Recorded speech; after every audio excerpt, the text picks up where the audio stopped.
Need.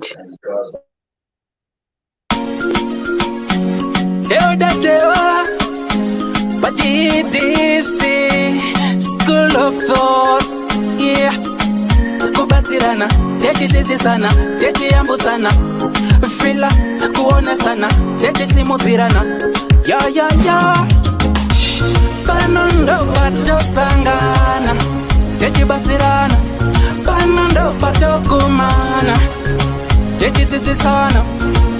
Ddc Skool of Thoughts, Ddc Skool of Thoughts. Yautete wachimonyo fila icho kwadi upenyu uyu unoda kupana na miwono, yeah. Kubatirana, techi sana, techi yambu sana, fila kuone sana, kusimuzirana, nekukuruzirana, yeah. Banondo bato sangana, techi batirana, banondo bato kumana, techi batirana. Ddc Skool of Thoughts, Ddc Skool of Thoughts. But Ddc Skool of Thoughts. Real life matters now. Mondays and Fridays, 8:30 p.m. UK time. Live here on Facebook. Ddc Skool of Thoughts. What?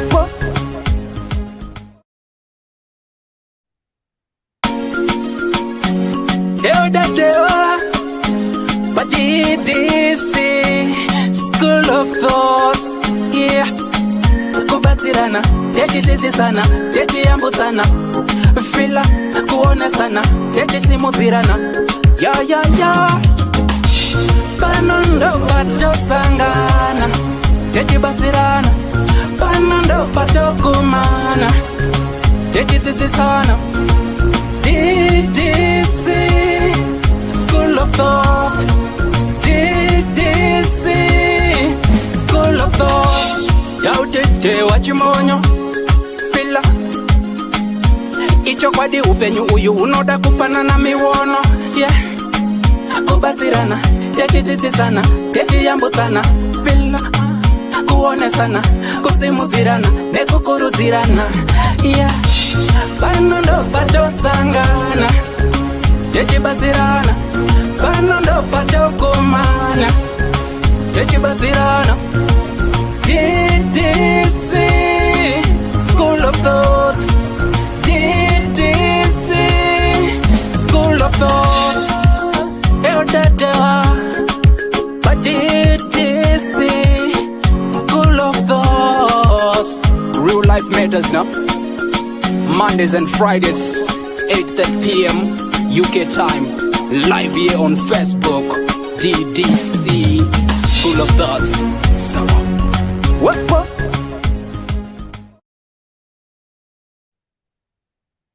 Hello. Good people. Say. Salibonani mahlabezulu amaklingeni bawethu. I hope and trust you're doing good wherever you are. Mukoma George Bangware, how are you doing? Dr. Love Mukoma Gwangu, Murise say Sibo. How are you doing, guys? Muruzu gonna say. Antisibo wari right. Antisibo. Oganza ndina ni manjeo. Neweka. Iwe na Lisa, I can't call you aunties if that's very impossible. I can't start stammering, calling you auntie. Mugoma gwangu ndebe. Ita antisibo tinzo. Antisibo ndebe. Dr. Love ndebe. Dr. Love makatiko. Ngiyaphila. Okay, but last time, hey, namhlanje Friday, so pambanile ngo Friday, ungakhuluma kahle. Yeah, last week Friday. Right, last week Friday Dr. Lava angakhuluma kahle. You know, was like say Ted Conan. Wow, we what? Damn, mina ngiphathwe ngeflow. Doctor. Right, good people, this is how we do. This is how we roll. Let me start by saying Let me do this, let me do this. Rega ndidaisoka ndichiverenga vanhu vacho kandi ndimbokanda flyer redu iri ndichiya comment section kuflyer it up. Right, Florence Gabara zviri sei Kozandi Moody zviri sei Lindsay Hammond, how are you my dear, long time no see. Margaret Mdawana zviri sei Julie Eti, how are you doing? Miriam Manda zviri sei Charo Chak zviri sei muri kuzvigona sei wherever you are guys. Regani pano andasiya here kuno kambudzuko nanani koko. Sezu Kalili, how are you doing? We are doing good. Jane Mukundi, thanks for watching. How are you, my dear? Caroline, how are you doing? Pariseba Zim, Caroline, hope you are doing good.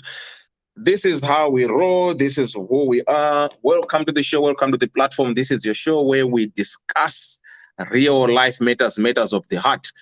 Our tonight's program is sponsored or supported by 5-Star Car Rentals.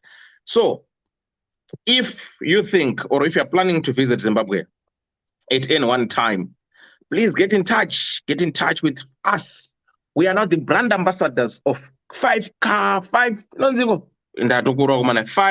Car Rentals in Harare. Our WhatsApp number is +263 776 992 918 +263 776 992 918. Kana kuti unokwanisa kucheya again number dzinotizo +263 718 049 613. So kana uenda kuHarare uruda motikari, even uri muHarare uchida motikari, bata iso 5-Star pa +263 718 049 613. That's where you get us. We've got affordable prices starting from $35 a day. If you want to upgrade your car at any given time, you've got a choice to upgrade your car. Saka Isuzu Tiri, very much flexible, reliable. Wherever you want your car, will deliver to you. Meet at the airport to give you your car. If you're coming back, wherever you're coming back, to Europe, wherever you're going, so get in touch. So don't get stranded. If you need a car to use in Zimbabwe, please get in touch with us. 5-Star Car Rentals. We are the brand ambassadors for 5-Star Rentals. You're gonna go to UK, which don't go to elder. I want to travel on these dates. Ndoita say then boom. Organize say wofamba sei zvako. Inindri brand ambassador. Mota hadzisi dzangu.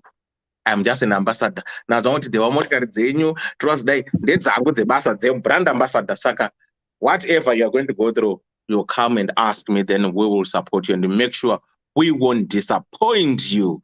That's how we roll. That's how we do. And again, Haley Pile, how are you doing? Cynthia Scheffler, how are you doing? Tandio Madzam says, I just want to say thank you so much, guys, for all your contributions. Your stars, those are giving stars. Thank you so much. Your money goes a long way. Like always say, with Marienye Masters, Batsira, Manunga Vachitambura. So what you do is we'll find one person that will identify. If we get the person, then whatever amount that is there for masters. And masters are US dollars, so convert, then it say, then we get that money. Even get a £50, get a $50, get a chi, we'll give it to someone. This is what DDC has done to you through the stars. So please do likewise. Get the stars, buy your stars, share your stars, comment as well. You can subscribe. Subscriptions only 99 cents a month. So pagore will unongo badara $12. So again, if you want to part and parcel of the panelists at any given time, feel free to send your 2 pictures.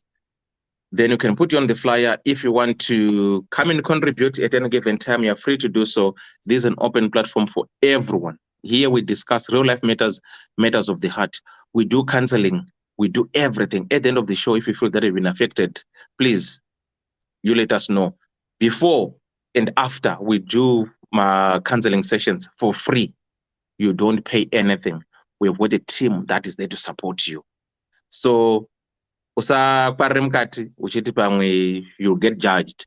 a DDC, we've got professionals who doesn't judge. Whatever you say, if you're gonna say to me, it will remain private and confidential. If I assign you to someone else, that person won't say anything, so you'll be safe. Also, once, no, that's how we roll.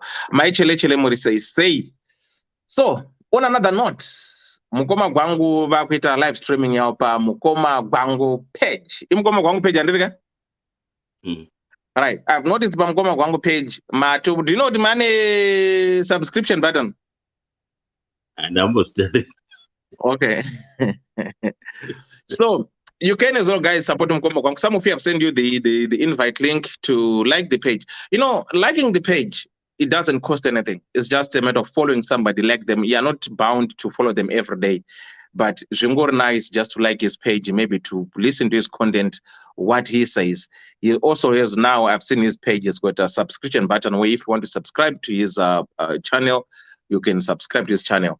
And secondly, you have to bear with Mukoma Gwangu. He's still learning the gist of how to go around with the technology. So at times he puts himself on mute, but at the end of the day, we are here to support him, and he's gonna go through and do what he always do. So follow Mukoma Gwangu. Mukoma Gwangu, that's his Facebook page. Page pa Thomas Mtangiri, vari pa Instagram, vari pa Twitter. So it's just a way of empowering each other and supporting each other. That's the way how we're supposed to do as Zimbabweans, as people. You're gonna win your page that you feel you want people to support you. Just tell us. We are here to support each other. We are not here for any competition. Let us say no. Because we roll differently. Mukoma Gwangwani content, what he focuses and do. I've got my own content. Everyone's got their own content. So this is it. This is how we just do. Maureen Kurova say. And again, another thing is, if you want to have a function, please get in touch. I will provide you, me as your DJ. If you want MC, I'll give you a nice MC. If you want catering, I've got people who does catering. If you want decoration, I've got all those people whom I work hand in hand. So don't left out. Just get in touch. The next function I want to out on this day. But the unfortunate thing is, Dura. That's one thing. That's one thing. What I always tell people, Dura, because I know I deliver, and when I deliver, you'll be satisfied. Saka negotiate. Business is business. So, but it's value for your money. I'm trying to be honest as much as I can. I don't cost an arm in the leg, but it's worth your money, and what you will be satisfied, guaranteed. Everything will be spot on. So, on that note, I just want to say, guys, thank you so much for supporting us, and thank you so much for being there. Yes, it's Lindsay, and you have to put a value on yourself. Yeah, that's true. Cordelia Mutsuro Mutembu, how are you doing? Cynthia Shafla, how are you doing? Yeah, so it is what it is. So let's roll. At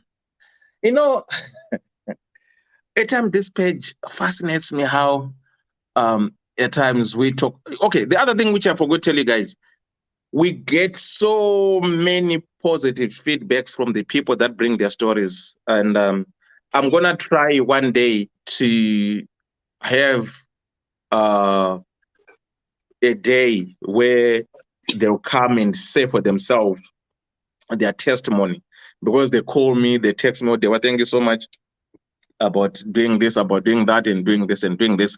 Say, oh, and then another thing, I'm so 28, ndingendri kumagitari, saka ndichaita live ndiri kumagitari, saka ndichaita ndichikunyemedza mukasatenga masters ndo andakata live yacho ndatopedza nemi because mune musikadi kuenda saka ndichakuitira live ndiriko ndo andaikata kuti mungorwadziwa chete.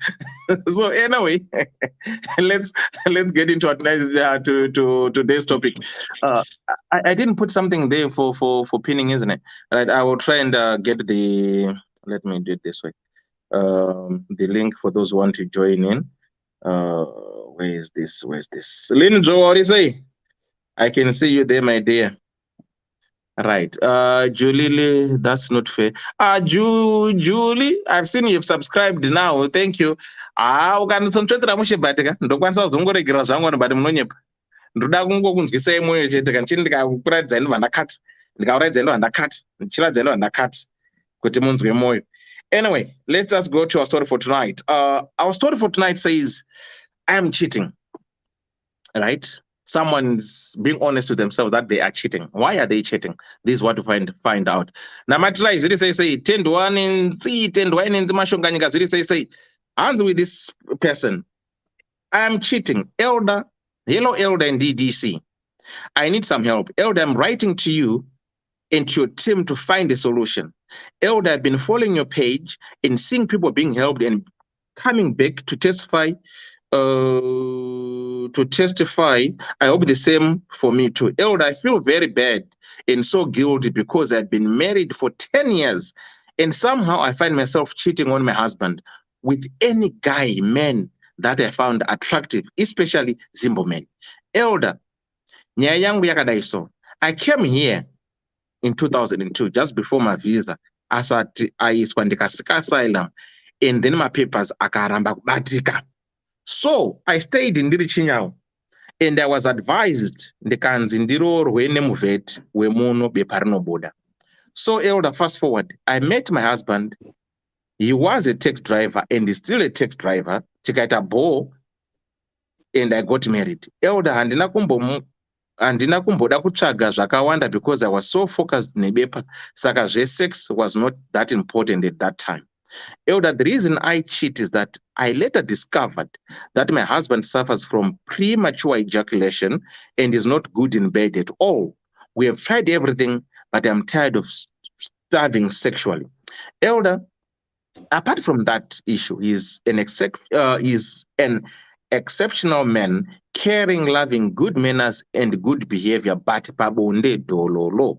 So, Elder, due to this challenge, I found myself sleeping around with any man that I found attractive. I'll go to people's parties eyeing for a catch, and I promise you, ndoto kwirwa chete, and I'll make sure I have to feel like my soul is coming out of my body nekunakiro. Elder, I've tried to stop this habit and be faithful, but I've been struggling. Stupidly, I'm the one who books hotels every weekend. Like now, summer, so I'm guaranteed good. It's party after party with the same people, but I'm scared one day I might be caught. Please don't judge me. I've tried really hard. Really, it's hard. I have high sex drive, and my husband, his libido is low, plus his HBP, but under control. Overall healthy, and the weight is okay, but a bit chubby. Okay, but not that much though. Elder, please help me to overcome this cheating problem. But ndokundwa nezemu ndochokwadi. Thank you. I'll be in the comment section. So here we are tonight. We're with this woman. She didn't say age, but for me, she appears to be somebody who is mature. She came in 2002 before the visas were introduced in November. So when she came, she sought asylum, and unfortunately, things didn't go well with her. She wasn't granted. So she stayed at Chinyawo for some years. Then she got an advice from whoever, I would say lawyers, and say, you know what, if you get somebody who has got is a British or who has got citizenship or whoever, and you ever get married, some they'll be told you have a child, your chances of getting the immigration status are higher. So this lady went shopping, hunting, and she managed to fall in love with this taxi driver. So they've been married for 10 years. Now her house is in order, her papers are in order. But she said during that time, because her mindset was only focused on how to overcome the immigration issue, so she didn't consider the sex life or bothered about having sex, because she wanted this thing to be sorted. But now everything's okay. She's got the papers and everything. Now She's saying, oh, you know what? I've realized that my guy or my man, he has got this premature ejaculation, and it doesn't last in bed. So I'm sexually starved. So I'm now cheating on him. So the only challenge that I'm facing now, or I'm afraid that one day I might be caught, even though I'm trying very hard as a woman of God, trying to be faithful, but my sex drive is too high to a point that, especially like this summer, this lady, she's here in the UK, said like this summertime, I know Zimbabweans, they do all these parties, you know, they want to gallivant, they want to enjoy. So that's where I go. And when I go there, I'll make sure that I'll get my catch. I'll make sure that I'll seduce a man, and that man will go to bed with me, and I'll pay for the hotel. What I just want is to have sex.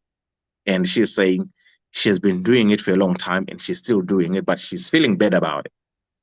And now she's saying, what can I do? And says, please, guys, don't judge me. This is who I am, and I'm being honest with you. And I can understand what this woman is saying about seducing men. At one point, I once came in and said, you know what, me being as a DJ, I've been doing this for 33 years. I have been there. I have seen it. I have done it, some of these things, whereby before someone will hire you and say, oh, then I will use to say, okay, you give me my money on the day or before the show. So you happen to find out that on the day, the person will tell, oh, they were sorry, and you know, you'll say, okay, that's fine. Then after the show, I'll give you money when you get home. You follow the person because you want your money. By then, I used to charge 125 pounds. You know, you follow the person, you'll get to their house, they'll say, Dewa, pack a front, pack a front. You park your car at the front, they'll block you off everyone. Right? You get in, or let me take a quick shower. Quick shower, one will come, you know. Then what do? Temptation, boom.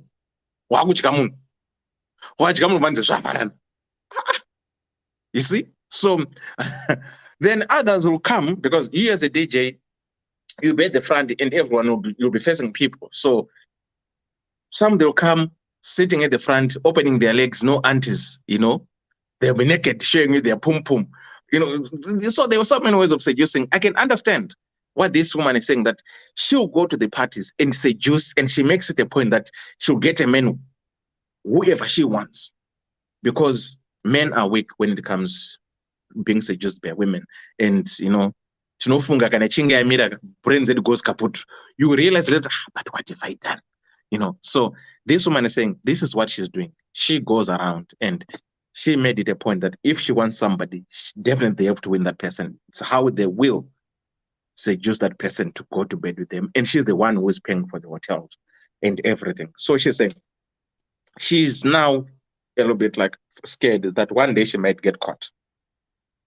So she wants to help. So she'll be in the comment section. What can she do? Because sex drive, I get it very high. So how can you help your sister? She said, please don't judge me. I know what I'm going to say. It's bad. And again, kurora kwakaita munongoziya upenyu munonetsa. Upenyu munoenda sei hunonetsa. Saka akaona kuti zvitoita akatonzoita kuti zviite, saka akaita zvakaita kuti zviite. But now she's challenging this thing. But my husband is the sweetest saint soul that you ever come across. Very caring, well-mannered. Hana fault in the husband when it comes to personality and the behavior. But the only challenge is that she's being sexually stuffed. So this is where we are. This is how we are going to roll with this. If she comes to the comment section, I will let you know. I will let you know because she said she's gonna be here and she wants your advice. She wants your help. We need to help this woman. Right, let me just greet you lastly then ndopa mukoma gwangu na Dr. Lavora pachimira vamwe vada kuzouya tinzwa kuti vari kuti chii mukoma charo chaka, how are you doing? Mary Mike sweetheart, how are you doing? Then Rudo Masuko sweetheart uri sei Ruthi Sangwemi, how are you doing my dear? Virginia wekwachikanga zviri sei Todrika Babali Chiveve Wanguda Warowa Cynthia, I've seen you. Ruth Ndakwana Frida Ngovu zviri sei hama yangu ndiani wandasiya pafuta apa. I think I printed you all. Vo ndepi voni Ndana say thanks for watching. My TC thanks for watching. Chedza Wamoyo thanks for watching. Vo ndrukona rukudongorera. Emilia Mbanje thanks for watching. Namatrai Masuku Mujoloka Wabata thanks you. How are you doing? Right, guys, thank you so much for tuning in. Thanks for everything, and thanks for those who are giving stars. Highly appreciated. So nyama inzwe ndo nyeri mdaruri mai vaita problem vanotaura makore avo but tichitarisa zvedu vanenge vari kuma40 chakuti kuko zvichienda zvakadare kumusoro ikuku kwedu kumachakutuku mukoma gwangu hero shoko murume handiti muvheti. Yes. Yeah. This is with due respect kunana sisi vakarorwa nemavheti. It's not all of them. Ina ndina kutangira kuonera zvinhu izvi muno mu-UK. Ndakatanga kuzviona kumusha Zimbabwe. Navamwe sisi vanga vakarorwa kuGermany. And I used to say, but sisi ava vanozviitirei? Because vasati vava neimba. So vaibhuka pane imwe hotel, handichatauri zvangu hotel kunotoniko kwe. Vaibhuka kana kumwedzi vakauya kumwedzi muregera. But what she used to do, aibhuka a different room yanga iri kuseri yaaiendoitira mujolo navakomana vechikoro. So akazosvika pakuregera, vakazosvika pakurambana. In fact, paakapiwa mboregera paakatumirwa mari, akatumirwa almost a brand new Benz left hand drive kuti aitengesa atsvage imba. Murungu yachiti hatingarambi tichingoya tigara muhotera. So akatengesa motikari ye60,000 very cheap, yanga isiri worse than that. Tatichiri kusenzesa maZoom dollar. But mari iyeyo yakapukutwa yose. Murungu yapa akazouya ndokuona ati hano kungonikagara nomunhu wakadai. Akazondopedzisira avhura kambani yake kuSouth Africa muGermany. But fire yavakazoita sisi yacho vadanana nemuboy after varakusiyana nomurungu. Havana kuda kuzorega system yavo, akarohwa neletterboxes zvinezvi kunjengenjesa zvakafa zvokuti Duff Morgan yakaita basa kugadzirisa bhodhi yake. But matauriro aita because aigwangurwa nomwe mupana wemuyera soko. Mupana wacho is late now, aibva kuGuruwe. Akati naiwe munina, unombozvifambisa sei? Uyu munhu ari umbozvifambisa sei? Akati mukoma. Problem anoti ava varungu kugwangura chaiko havagoni. That's what mufana wacho told me. Ndokutoti ndauya kuno inini. Do you know kuti varume vechivheti can approach you kuti mukadzi wanga ane fantasy yemaboy? Zvokuti can come kana usingadrive, anouya kudriver kubva kumba oenda ne. Iye anogona kutondopinda mugarden. Wotarisa is a well-up person. Zvokuti unondoshanda basa, iye pamwe ungatozongoita basa rokunonga makondomu. Otobvunza mukadzi wacho kuti how was it? This happens. Handisi kumbotaura zvinhu zvendisiri kuziva. So sisi ava vanogona kunge kutaura kwavakaita iri problem yeye. Because ndazvoona kumasisters akati one day akaita fall in love navanhu verudzuki. It's like a genetic thing kwavari, not all of them.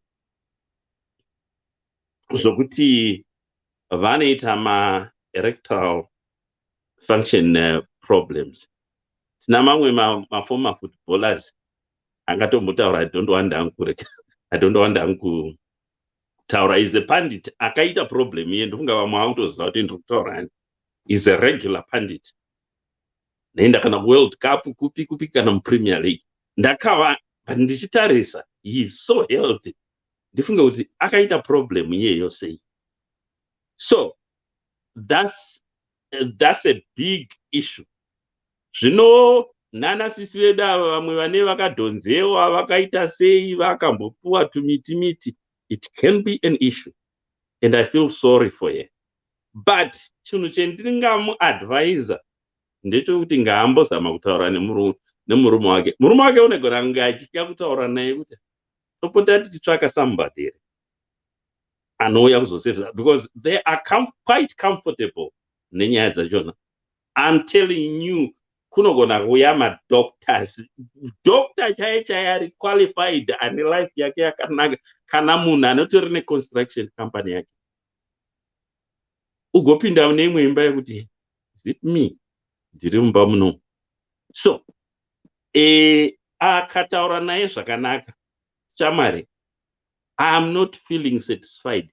You will find kuti anotozouya nemauyu anonzi mai masolutions. But problem inogona kuzongoitika pakati pacho pamweona achida kuinda newe. But ivo vajaira kana achitouya nemukadzi wako kana akauya naye kumba kwake, ana achitongouya naye for security reasons. Ndo zvinowanza kuitika. So ini advice yendingamupa ndeyekuti taura naye. Ene problem iyeyi haisiri kurekera chete, haisiri kumavheti chete. Ndakaona ava vekupfeka zvimaletterbox ava vane same problem, but nenyaya yerekera yekuti varume vava havana tolerance, they cheat.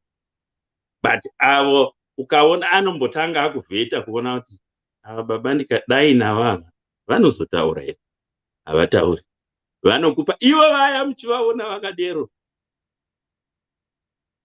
vanogona kukupa vangobhuka everything like izvozvo zvokuti unobhuka hotera okuudza kuti pakati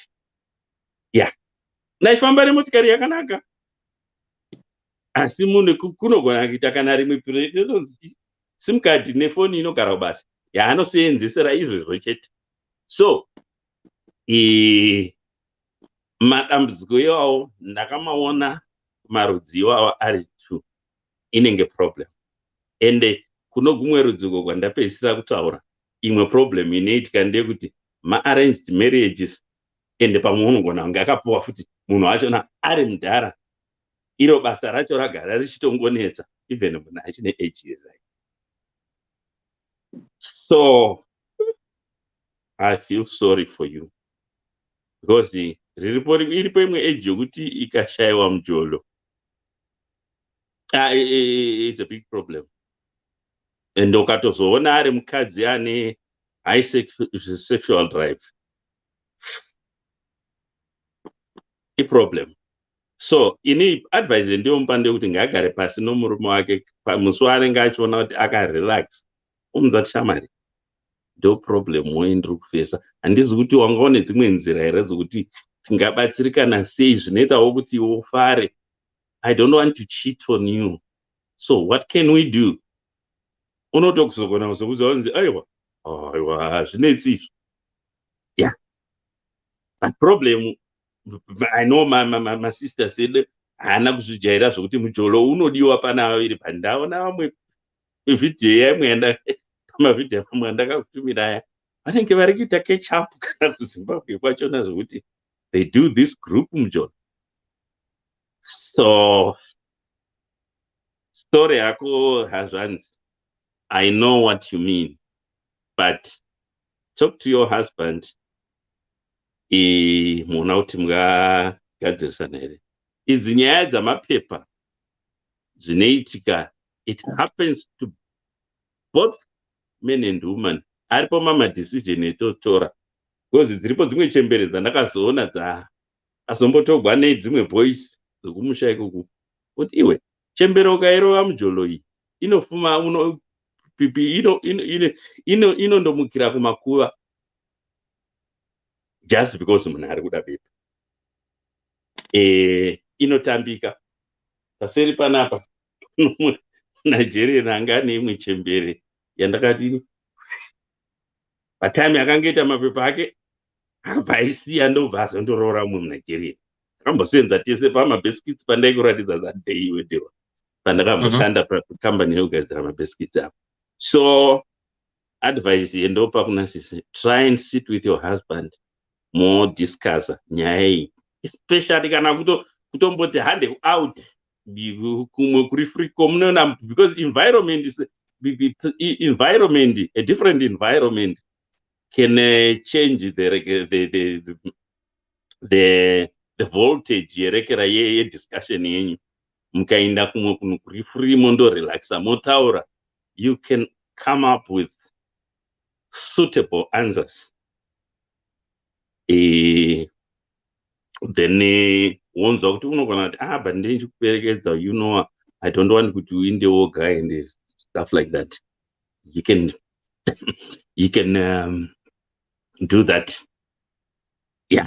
So as far as I am concerned, I can say no advice ndingamupa, but akataura nomurume wacho achatozoona kuti pamwe solution iri padhuze dhuze, zvokuti zvaanga achika zviya zvinogona kuti unogona kupuwa go ahead yokuti no, let's look, unogona kuti let's look for someone suitable anotouya kumba achirova mujolo iye ari mugadheni zvake achitorekera, kana kuti mugaraji make achigadzira motikari.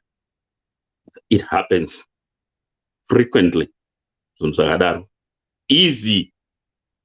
Yeah, chero vano mwana vanototsvaka babysitter because zvinhu zvakadai vanozviita vana vasipo. So arege kushushikana maningi, ngaagare pasi nehusband yake otsvaka day ravane vese vakanyatsokurelaxa, then otsemura nyaya yachona.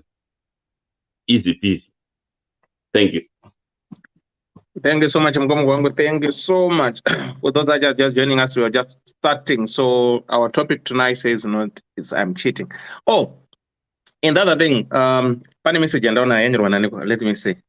Yanyorwana Julili eti. And in Arochete, my sister, but kuvarungu ukoishara yoga. The gogoya fufu eaters and the guchu drinkers. Vakato siana. Guchu drinkers, as you can see. Guchu drinkers or Guchu drinkers. So we are the Guchu drinkers. And again, you know what? You know, guys, I just want to tell you something about life. Sorry, Dr. Love, your turn now. 1 minute.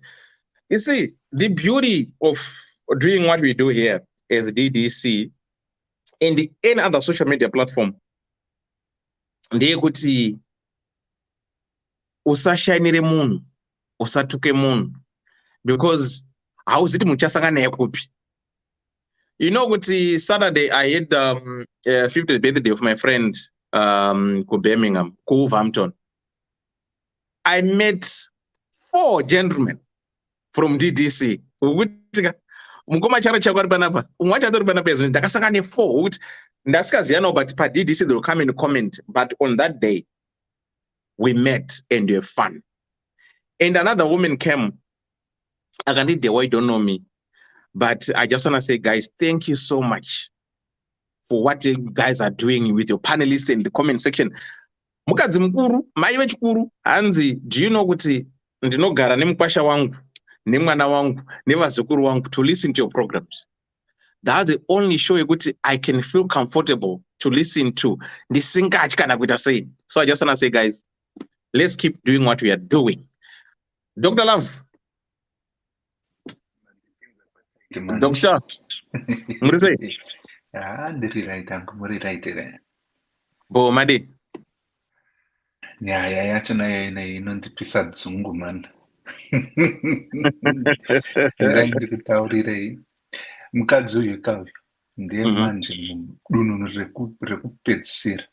Handisi kuda kudzora tsvimbo. Akashandisa mwana wevanhu. Ava kushandisa mwana wevanhu. Achawana zvirwere ozopomera mwana wevanhu. Right. Hazvina kunaka izvozvo. Okay. kuti mapepa anonetsa dzimwe nguva unotoshandisa zvimwewo zvaunoshandisa kuti wane mapepa ako. Asi mwoyo unorwadza pakuti washandisa munhu kudaro, womupukuta, womutsveta mutoireti, hauchadi kumuflasha down. Nyaya yachona ipapo.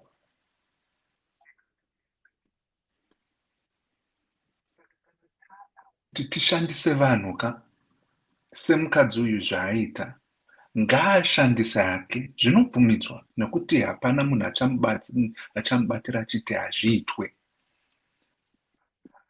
Ngachiflashawo osiya munhu achienda kwake, iye achienda kwake. Unozviitira zvinhu zvake nemadiro ake. Muri kunzwa? Zvekuzoti wakurara nemukomana wose wawawana, hauzozivi kuti zvirwere zvauri kuunza.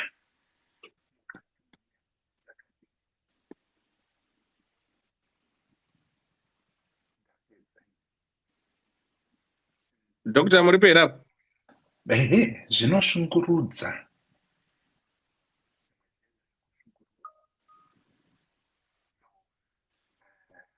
Handingamupe advice yekuti taura nemurume wako hazviitwe. Chingomusiya woti aiwa ndatadza izvi. Differences. Usamupe nyaya yose nekuti uchadambuka.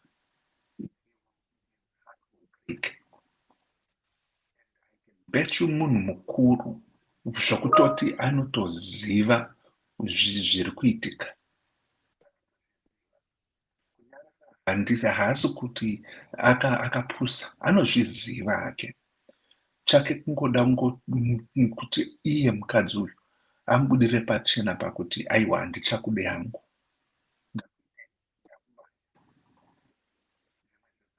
Tingataura tichiti in the modern society ndizvo zviriko. Ndizvo ndo underhanded processes anoitwa. But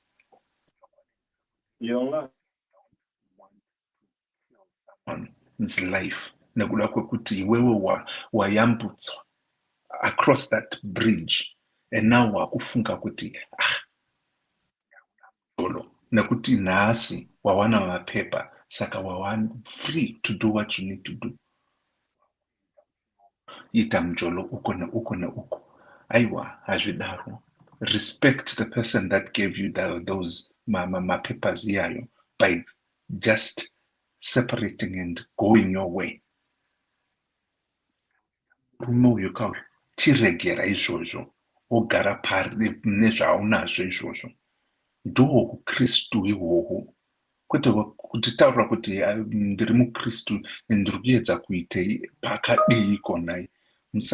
Usazvinengirike nepa, usazvinyepere. Kana uchiti you are a Christian kapakadai, uri kunyepa. Manyepo chaiwo yayo.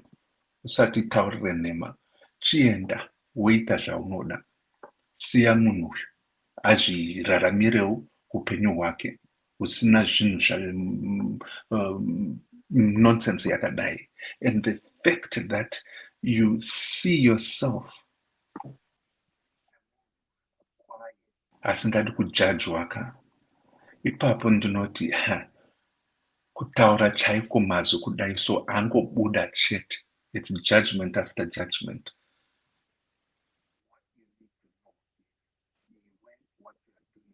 Very wrong to the core.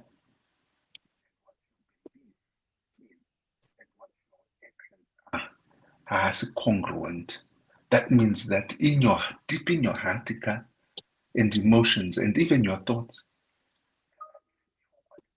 urukuningirikina, uri muKristu.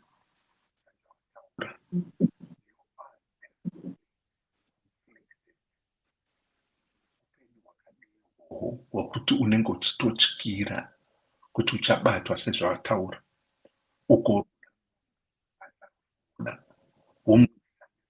kusvika afa here, ndizvo zvaari kuda kuti aite. nezvirwere zvauchamunzira. No. Even wakamutaura kuti aiwa inini zvepano handichadi, wongomusevha madivorce papers, zvinongoitawo. Asi kumuraya uchimusiya ari mupenyu.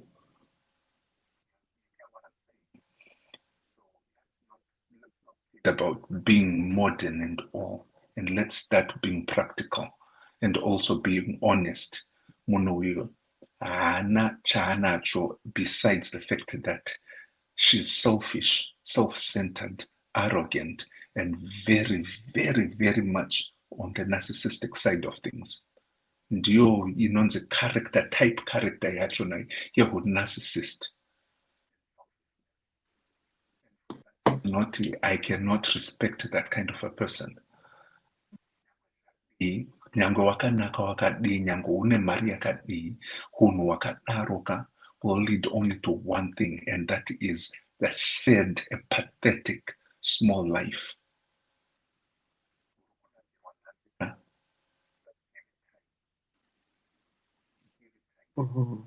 Sorry, star party yakupera kuma naisara 37 seconds. You can get your free stars.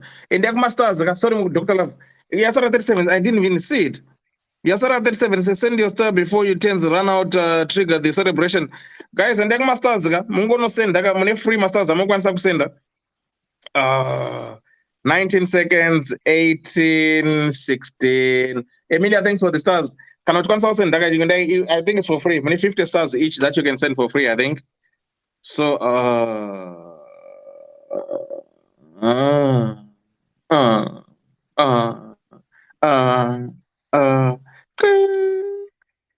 star party opportunity has ended. So Dr. Love, ndaipotsa. Aiwa matondibatsira pakudaro matoita intermission yanga iri right nokuti ndanga ndoda kutukirira munhu uyu zvimwe nezvimwe zvinyadzi. All right, Dr. Love, hold on 1 second.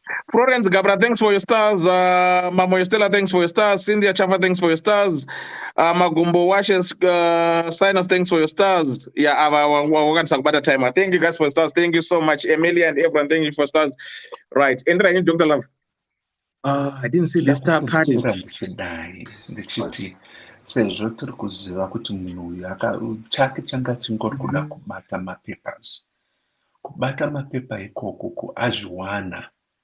I know of a lot of vakadzi vemuZimbabwe vakadaro nekwatinobva uko kwatinogara mazuwano. Vakati vapedza vatowana bepa ravo one day. Dachiti haiwa handichadi izvi.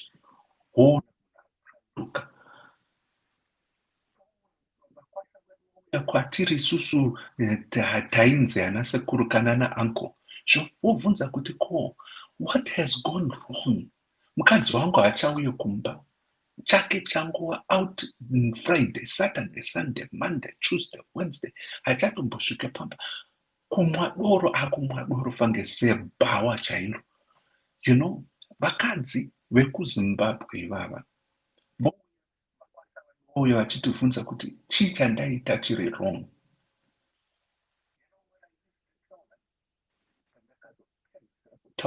Ndakavataurira kuti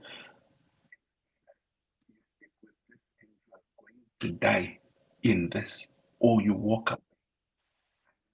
Vanyepera kuti haiwa zvichava right, shingirira muri chanaka.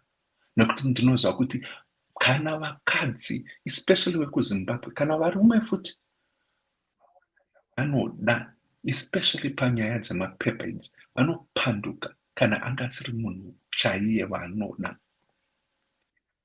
Between pamunonzwa vanhu vakarorana iye anga achida mapepa zvakazobudirira vakagara vari vose. Kana waona pepa rako riri roranga riri your aim ka usingachadi munhu chiregera kumubatira, chiregera kumudzvinyirira kana kumukonzeresera a lot of other harmful and consequences other than kuti akakuroora for whatever reason you gave him or her woita upenyu hwako unofara hako uchinozvigwangurirwa ikoko, hazvinenge zvisisina basa apo unenge usingachatyezve kuti uchabatwa, nekuti it will be your life. Ndo upenyu hwawatochuza ihwohwo. Libido izvozvo. How about the last 15, 10 years or 20 years? Hanti wakati 2000 pakauya hamene kuti wakazosangana nemumwe wako rini. Hanti wakazoti 5 years 6 years idzodzidzi dzawanga usingawane gwangu, nhasi wakuziva kuti ane premature ejaculation nekuda kwekuti chizvisungunura woenda kumwewo kwaunokwanisa kuwana zvaunoda.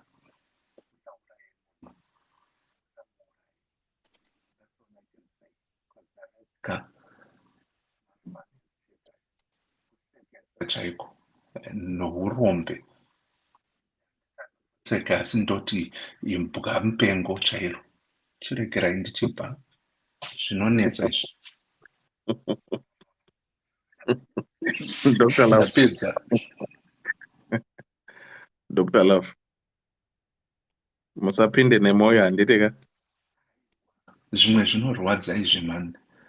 Ndakazviona varungu vachiurayiwa, noti kuti vanourayiwa nevakadzi nemabanga nechii, kuurayiwa nestress nekuda kwekuti vakadzi vedu maZimbabweans akatonyadzisa. One handisi kutaura 2, ndiri kutaura 5 or 6 wandinotoziva. Side kwenyu kwamuri kwemereka. Good. Vachiti vanhu vatema maZimbabweans are the best people. 6 years down the road ka takunzwa vanhu vachinzi mahore evanhu hazvichadikwe like that. Zimbabweans woga, maNigerians tinomaziva, maKenyans tinomaziva. Aisiyo inonzi marriage of convenience. Convenience ndiyo yozve. Convenience mune mawirana kana kuti because it's not convenience, inonzi marriage by default, because the other person the other person anenge asingazivi by deceiving. Marriage by deceiving.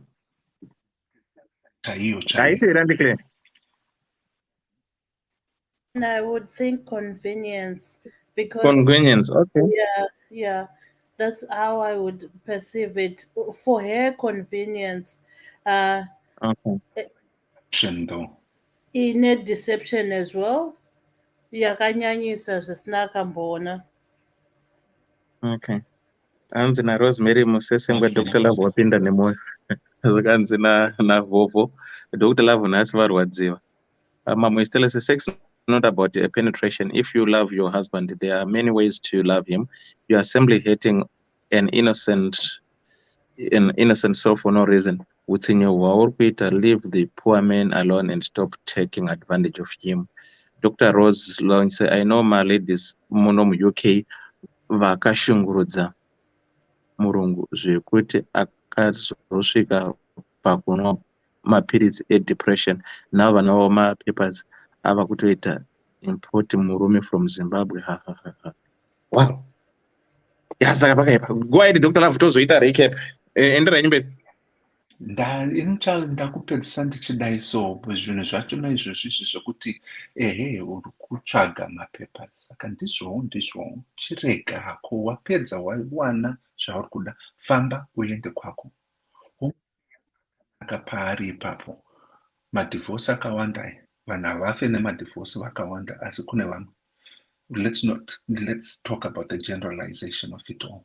Asi womusiyawo ari mupenyu. I keep on saying this because out of the 5 or 6 vandinoziva, 2 vakatofa. Uraya beyond depression.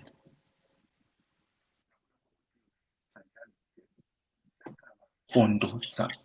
And this is the one thing that I don't understand. Okay, hold on, Dr. Love. Dr. Love. Anzina And still, Lenos, even Warmi, they come on spousal visa after 5 years, of indefinite leave to remain, they disappear. Hands request, hands won't disappear.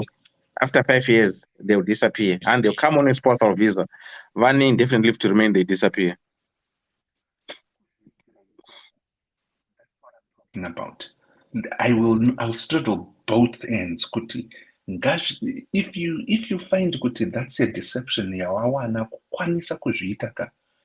Wangwara ako, wawana zvauri kuda. Chibva wasiyawo wati aiwa divorce apo. Amicable. Kana iye akuzoda zvose usazomuwana naye uchiti chichi nekuti chauko chawangawira ipapo mapapers yayo utanga pachako uchienda kwako ari kwake achizviraramira. That's my only advice to you. To get your cake, to eat your cake, to have your cake and eat it too. Nakuti hauna kungwara.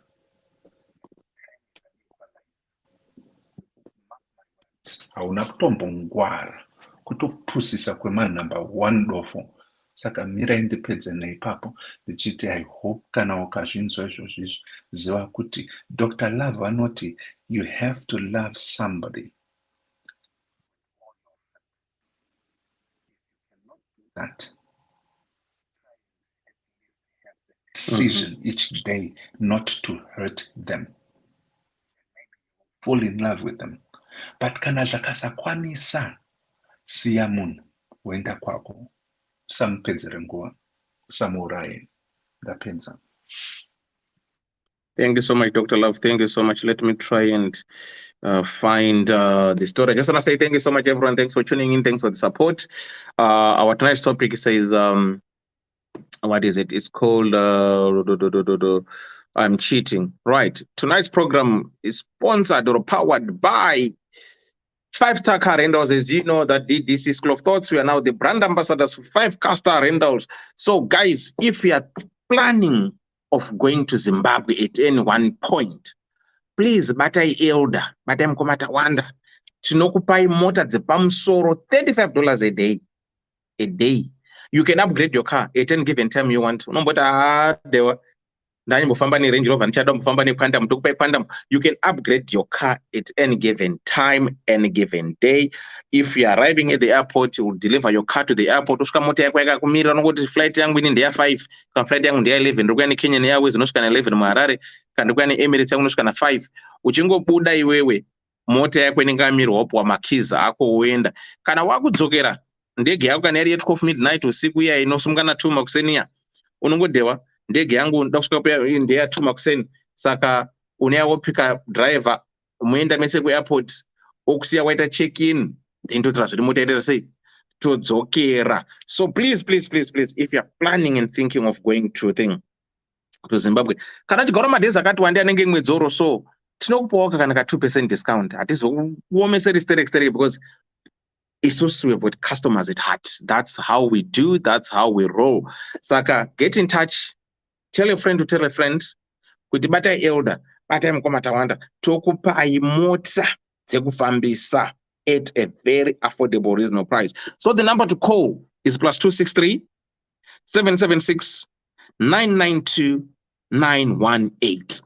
You can WhatsApp that number +263 776 992 918. Kana kuti unochera nare pa +263 718049 613 +263 718049 613. Kana kuti unobata dewa wacho elder, ungoti elder ndoda kuita sei, ndoda kuenda $35 a day per car. Tinocharger a day, charge mileage, but ungokupa motikari yako yoyo wauri kuda. It depends nemotikari dzinosiyana maprice, kuti ukanda upo 4x4 inokwirawo, but totanga pa $35. Kana utora madhezi akati wandei, we know tozokuitira kafavor kutokupa a small percentage, a token of appreciating, kuti no watora madhezi akawanda, saka tokupa maybe ka 2% or a day discount. So we are so flexible. We are good people. That's how we roll. So for those who are just joining us, I just like thank you so much for your time. Thanks for everything. And again, for those who have contributed stars, thank you guys for your stars. If you want to subscribe to this page, please feel free. For your subscription is highly appreciated. All the money that you collect here, I'll let you know with Teresa Marie. Then we will signpost that money to someone on the Fungoti. Our help. We will put our heads together. Then we will use the money.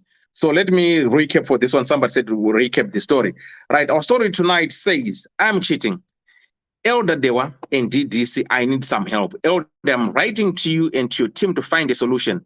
Elder, I've been following your page and seeing people being helped and coming back to testify. I hope the same for me too.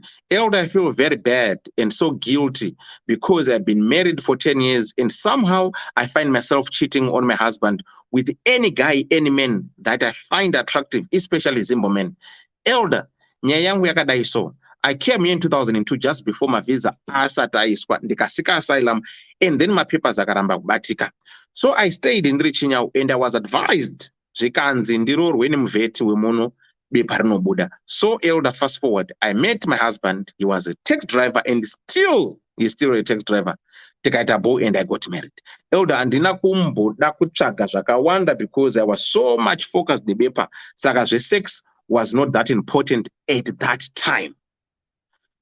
So, Elder, the person I cheat, Elder, the reason I cheat is that I later discovered that my husband suffers from premature ejaculation and is not good in bed at all. We have tried everything, but I'm tired of starving sexually. Elder, apart from that issue, he is an exceptional man, caring, loving, good manners, and good behavior. But pabonde dololo. So, Elder, let me see if there's someone to be added here. So, Elder, due to this challenge, I found myself sleeping around with any man that I found attractive. I'll go to places, people's parties, eyeing for a catch, and I promise you, and I'll make sure I have to feel like my soul is coming out of my body. Elder, I have tried to stop this habit and be faithful, but I've been struggling. Stupidly enough, I'm the one who books hotels every weekend. Like now, Summer Soga, I'm guaranteed with it's party after party Zimbabwean people, but I'm scared one day I might be caught. Please don't judge me. I've tried really, it's hard. I have high sex drive, and my husband, his libido is low, plus his HBP, but it's under control. Overall healthy and weight is okay, but a bit chubby, hacky, not that too much. Please, Elder, help me to overcome this cheating problem. But thank you. I'll be in the comment section. So we've got a woman here who came to say her piece that this is the challenge which she's facing. And she's an adult.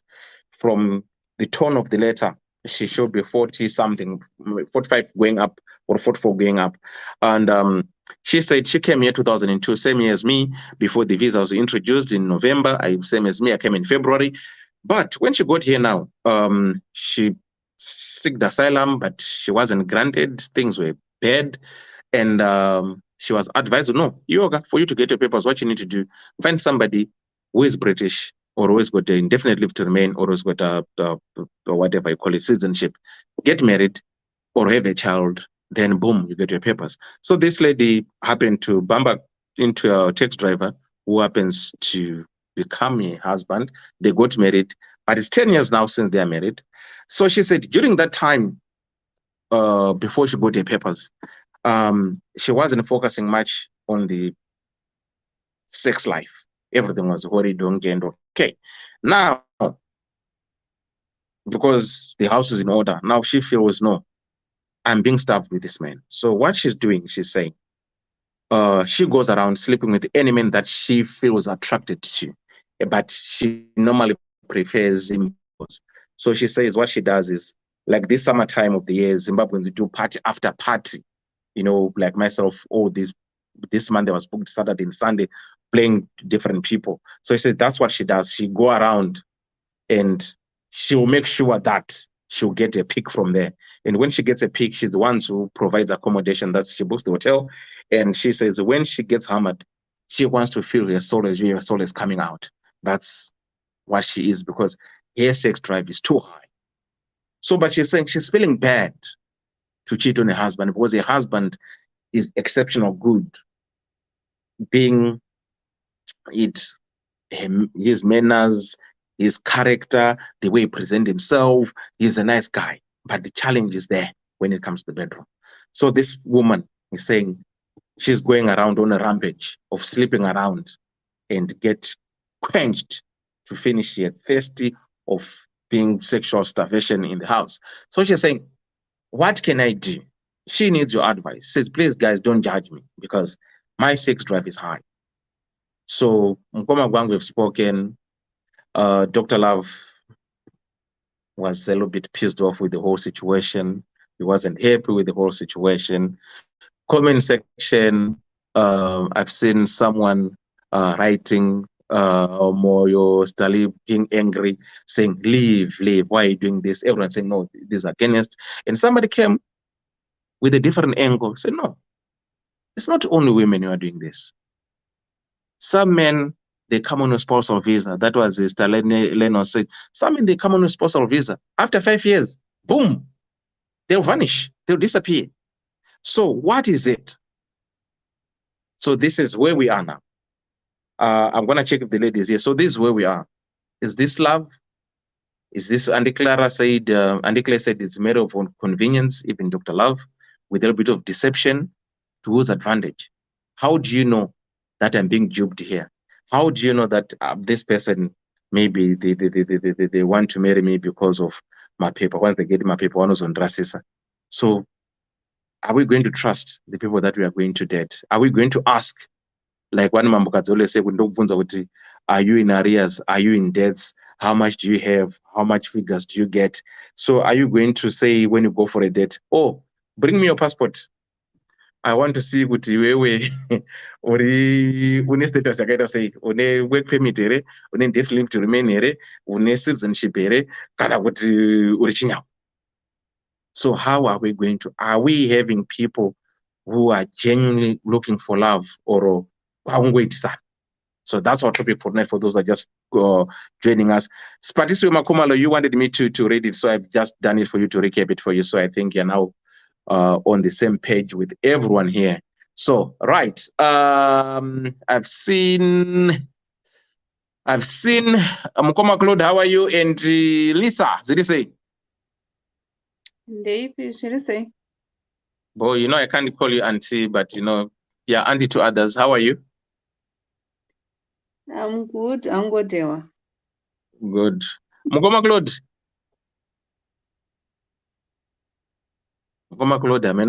Mute. Right, Andigle. Murise Dewa nasa mnondi muresa makadiko. Seriously? Yeah, mufunge. Oh, sorry, Mambota Rakamina with Dr. Vandigle Murise. Right.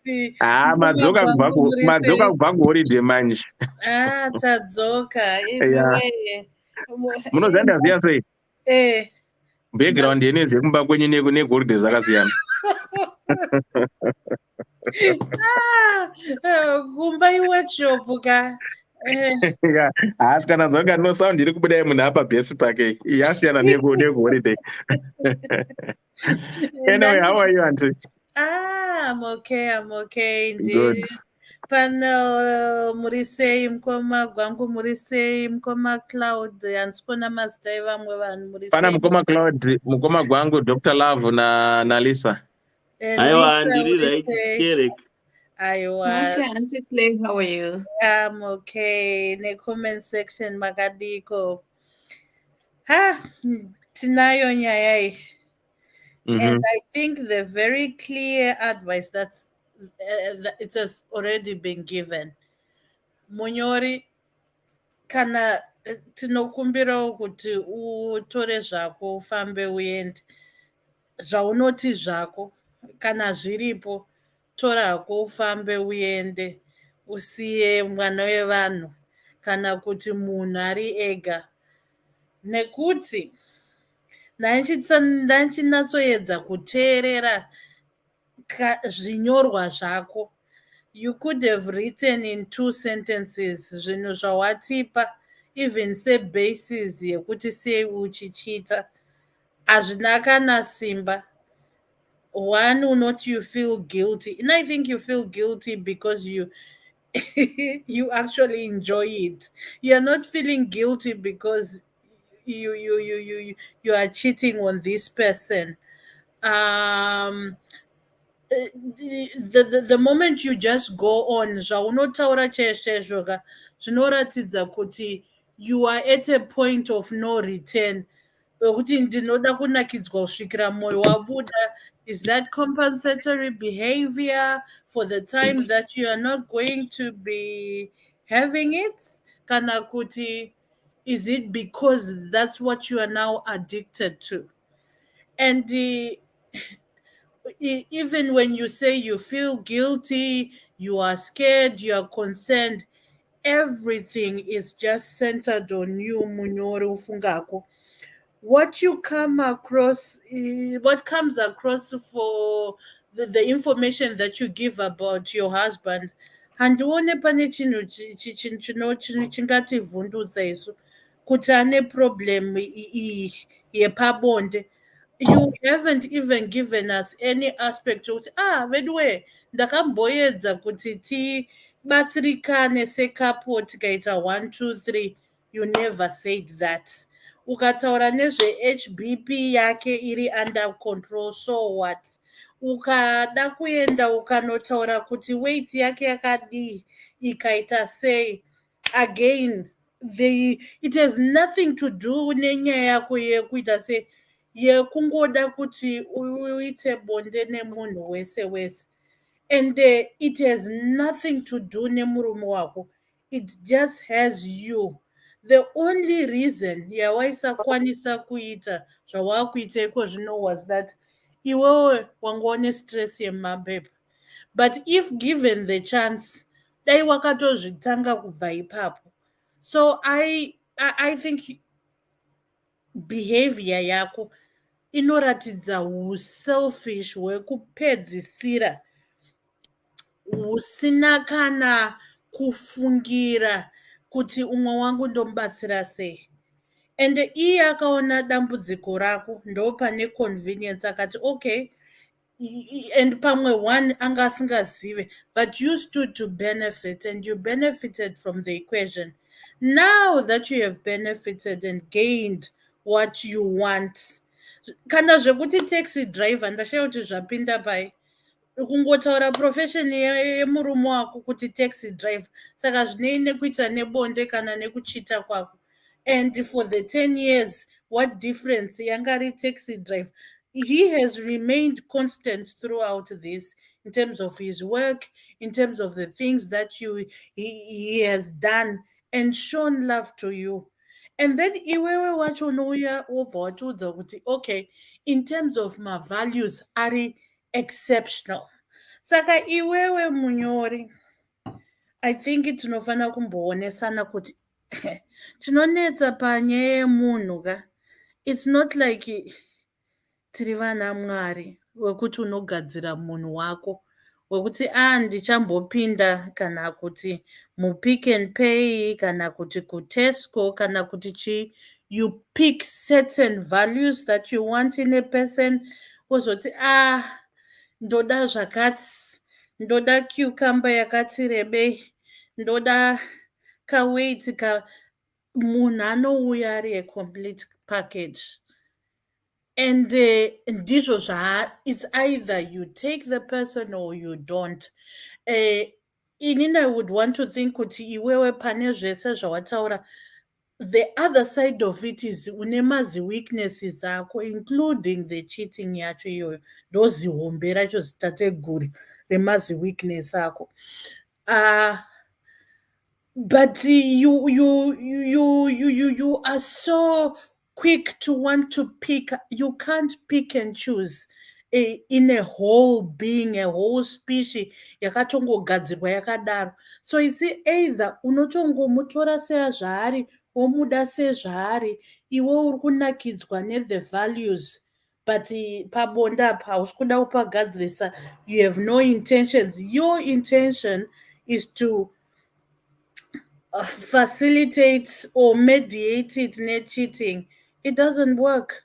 And at the end of the day, the one person who is going to be hurt izvozvi tikati gara pasi shamwari ungotora notebook. Just do this one exercise with yourself. Tora notebook. Think whichever year back that you can remember yaukatanga kurara nemurume. List them down and see if it is healthy for you in your mind space. Kunatsotanga kuti okay, pamwe wakatanga bonde une 19 years uchinyora ningi uya pasi pemuti, wotanga futi woti ningi uya pajuraho uchienda kusvikira pano. I think after 2002 unotoda pamwe manotebook akati aunenge uri wega. Can you contain visually seeing the number of varume vaukarara now? If you can continue. Lista, it doesn't have to do with anyone. Lista down, wanatsonyora, wanatsovhura mapage. Uchiti uyu ndakarara naye zvainakidza uyu zvikaita sei izvi wapedza wonatsoti ndo vanhu vandikarara navo uyu ndakarara naye ka1 ndichibva ndazomuvha nauyu wapedza wobvarura worasa. Just do that exercise with yourself. And then you reflect, okay, what have I learned through this process about myself? Because this has nothing to do with him. Apana chatikamboti tingataure nezvemurume wako. Iwewe ndowatiri kutongoda kudhila naye. Wapedza exercise wonatsotora hako. Then imagine mapages iwayo if it was real weight yevanhu vaukarara navo ari makg evanhu vaukarara navo, to sum it up the amount of weight of those people. Can you carry that in your mind space? Kana uchikwanisa kugara nazvo, continue. Uchingopedza exercise yoyo enda unotsvaga munhu. But if you can't, then it is a point in time where you say to yourself, where do I want to go with this? Is this healthy? Hatisati kutombotaura zvema-STI zvezvirwere zvechii, because this is not to your concern. Or probably you are that person who says, I am clever, ndinodzivirira ndinodi. But how do you fit that into your mental space? And moving on in terms of your husband, it's also as species we have what we call pheromones. Pheromones aya anodi. You don't have to say anything kumurume wako kuti azive kuti pane zvaitika. Body yako inoripota yega. It indicates, you don't even need to say anything. He doesn't need to confirm it. All he needs to do is to be in the same space newe, and the indications are there.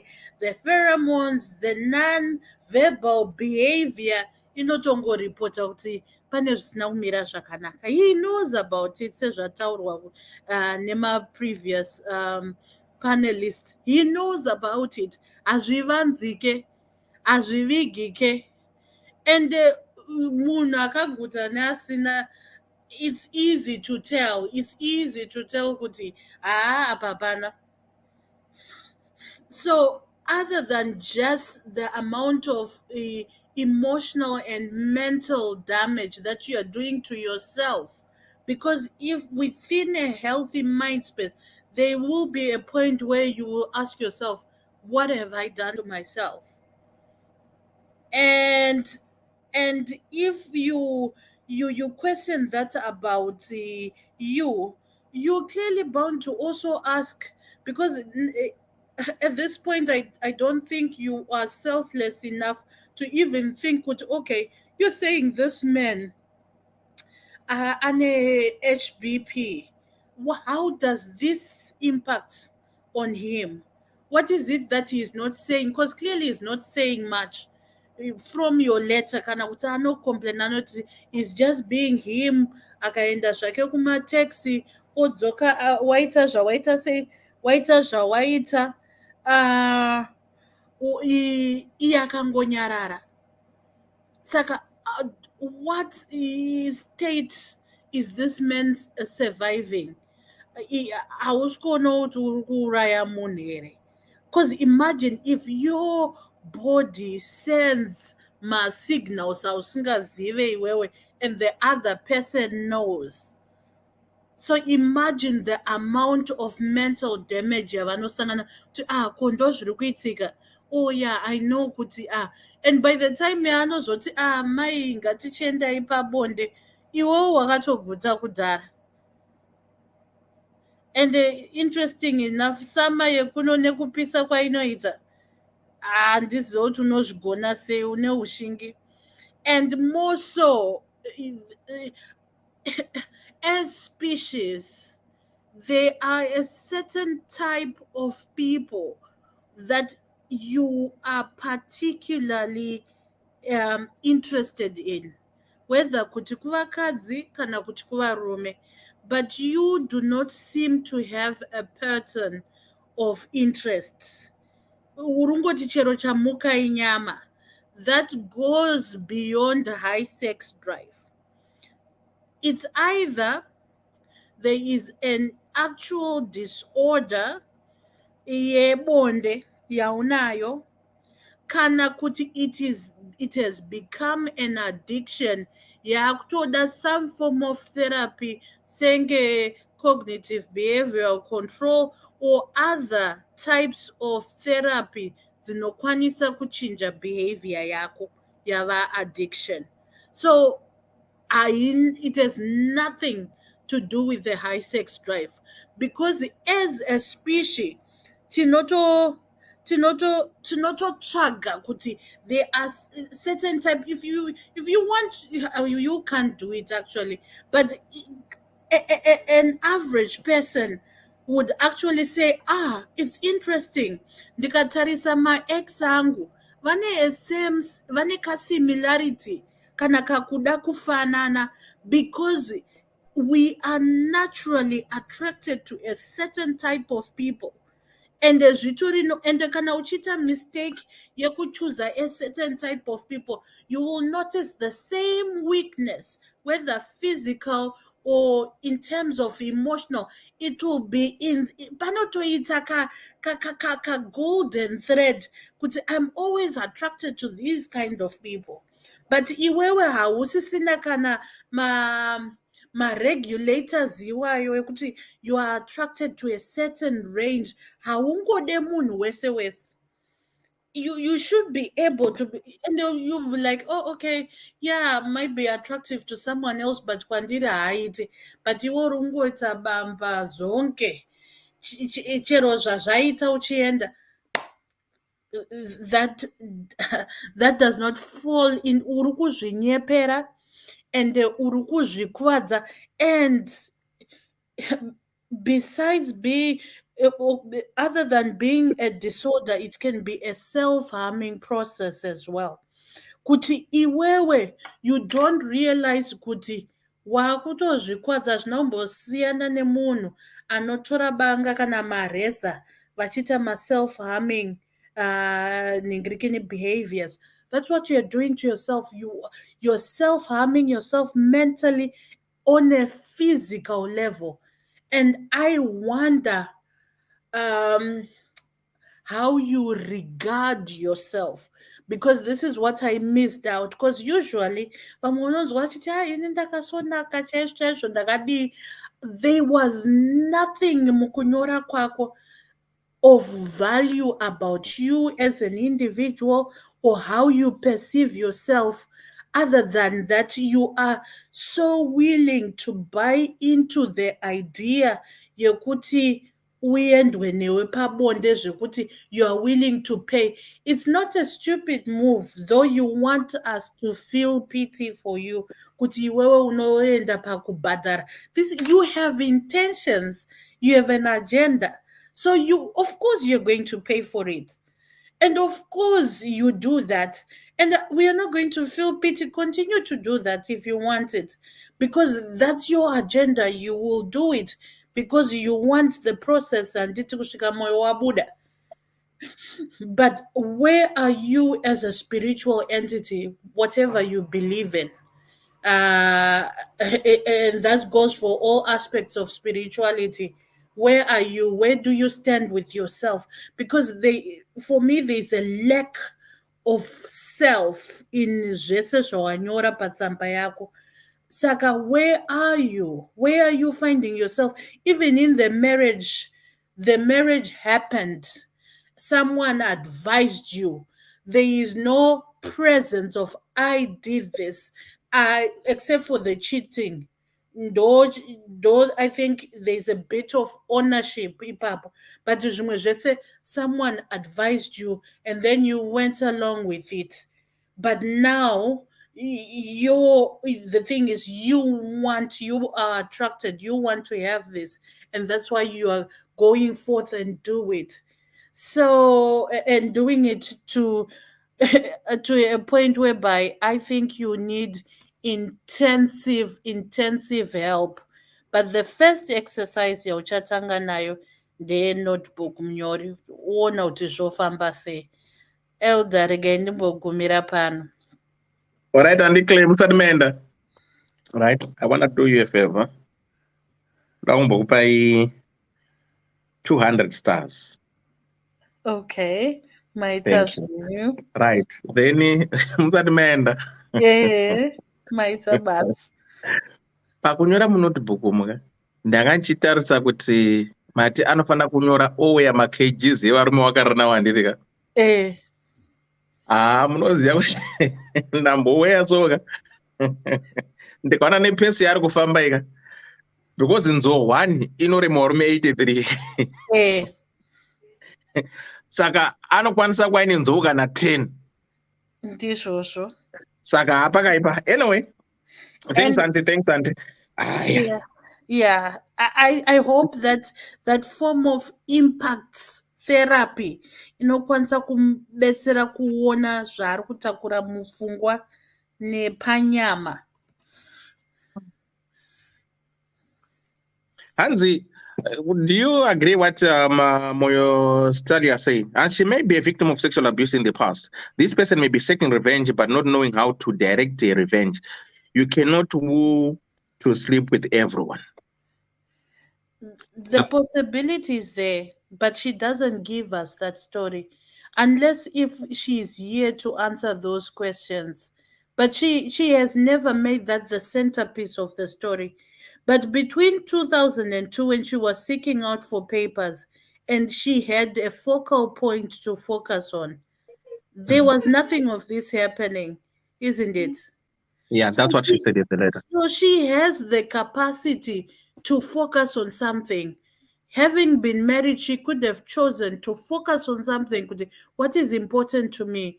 Whether and found a focus point. There have been options for her to focus if she wanted to. But that's how I feel. Right. Okay. Mirai mkoma gwangu Mirai. Mirai. Because pane nyaya ndanotisa. All right. Yeah, you're your points because I've got Mkoma Claude, I've got Lisa, I've got Sibu, I've got and Pamela. Right. Me say Misibanga Bamberi Penyu, then you go Mkoma Claude, then you go Lisa, then you go Pamela. Sibu, how are you? Ndinofara magadi we. Mwisho zile say. Ndinofara magadi. Good. What's up? Vari say my panelists magadi chenyu na auntie. Auntie Sebo tiribo murise. Tira kuramba undi auntie kamkomana uya andandingambwa auntie ndongondisibo. Ndongoti chera man. This is okay. And bakadiko comment section uko. Nasimande zviri sei. Saka ndokumbira kuti mumbo kuti gaga kakanetsamba kati chimanya.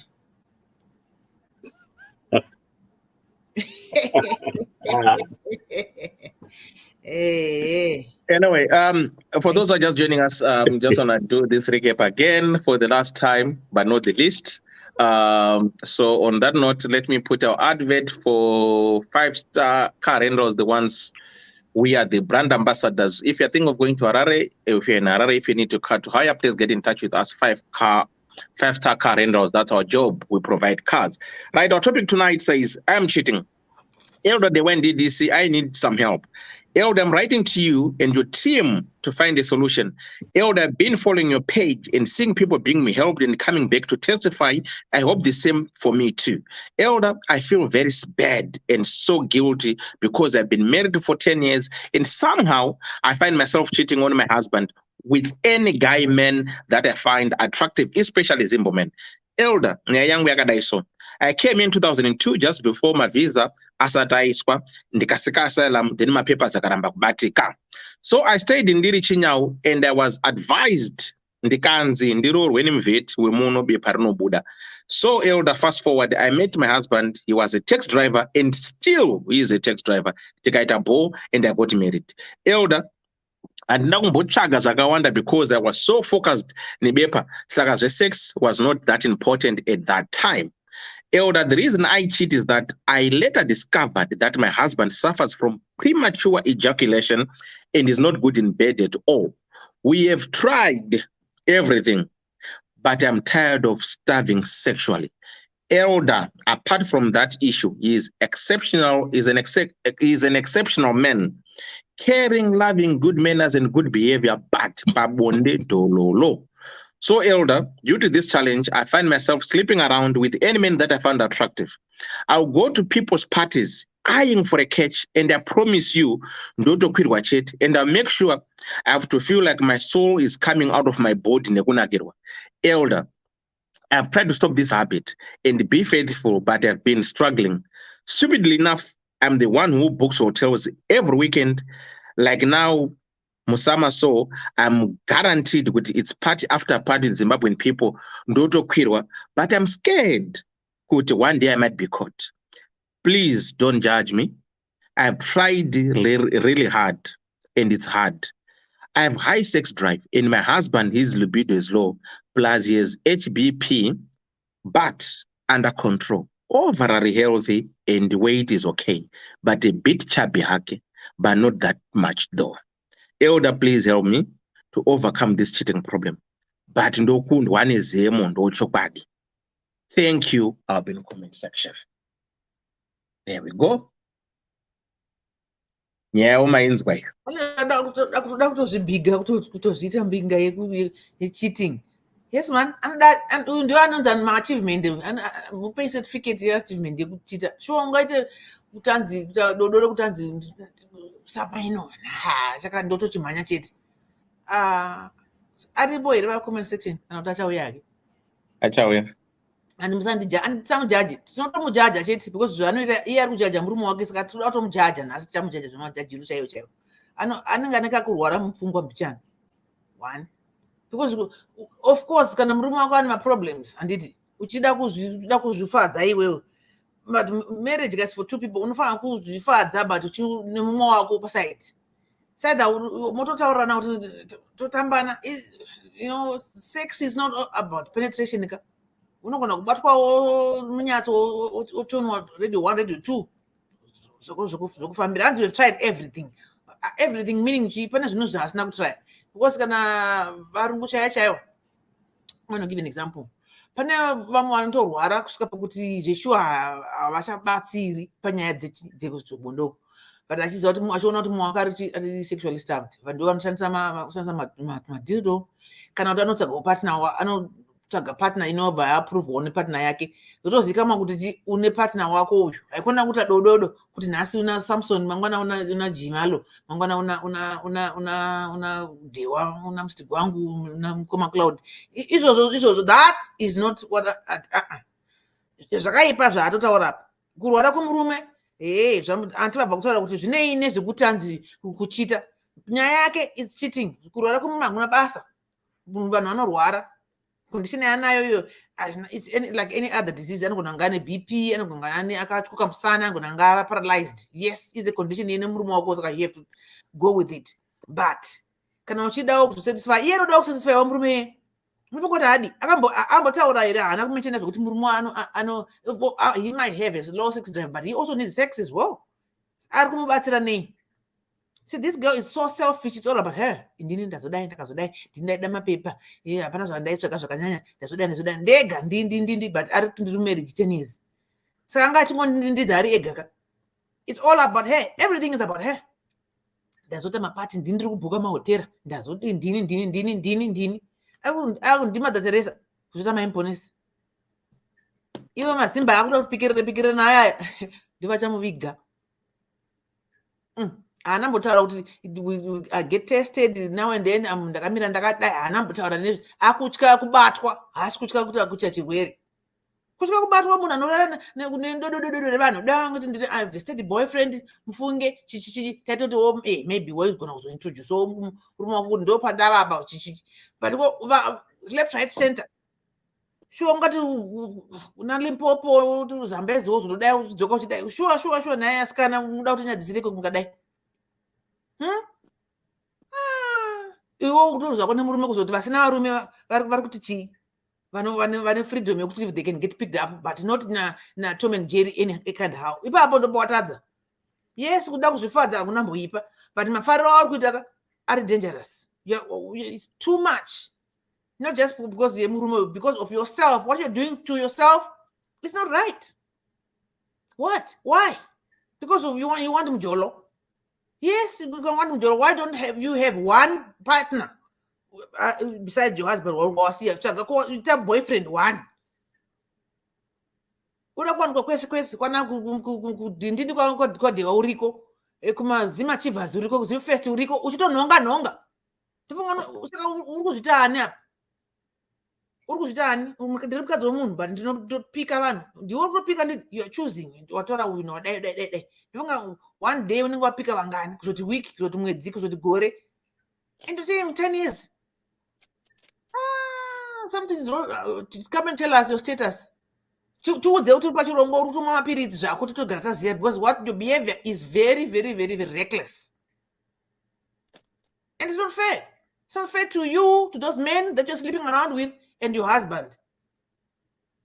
Kuchiri kudai achichi kuchitagira kachanacho chaurikutana nazvo hana akatoremarawo you are using this man. You have used this guy and you continuously use him and also abuse him at the same time. Because I was kumpo mara sake murume unombotambawo naye here. You've tried everything. What is everything? Everything does not mean anything. What is everything? You also try out 1 2 1 2 1 2 2 okay, we'll try some of the things, but what is everything? This girl, I don't know this out and there's number kamera. Kunyara naye angati sure ngote kutota dodo kutanzisama sama ino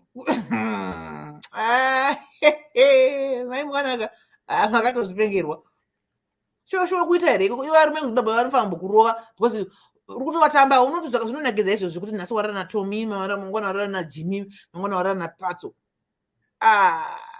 sister navo vakatiwa tinotovajaja zvatandi musandijaji totokujaja because you are judging yourself and you're judging this guy utomusaiza utofunga kuti akapusa nekuti murungu nekuti ane condition ari kutorwara zvaunotoziva. Why don't you feel sorry for him? I'm cheating. Yes, you are cheating, but the cheating the spray of cheating is just too reckless, man. You could have said maybe tingatongosympathize kuti yes ari kutokuservicewo because zvinodiwa jura unodiwa but not the rate yako yekuti wakutofambira kumadisco kutofambira kubhawa kunokecha haunyari hapana zvatombokubatsira nazvo. Regedza behavior yo. First of all, stop doing what you're doing. Stop it. Stop going to catch people. Chimbokechwawo osaka one gara nemunhu one haikona kuti ndikupuko vanhu vacho vana because dzimwe ngonochepa ka anenge akutoziva kuti ningi here uyu akanga ina ningi last week gore rakatanga naningi unless kana achida kushandisa uri funga kuti uri kutonakidzwa varitokushandisawo vanenge vasiyawo pamadzimai avo vanenge vasiyawo pamusikana wakewo ongoziva kuti maimponesi variko tinosvika one nhasi kune kwadhiwa vari kuridza uko vanenge variko maimponesi and you think that is nice? You think that's nice? Zvinyarawo musikana iwe zvininipise zviite mainhingiwo before you before who? Huh? Dewa, tinazo ndingamubetsera nazvo musikana hana yake help yake is no pana zvimwe matest anouya muklasi ekuti nyange ticha vakati nyorai unonyisa kuti ticha this is not a paper yatinganyorei, and we cannot discuss this because there's nothing. Aiwa ka okay no pane mubvunzo hanzi aite one murume ane one. I'm just saying kuti since ari kuti ane problem yekuda mujolo left right center hangapedzi muswero wese asina kujolewa. Handiti that problem we have all established kuti ndo problem yake yekuti anoda kujolo zviri out of control, but murume wake cannot satisfy her. But then why do you have to pick Tom and Jerry and Dick and Samson and ningi ndizvo ndikuramba izvozvo. Of course yes une problem ko wakuzotora rudhanda rwese urwa kuti nhasi una Tommy mangwana una Chiti. Why? Better ungoti nhasi ndine mukomana wangu Tommy asindire murume wangu izvo zviritori nani. Handisi kuti zvinokurudzirwa but hapana asingazivi kuti vanhu vanozviita izvozvo, but zvake izvi zviri extreme zvokuti nhasi ndazvidai ibehavior yechirume ari kuita noti kuti ndikuvapa mbiri varume kuti hanzi achievement yenyu yekuti munofanirwa ngopika torasikana, but that's a behavior yevarume takagara chiziva kuti varume vakaenda kubhawa anotonhonga nhingi notoenda, but iwe ndiwo wakuita manje chibehavior ichocho chechigora kuti hanzi ndibatsirei. Tokubatsira nei? Utozvibatsira gara wato une polisi here? Une polisi itotiudza pana kuti ndine polisi ndikafa ndine zvakarongeka ndizvo unofanira kutaura kwete kuti hanzi ndibatsira. Tokubatsira nei? You already loose cannon watova uko kudhara. You cannot hatingakudzori watoenda iwe. Watoenda. Hanzi ndine makore mangani? I didn't catch that. She didn't say. You see now, she was married for 10 years with this guy.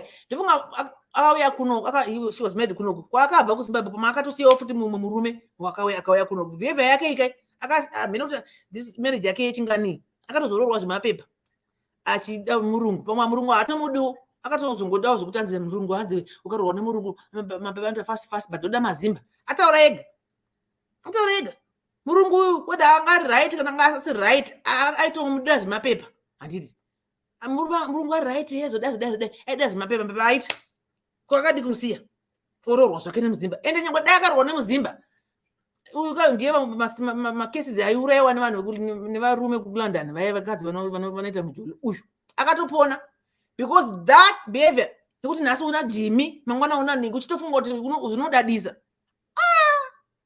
Ndasvoda chaizvo ini ndinekana muromo. This is the first of the stories yatanzwa nemukadzi anotozvipa achievement yekuti ndakaachieva certificate yekuti nhasi ndinotofambira chete kwadewa uko vari kuridza ndinotobva ne1 ndozoenda kuZimfest ndichatobva naye handini ndiri kutobhuka sama ino chakachaya uri ngazororodewa ana nyaya uyu ngatogara polisi suicide mission yari kuita. This is suicide mission. Abva asiya murume uyu ngaasiye mudhara wayayo murungu azvichengetere awane mukadzi anomuda anomuchengeta. Vangani vakadzi vane varume vakaremara kandi varume vane vakadzi vakaremara vanovachengeta vachingovada zvakadaro. She doesn't love this guy. Anoda kungojolewa chete ndonyaya yake. She must just go there and get jolwad. Osiya murume musiya ari kutodyira mari yemurume vachitobhuka mahotera achirara nemakomana. Ndinoda mazimba chete. Tukwana kuti kwa ndiyadzoka ndimbodya nwiwa. Thank you so much Sipo, thank you so much. Mukoma Claude Lisa atada kupindirai. I think ari kurumidza kurara. Ndezvake handiye ndiyada kurara ina handisida kurara indoda kuti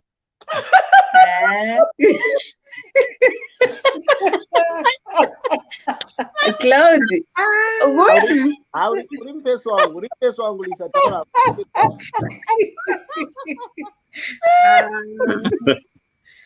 Yeah. Ndokudherera headmaster kuruita Claude mazoona kudherera headmaster. Lisa takakura tese tichitamba teso terai nazvo musapindira. Chakubata zvako. Okay. Thanks so much Claude. Ndozvinoratidza kuti takadzamuse muclass. Muri wekukwekwe kani? Yeah, okay. And Yeah, Dokom kuZisco still. Mkanya msade Oh, Pazisco apa. Ndeva Zisco apa. ndiko mjolo kupi kwa hivyo. Midland. Tokudaidzira Mukoma Claude. Saka dziva munoziya kai mudziwa ndio kukwekwe kwenyu kuti ikoko. Chambotsvaga dziva. Dziva ndio kukwekwe kwenyu ikoko. Ndio kukwekwe kwenyu ikoko dziva. Kwekwe ndokomjolo mchibage. Dziva muda kuona ziya. Hakuna mjolo. Munhu wenyu apora akurasa muromo pano. Mako dzamai mutangire. Right, handeti vanhu vakamira katozotamba zoti munhu ese ambotaura. Handetoni.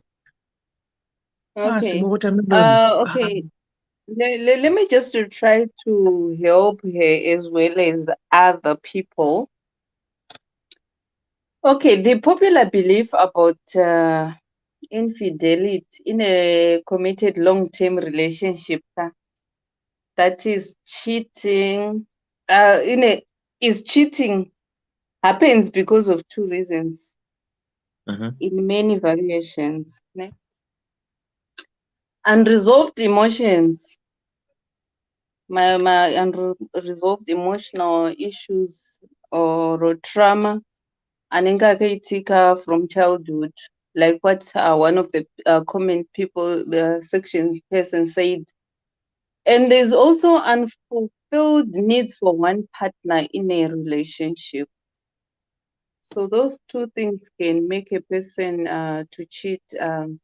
In this case, she's saying sex, and I'm not justifying. I'll go back. I'll come back to that. But either way, there are problems with one partner or both, or with the relationship itself. Isingashande and is causing it vanhu kuti vachite. On another hand, there could be also a couple isina kana problems. They've completely resolved the past emotions. They had a happy childhood. They have a happy childhood memory. They love each other, enjoy each other. They have a stable home and financial issues. There are no apparent reasons for looking outside of relationship for love. But there is one person in the relationship who feels good. There's that thing. Yes, everything is there. We are loving each other. We happy. But there is that thing that you feel good. There's a vacuum. So this might lead also for a person to go outside a relationship and try to look for something that fulfills that fills up that vacuum. I don't know if you're getting me. Anyway, 80-20% in a relationship. Yeah? It's called 80-20%. Yes. You feel that the 20%, everything is fine. Finances, everything. But you're not feeling all of you. Yeah. And then you think that I can find that 20% outside my relationship. So it starts with questions like, who am I? Who could I be? Am I missing something? And if you, in this case, if she says, I'm missing sex, right? Then she goes on to say, there must be more to life than sex. Or whatever that you think you are missing in your life. More than just being a wife, a mother, a partner, or more than just my job title. So she needs to sit down, like what Auntie Clay was saying. She needs to sit down with a notebook onyorake varume vake vaakarara navo, but also she needs to know, she needs to write kuti ndimborani kwenini, who do I want to be, what could I be, what am I missing, is this thing that I'm missing, is it more than life itself? It can also help her.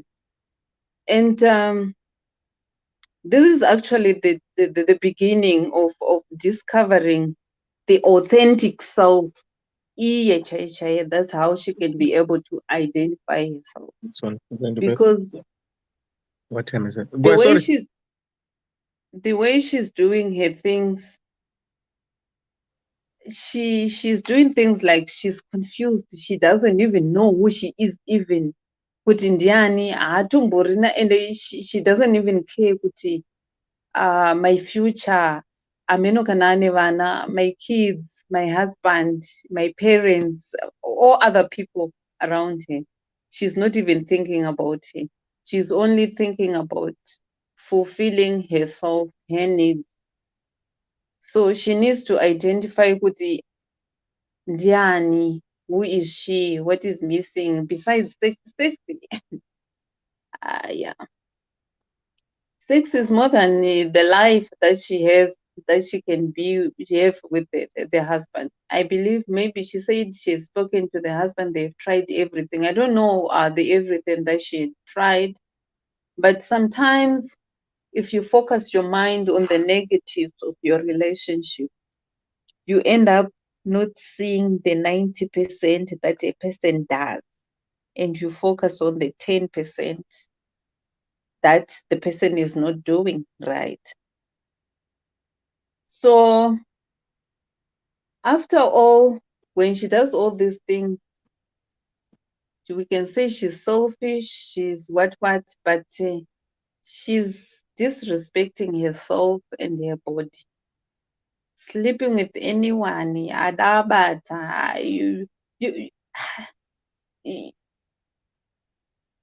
it's like you don't care about yourself. You don't care. Even if you say, I have sex, I feel like my soul is going out. But what about yourself? The guilt that eats you up after you cheat on your husband, even if he doesn't know. And I feel it's very unfair for this guy. 10 years is a lot of time. You should have realized this is not working. Maybe in the first 2-3 years, you could have been out of the relationship. And by now, angadai akahila from using him for what you got from him. But his life is at standstill because of you lying to him for 10 years. 10 years, one, like what Sibo was saying, not kuti we are encouraging, but the whole the society, community, mindfulness of dai kuri kuZimbabwe unenge wakutozikanwa kunzi kana une nzara pfura ine apo, they can give you what you want. So I think it all starts with respecting yourself and knowing kuti umbori ani, and in 10 years, 20 years from now, where do you want to be? And at this rate that you are moving, uchiita mujoloka, we don't see yourself being healthy in the next 20 years. Tinenge takutokudzisira mabanana. We don't want you to come here crying again kuti I contracted HIV or STIs. And this kind of people who do these things this way, they are the people who insist also to sleep without a condom. Knowing kuti last weekend angananingi, last week angananingi. And even if munhu achitoziva status yake, they can even go and spread. Because if you can't love yourself, how can I love another person and how can I care about another person for their heart. Not only you can spread anything STIs and STDs, but moyo womunhu akumanaka. It's very bad for a person to cry with your name. Ngonzi Claudia akanditsotsa mari yangu. It's a case on its own. Imagine destroying someone's life for 10 years. Kana iye Mwari wacho. You are doing all these things. He loves you so much. That's why usazvabatwa. Mwari achiri kukuda zvakanyanyisa. So I think the window period is coming to an end very soon. So you need to repent and utotanga life afresh. I'm sure he has good things that he does. Like what you have been saying in the letter, you were saying he's so loving, he's a man. It's only that 10% that he's not giving you, that you can work out as a husband and a wife. There are so many ways of satisfying yourselves. Munotsvaga matoys enyu kana kutoita yenyu closet yematoy. It's far much better because you'll be respecting yourself as a woman. Not kungoti pese pese raomana saizi dzese wakutoziva unogona kutonyora novel yadzo uchitsanangura kuti dzakamira dzakadai so. Of which you know, I think you have a stronghold of the sex, and you are defending it. Ne zvaunofunga kuti people should believe kuti yes, you have a high sex drive. There are people who have a high sex drive yekuti vanotonzwa kuda but vanototsvikinya maoko avo pakati pemakumbo apa kusvika zvapera. And you have to learn to control your mind. Just learning to control your mind. Kuti no. Don't be controlled by flesh. Control your life yako nenyama. This nyama yekuti inoedzokera mufu. It's controlling your life right now. And ukazvitarisisa, you end up going round. For the past 10 years, hauna chawakamboita mulife mako, if we are to say. Hauna, those men, they're not spoiling you, you're the one who is spoiling them. And if you calculate all those monies, you could have done something in your life. And if you were working together with your husband, maybe pamwe angadai assessory taxi driver. But because you are in his life, you are holding his life. You are the brakes of his life. And you are also the brakes of your life. So you end up going merry-go-round in one place. You won't even go anywhere because your mind right now is to bofunga expansion or self-development in life. Saturday, I should go and party in the party so that I can go and hunt, of which is not good for you. You need help. You need deliverance if it's possible. You need to go for counseling and really pour out to someone who can help you. You need to occupy yourself with certain things that can make you to not think of these things of saying, you can find something else better to do with that time that you spend in a hotel for sex that you do for 1 hour and that's it, and money is gone, time is gone, and then you go back to life and you go back to lie with your husband. Life is we are a husband and a wife. I think she needs help.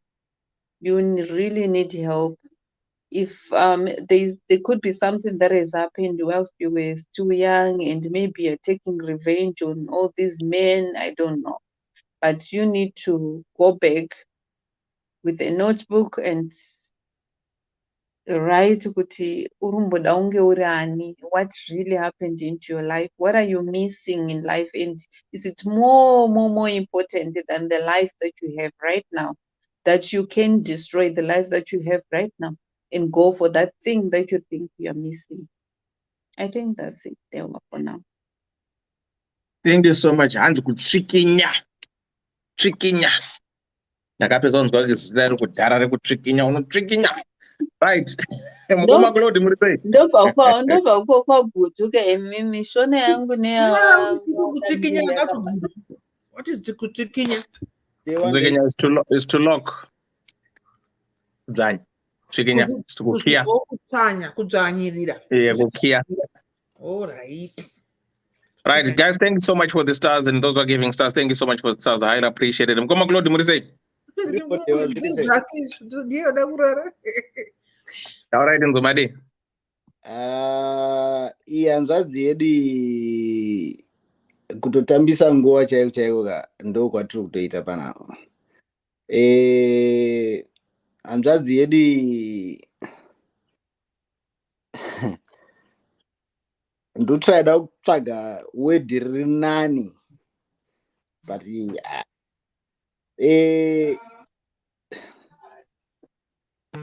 zvaakuita izvi zvatova zveumhombwe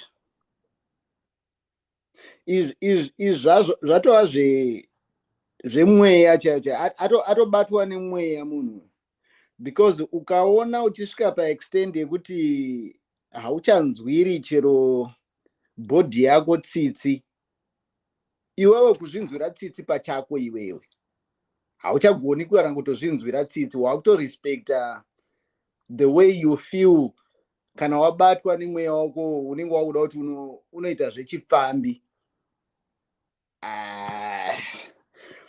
My greatest question kwaari ndeyekuti I don't remember mutsamba make achiti paaifunga zvemapepa aiwana nguva yekuenda kumbonodamburisa zvaari kuita izvo.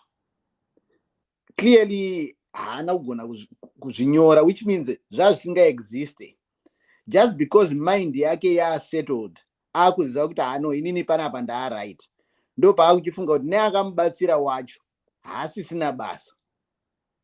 And the funny thing is, kwaari kuenda ikoko achiti hanzi kana ndasvika ndichitotsvaga handishayi, vese vari kutoita navo vacho vese vava vari kutoziva kuti tiri kutambidzana panapa.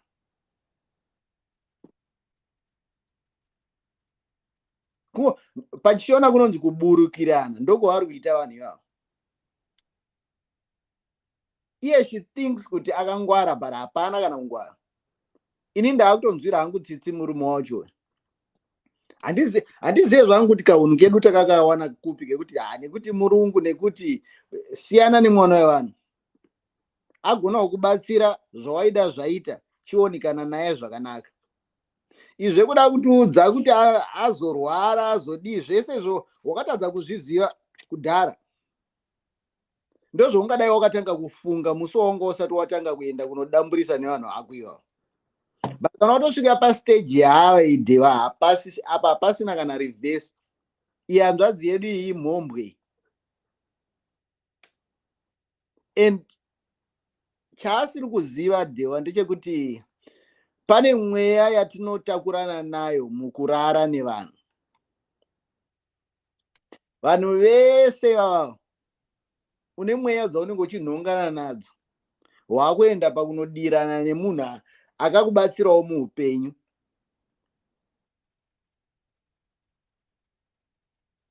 Utsinye, hanzvadzi yedu ine utsinye chaiyo utsinye. This is why you find kuti tinozotaura kuti munhu akapondwa, munhu akaurayiwa, munhu akaitwa sei, ndo pazvinobvira ipapa. Because that guy achafunga time yake yaari kuwesta nemunhu akadai, maresources aari kuwesta, and the energy, the audacity dewa yekuti unoenda kwaunoenda nemission dzako ndio kuti unobhadhara mahotera iwewe. Kumeka sure kuti zveshuwa wararwa iwewe. Iye hanzvadzi yedu nechivindi ndo chinonzi chivindi manje chainacho. Uyu munhu uyu dewa, uyu munhu uyu ipfambi yakasara, pfambi iyi ndo inonzi pfambi manje.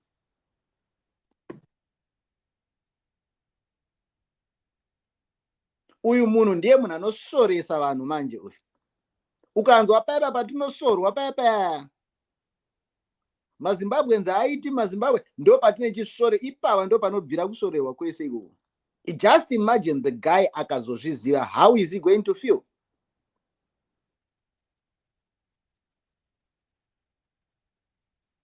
Hey, azodai. And there's nothing, not even one thing chagona kutaura about this guy other than kuti anorwara azodai. Hey, he's a reasonable yei. Ipa munhu maruva ake paanogona. Kana uona zvemaruva zvaramba, siyana naye, rova pasi uende. Uyu munhu deva hapana kana help yaanoda uyu. I'm telling you, uyu hana kana help yaanoda. Zvenyu zvamunotaura kuti hanzi, hey, pamwe akaabhuzwa, pamwe mamuri pacha abhuzwa imimi. Munhu akaabhuzwa, how come kuti iwo kana wakaitirwa utsinye, what makes you think kuti iwo uchada kuitira vamwe vanhu utsinye? Ukaona wakaitirwa utsinye deva, you have a heart inokuudza iwo kuti unoziva kuti chinhu chakaipa ichi. Neno handigoni kuti ndiche. But ukaona uchiri wakaitirwa utsinye, iwo enda uchinoita utsinye. Hausi right. Abuse yamuda kutaura, hey, munhu akazoabhira ndezvenyu izvo because maoda kutotsvagawo zvinhu zvekungoti mutaurawo because mashaya zvinhu zvekutaura pamunhu wenyu. Uyu munhu wenyu uyu ipfambi, hapana zvimwe zvamuda kutiudza. Kutobrega kuti sama izvo yatosvika kudaiwo, sama yese ndine ndichikiwa mushina. Iwo mushina wacho haunyari, unongoti pese. Apa hapana zvekutaura deva. Andiclare vambozamawo kutaura but kutaura chokwadi chaicho. Kutaura chokwadi. Ipfambi yakasara, pfungwa dzese dzakaperera muupfambi, hapana zvatiri kutaura. Kuto waste time kwatikuita because nothing of what we are going to say here is going to make sense to you. Hapana, kune vanhu vanonzi vanodzoreka. Uyu haichadzoreki uyu. Itai henyu, taurai zvamunoda kutaura, hapana kudzoreka kwaanoita. Iri ritongori gwangu rekutongoziva kuti kungogwangurwa zvichisiwa zvakadaro. Murume achibuda achienda kubasa kunodhiraivha taxi, kana vari vanotodhiraivha usiku hwese uya, usiku hwese mai vanenge vari busy vachirovesa mushina. Ndo zvine zvichiitika ipapo. There's nothing good to talk about this woman. Vakadzi apa ndo pamunoti nyadzisa apa. Paya vanozotaura kunzi vakadzi vanonyadza, ipapa ndo pazvinobvira ipapo. Sazoimushara, hey, varume vanohura, varume maona murume upa hura, ngatitaure iyi irapa iyi. Uyu ipfambi uyu. Vampire iri. Ndapedza.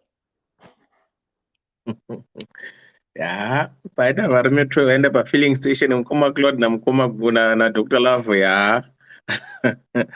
Varume vagumbuka. I think mukoma gwangu vagumbuka futi. Nditaura hangu chirume kuti varume varapa vari kudya cheukwenzi uriri chaiwo. Right, andipe mundepe. Moroi makadi henyu. Uri kudi muzaya? Mushe muri sei pano? Mushe.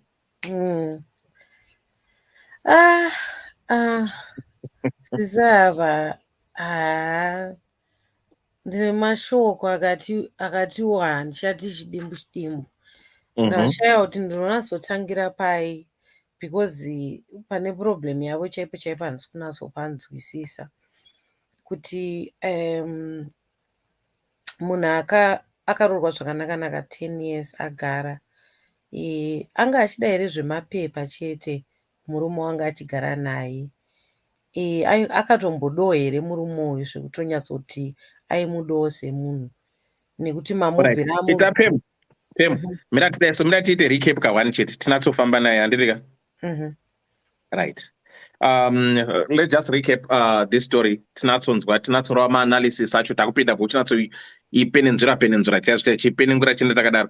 Right, I'm cheating. Hello Elder and DDC, I need some help. Elder, I'm writing to you and your team to find a solution. Elder, I've been following your page and seeing people being helped and coming back to testify. I hope the same for me too. Elder, I feel very bad and so guilty because I've been married for 10 years and somehow I find myself cheating on my husband with any guy or a man that I find attractive, especially Zimbo men. Elder nyaya yangu yakadai so. I came here in 2002, just before my visa asati aiswa, ndikasika asylum, then mapepa akaramba kubatika. So I stayed in Chinyawo, and I was advised ndikanzi ndiroorwe nemuvheti wemunhu bepa rinobuda. So Elder, fast forward, I met my husband. He was a taxi driver and is still a taxi driver. Tikaita bo and I got married. Elder, handina kumboda kutsvaga zvakawanda because I was so focused nebepa saka sex was not that important at that time. Elder, the reason I cheat is that I later discovered that my husband suffers from premature ejaculation and is not good in bed at all. We have tried everything, but I'm tired of starving sexually. Elder, apart from that issue, he is an exceptional man, caring, loving, good manners, and good behavior. But pabonde apa dololo. So, Elder, due to this challenge, I find myself sleeping around with any man that I found attractive. I'll go to people's parties eyeing for a catch. And I promise you, ndoto kwirwa chete, and I'll make sure I have to feel like my soul is coming out of my body nekunakirwa. Elder, I have tried to stop this habit and to be faithful, but I've been struggling. Stupidly enough, I'm the one who books hotels. Every weekend, like now, summer so, I'm guaranteed with its party after party with same people. Ndoto kwirwa, but I'm scared could one day I might be caught. Please don't judge me. I've tried really, it's hard. I have high sex drive, and my husband, his libido is low, plus he has HBP, but it under control. Overall, he's healthy. Overall healthy and weight is okay, but a bit chubby, not that much though. Elder, please help me to overcome this cheating problem. But ndokundwa nezemo ndochokwadi.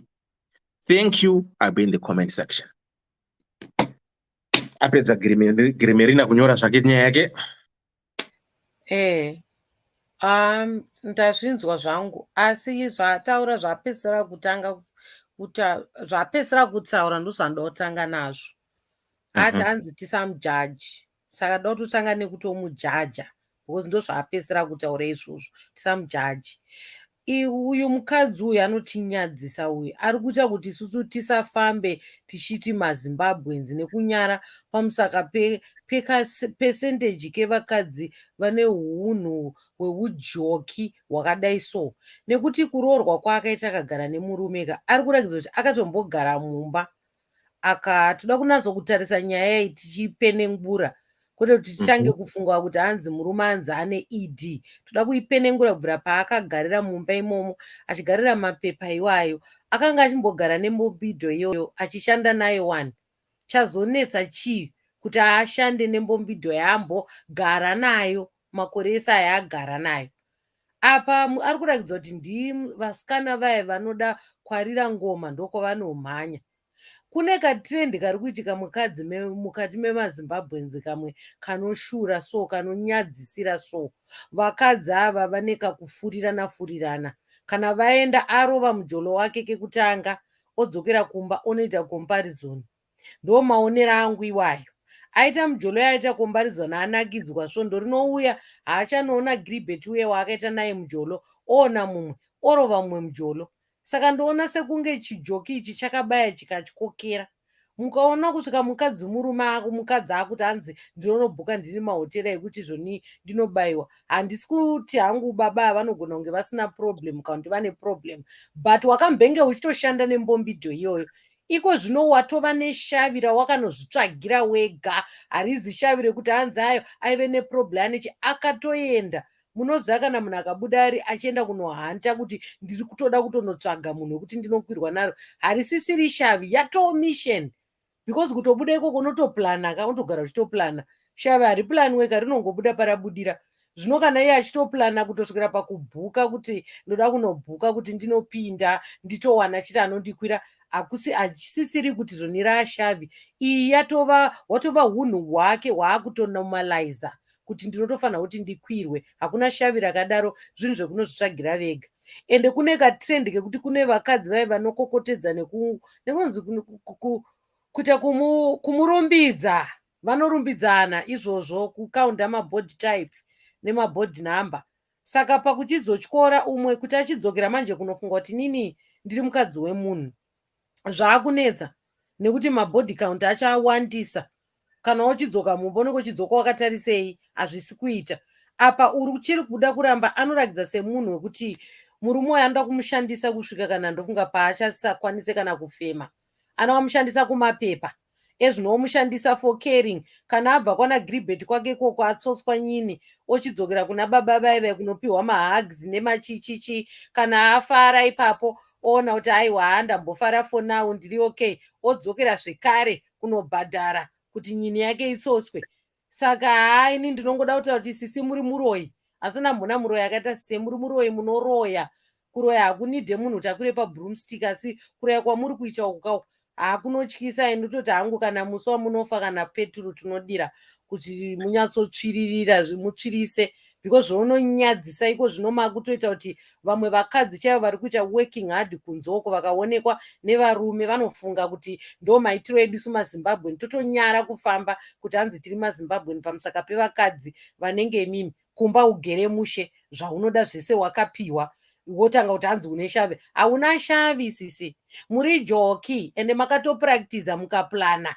Hakuna shavi rakadaiwo, chijoki chamakatoplana, munotove nemisheni, maitomboita zvekushamisira kuti mukaenda kushamwari dzenyu moti hanzi nezuro ndanga ndina nhingi because ndo munotofira kunge magozi. Saka aiwa hakutokujajai totokujajai, munosemesa. Ndapedza hangu ini.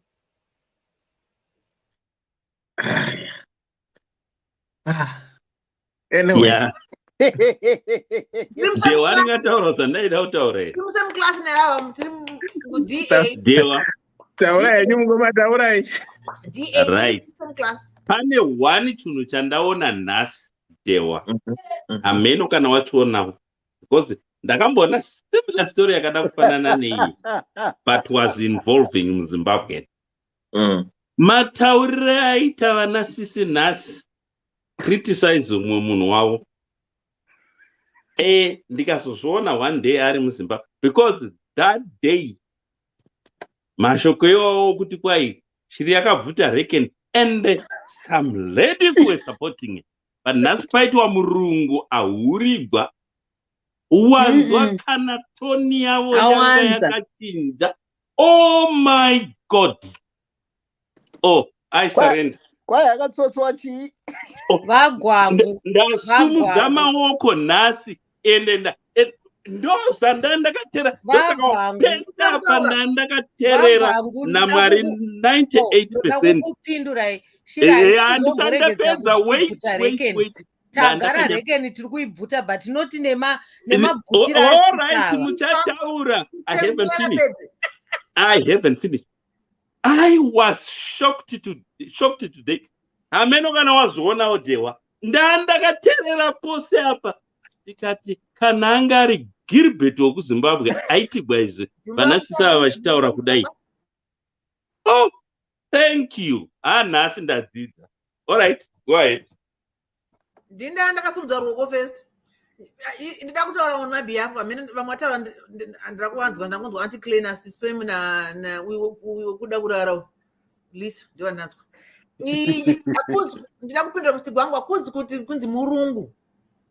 Apa inini I was basing on the behavior. Whether murungu na mutema. Behavior yacho is just a no. Izondaziwa, but ndiri kutaura kuti pakamboitika story iri similar nei pakataurwa shiri yakabvuta rekeni. Chino chakazodai makamajaira varume vekuZimbabwe kuura. Nhasi manzwira makambovapa zvinzi varungu. Last week painzi varungu ndikati ime musada kungokuza varungu zvisina basa muchishora. Last week it happened and varungu vaiswa pane imwe platform yokuti unoona kuti yeah. But statistically zvazvo, statistically Vanenge vakaita sevarungu.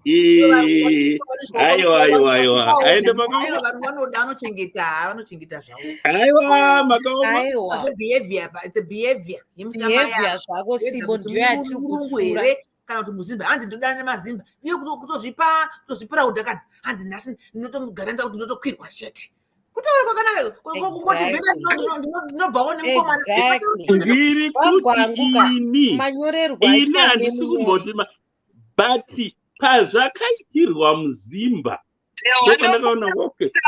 aiwa tine self-hate ndazozvoona nhasi. All right, okay, hold on. Mbuya ari kumira kuti rande meeting na 9. 1 second. Tara imbi atinzi. Sorry. Mira, hold on, Sibo, hold on. Mbuya tara itinzi.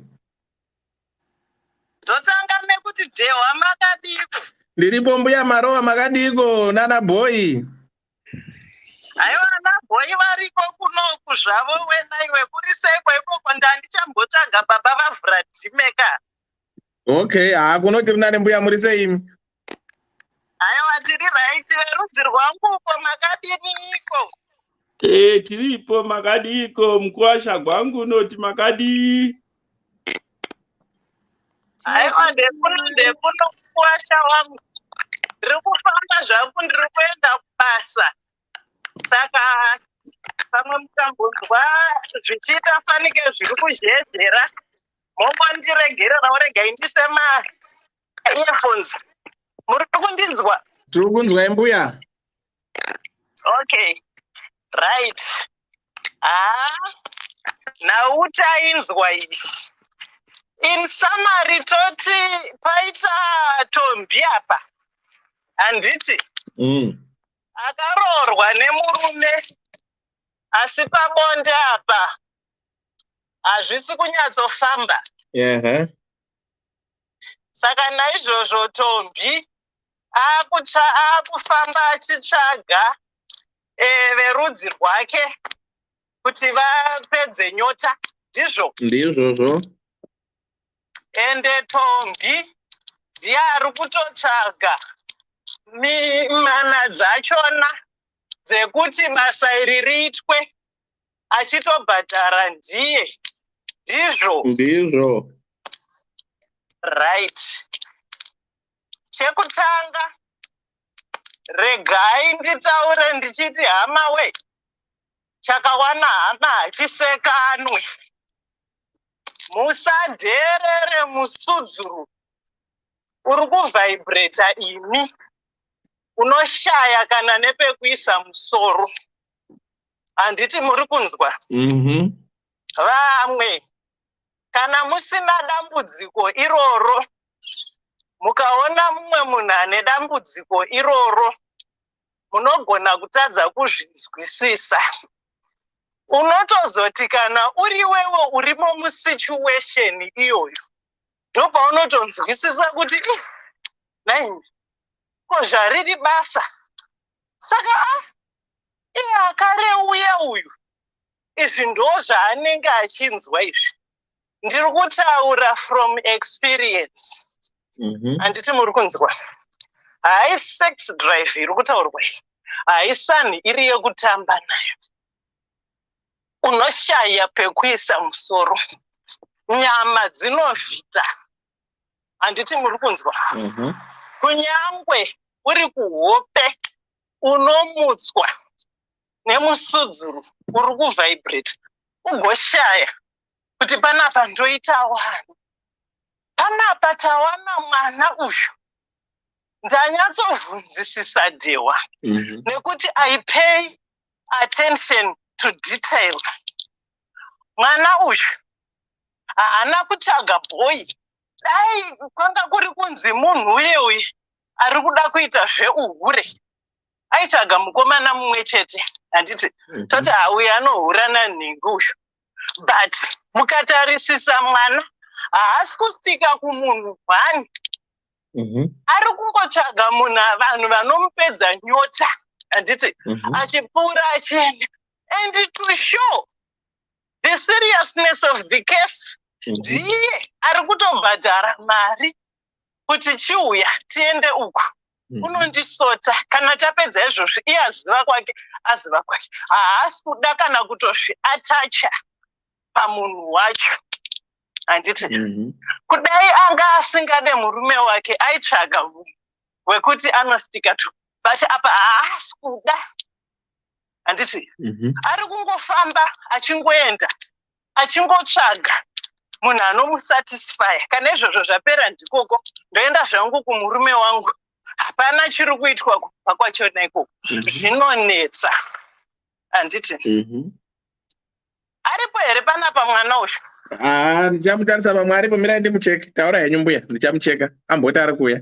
Pamwe aripo aine ghost zvake. Inini ndiri kuda kubatsira mwana uyu Dewa, nekuti ndiri mumwe wevamwe vane a high sex drive. Kana zvinonzwi zvandinonzwa inini zviri izvo zvinonzwikwa nemwana uyu, yes, unogona kutadza kuzvicontrola, but munhu unotozvifundisa. Handiti pane zvinotoitwa kana shave. Ini speaking for myself, ndine zvandinoita kana shave rangu randibata. Handiti uri kunzwa Dewa? Kubvira ndingataure kuti kubvira mugore ra2010 up to now ndichipinda muno munyika yevatorwa muno, handina kumbobvira ndakagara away from my husband. Handiti ini neex yangu takanga takasangana vanhu vaive nenhingirikini ne-high sex drive. Tese takatenge tisina kukwana pakari panyaya dzeboda, ende taikwirana. Hapana nyangwe ndiri kunguva dzangu. Handiti uri kunzwa? Zvaititadzisa kuchaiwa mususu. Taita ndazo kuti ndomunga ndakatombokutaurirai, ende chamunofanira kuziva ndechekuti nhingirikini kuchaiwa musudzuru, kana kuti ndotaura ndichiti kuonjeka, inid. Handiti inotofanira kutosatisfaiwa. Vakafunda zvenhingirikini zvepsychology chete unoziva kana uri kuchikoro kandopa unonyanyofokasa nezvinhu izvi, kana wazosiyana nazvo wapedza hauchanyanyoita shungu. I can't remember kuti pahierarchy yemanidzi aMaslow yakapleswa papi, but it's one of the essential needs yelife. Kana munhu uri so stressed Dewa, musudzuru hauvibhrete uyu. Handiti uri kunzwa? Asi kana usisina nhamo dzakawanda, tofunga kana kwenyu uku varume uku zviriko, ukange usiri stressed vombi, kana uri stressed vombi haisumuki. Handiti ndiri kunyepa? Ndiyo. Kana uri stressed vombi haimbofa yakarova senda toto kunyepa chaiko. Asi kana pfungwa dzakagadzikana, vombi inogona kukutambudza iyi. Kunyepa? Zvimwe chete kwaone musudzuru. Ungade kuchaiwa musudzuru apa uine nhamo uchifunga kuti zvino apa ndichazodii, apa ndichazoita sei, zvino zvikazodai so ndichaita sei. Haumbofa wakazvifunga. Asi kana pfungwa dzako dzagadzikana, aiwa, dzinoita dzega. Ndochokwadi chacho kana takuda kutaurirana chokwadi. Ini I call a spade a spade. Handimbotaura ndichivanza kana kuita sei kana kuita sei. Ndinotaura reality. Handiti vamwe mese muri kutaura kuti azoita sei. Tati chakaona hama hachisekanwa. Imi kana misudzuru yenyu isingakutambudzei, aiwa, makakomborerwa naMwari.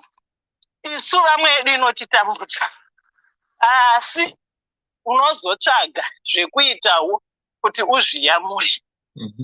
Ndikati mwana uyu ari kutonyatsoratidza kuti mafeelings ake ari genuine, mwana ari munhamo uyu. Zvotochiita apa tombi uyu akanga ari panapa, ngaatofundira kazvake kuchaiwa bonyora. Zvinobatsira. Isu for the past 10 years ratanga tichichaiwa, zviri kubatsira. Handizivi hangu ambotaura kuti nemurume wachona vakamboedzaedza. Handizivi hangu kuti chavaedzaedza chii. But kutaura kwaari kuita ndengandanzwa zvichinzi baba vanokurumidza kurasa mbeu ndizvo. Pasina kwati kwaedwa. Pane zvikafu handiti zvinotaurwa kunzi zvinodyiwa nevarume kuitirawo kuti vasimbe pabonde apa. Kuna makegel exercises handiti anoitwa nevakadzi, varume vanofanira kuaitawo zvakare. Izvozvo zvinoitawo kuti nhengo yake iite isimbe handiti. Then mwana uyu ari kutaura, ari kuratidza kuti mwana ane zemo rakakura chaizvo. Ko kune matoika anga achitaurwa nevamwe. Ukanyatsotsvaga toyi yako, ini mangwana ibirthday rangu. Anti muri kunzwa? Mhandara yangu yakanga iriko kunoku. Right? Akati mama, ndauya kunhingirikeni. Vanga vakauya last week iyo. Vakagara kunoku. Murume wacho anga amboenda kumusha kwake. Birthday renyu richaitika handisipo. But ndine present yenyu yandinoda kukupai. Handiti. Ndikati present ndakafunga kuti ndichaona kadress kana bhutsu kana perfume kana chi. Ndobva ndatoona ndapiwa kabhokisi ndikati tofukei perfume. Dewa ndobva ndavhura. Manga muine vibrator. Anturunzwa. Ndakatengerwa vibrator nemwana wangu for my birthday. Anturunzwa. Kozi mwana wangu akambondibvunza agarawo kuno avharirwa madhezi emalockdowns akati muri kupona nei.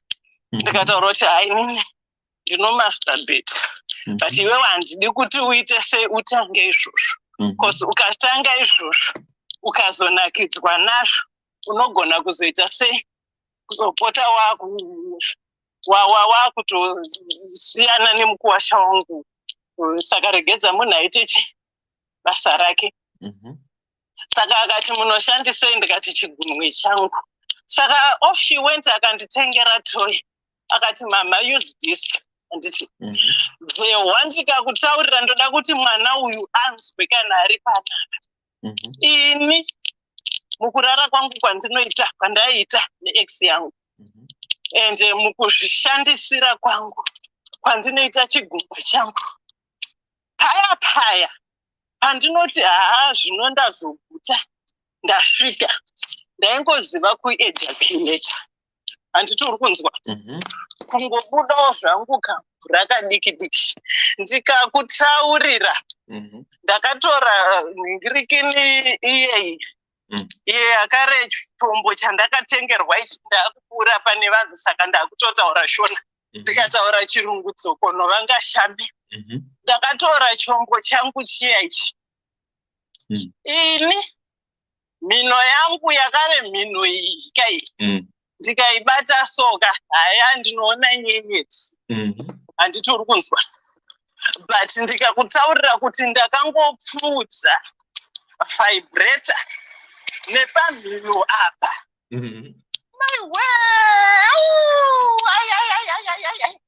Ndakaona nyenyedzi.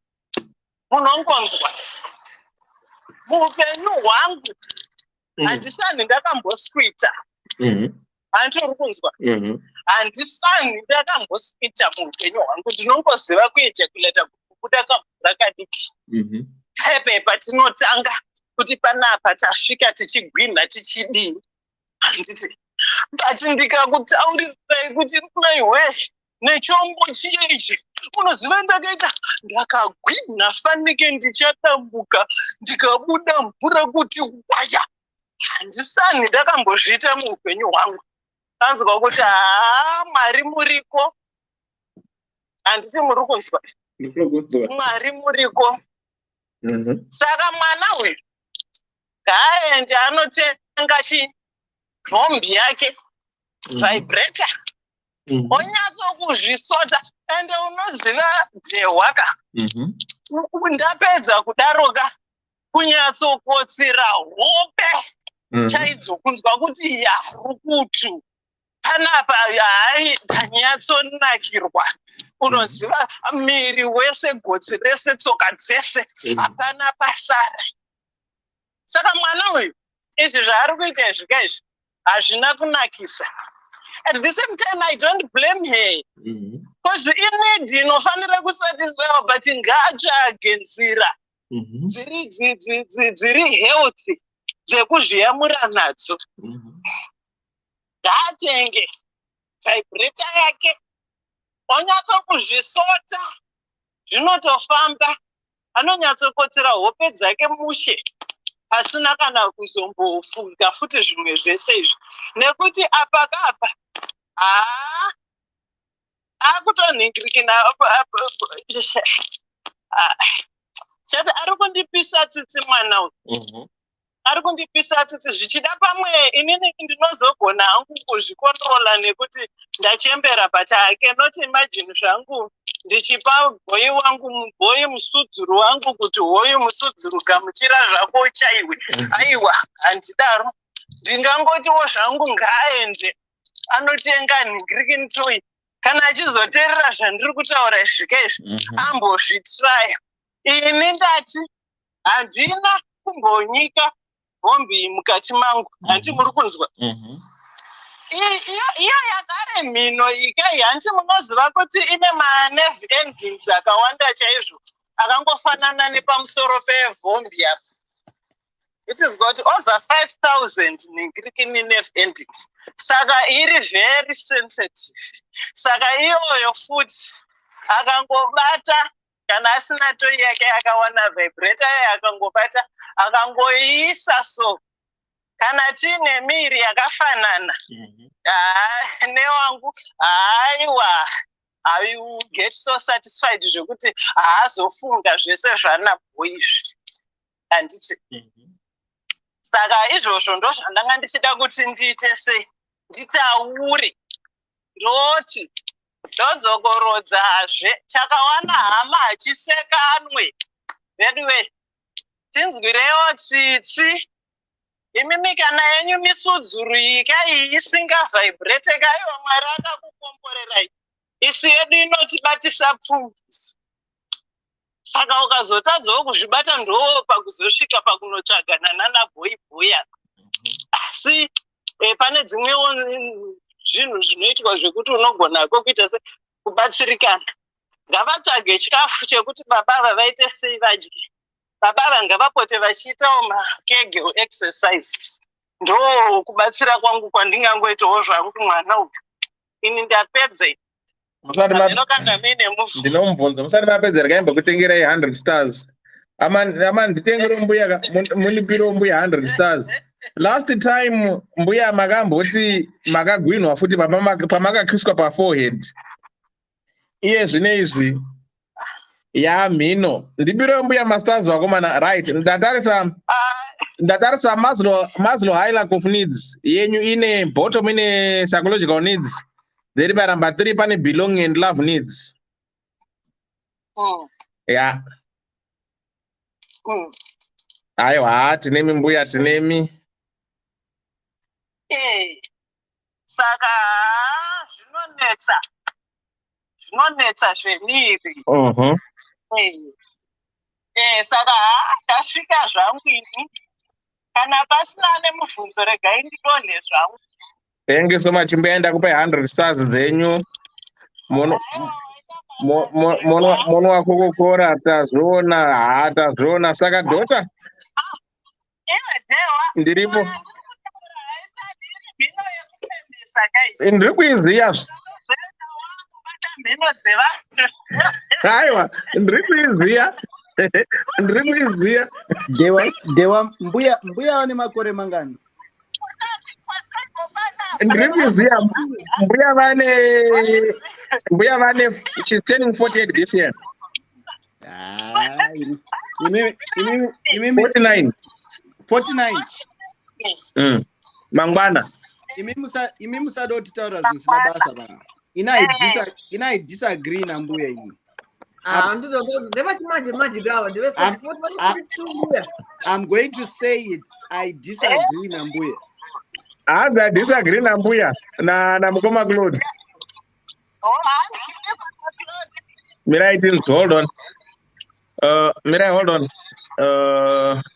Mirai, pana mnane gadget 3 muted hapo. Mirai tone. Doctor ba mute.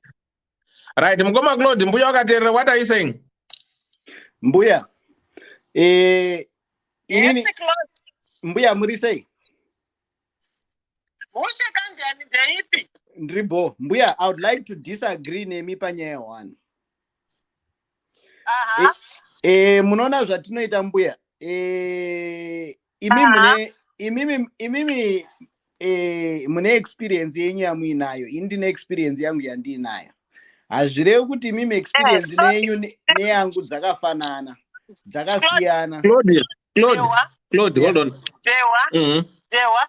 Sorry, mira ndikuda kuita check in. Saka ndasvika akasaka nenhau dzecovid. Tofunga zviriko kwese ndiri kucheka ini ngaataura hake Claude. Alright, antaura wakaterera. Right, saka mbuya zvandiri kutrai kuda kutaura panapa ndezvekungoti iyi kesi imbuya kai yatosiyana nezvamuri kutaura. I understand zvamataura inini. Vanhu mabhodhis edu anosiyana mbuya. Vanhu bhodhi dzedu dzinosiyana, which is fair and fine. Inini mbuya, I'll tell you inini.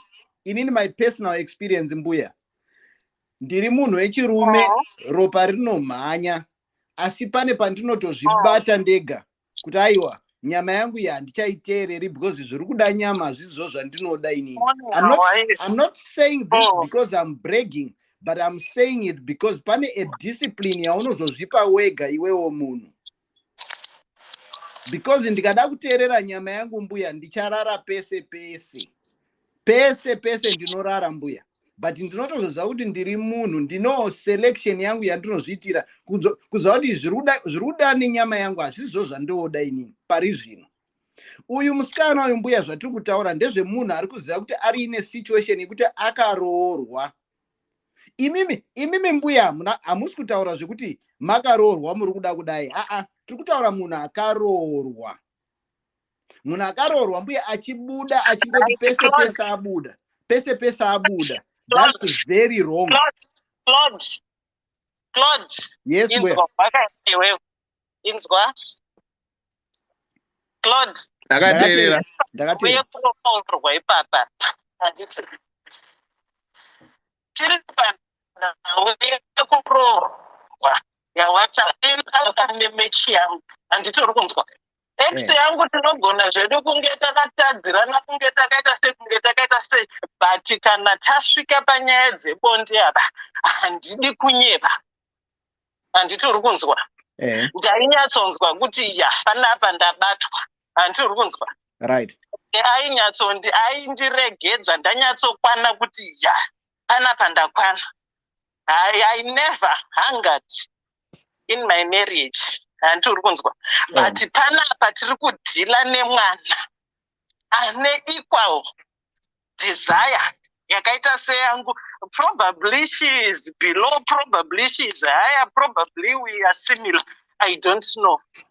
But ndiri kutaura kuti from experience, judging from my own personal experience, ini chakazokonza kuti ndisaende kumatoyi kana kuti nditarise vamwana boy kuti baba ava vangangondibatsira is because ndaive nemunhu aindigona. Handitori kunzwa. But panapa tiri kudhila nemunhu ari high, but munhu ainaye either ari low kana kuti anotoriwo zvake anotori nemahealth challenges ari kutadza kumusatisfy. Ndo zviri kukonza kuti munhu aende out. Iwe kana nyama dzako dzichikutambudza uine mukadzi mumba, mukadzi wachona achiramba kukwirwa Claude, varume biyenyu kunzoko vanopedzisira vakuita anonzi small house. Zvinhu izvi zviri kwese. Ndosaka ndiri kutaura kuti pakuroorwa apa hatisi kuramba mwana akaroorwa, but iye ari high, murume ari low. Iyi nhau yatakambotaura panapa kuti panhau dzema-sex drive dzikaiti dzine mitauro. High nehigh vakasangana, as was me and my previous partner. We were both high. And we were both high achievers. Tainyatsokwirana, tainyatsonakirana tese, tanyatsonzwa kuti panapa tasvika tese, taigwina tese at the same time. And yes, we were satisfied. Handina kana musi wani wandakazomboti panapa ndazoita sei kana kuti ndazoita sei. Handiri kunzwa high and high vakasangana. It's a very good balance. High and medium vakasangana, they can try, they can balance it out. And it, but rinove dambudziko kana high ikasangana nelow, of which I think in this case dona wipapa mwana uyu ari very high, uyu muramo wangu uyu munhu ari very low. Saka panoitwa sepa ndopanozokwanza kuti munhu atange pakuenda achinoita izvozvo zvekutsvaga kuru. Ndo zvandiri kungotaura chete, ndo zvandiri kutaura at the same time kuti wakatadza musudzi uri kuvhaibhreta unonetsa. You cannot reason nemusudzi uri kuvhaibhreta iwe Claude. Musudzi uri kuvhaibhreta hauna musudzi wekuti ndingakutaurire nezvawo. Musudzi ukatanga kuvhaibhreta wakarara, hope dzinopera kuti hwa. Handiri kunzwa, dzinopera hope, unoshaya kana pekuisa musoro, wamuka musudzi uchivhaibhreta. Saka zvimwe unotozoda kuita sei kuzvibatsira. Ini ndakawana comfort muchigunwe changu for the past 11 years. Yeah, I've been using chikunwe. For the past 12 years, I've been using chikunwe changu until recently ndazotengerwa chagare chombo chandanga ndichikutaurira kuti chandiri kukudzai kuti ndakafambisa panhungo ndikabuda mvura dzandisani ndakambobuda upenyu. Saka hai nelow zvikasangana idambudziko. Hai nelow zvikasangana idambudziko. Saka it has to be evened out. Makare taimboningirika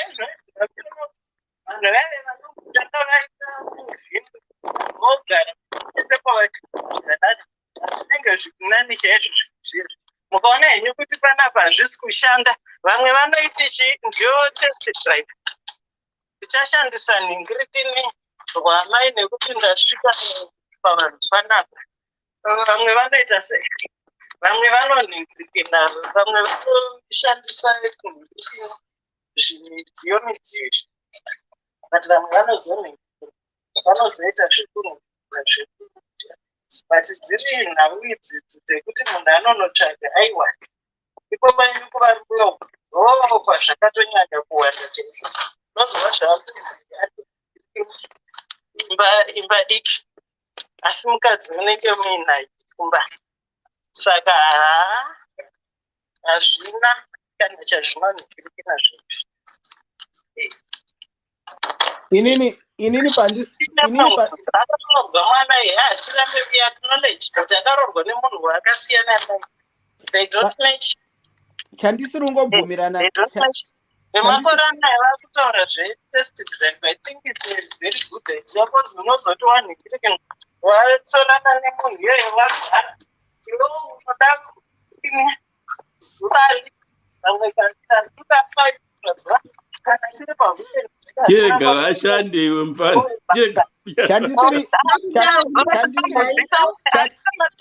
Chandisiri kubvumirana nacho.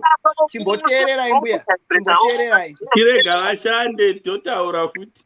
Kuroorwa anenge akaroorwa munhu akabvisa majasi anaClaude akapfeka majasi acho. But ane nhamo ndiyani? Mwana wako. Ndosaka ndati attention to detail. Mwana uyu ukada kuti uzvitarisisa. Haasi kutombokurema mari kuvarume kuti ndipei mari. Ndiye ari kutobhadhara mari yacho. Kuratidza kuti panapa taita dambudziko.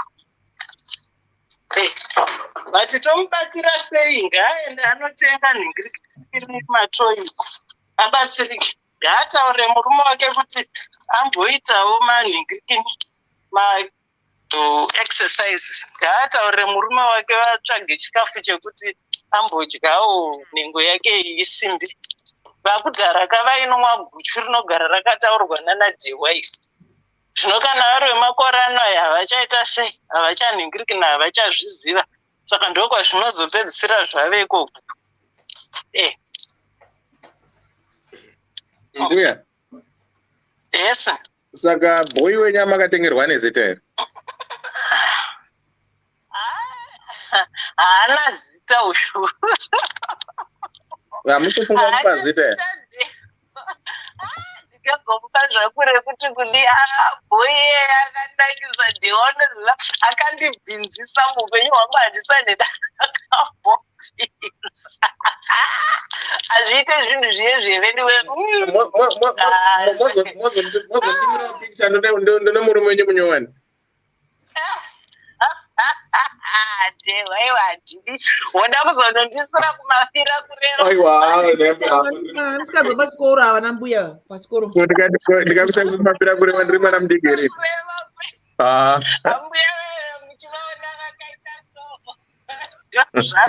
Vakufara wena vachikuba chirudzima nje vakufunga boy wavo yeyu. Right, imi mbuyaka chenda kubasa tokubata ichiita izvebasa. Thank you so much. Thank you so much. Happy birthday tomorrow. Happy birthday mbuya. Happy birthday tokufonera emangwana. Okay, thanks guys. Bye bye. Bye bye. Sekuru Benford neighbor. Ma twins ne mwana wangu. Birthday rake riko mangwana. Sekuru Benford. Kule. Sekuru. Vari pa mute vari kudrive ava. He's driving. Okay. Mwana wasibo. Sekuru. Mandia ndibvise pa mute. Ndakubvisa indeipi? Kuno ku right uko ndiri pa road ndakateerera hangu sho. Taura yenyu tinzwi.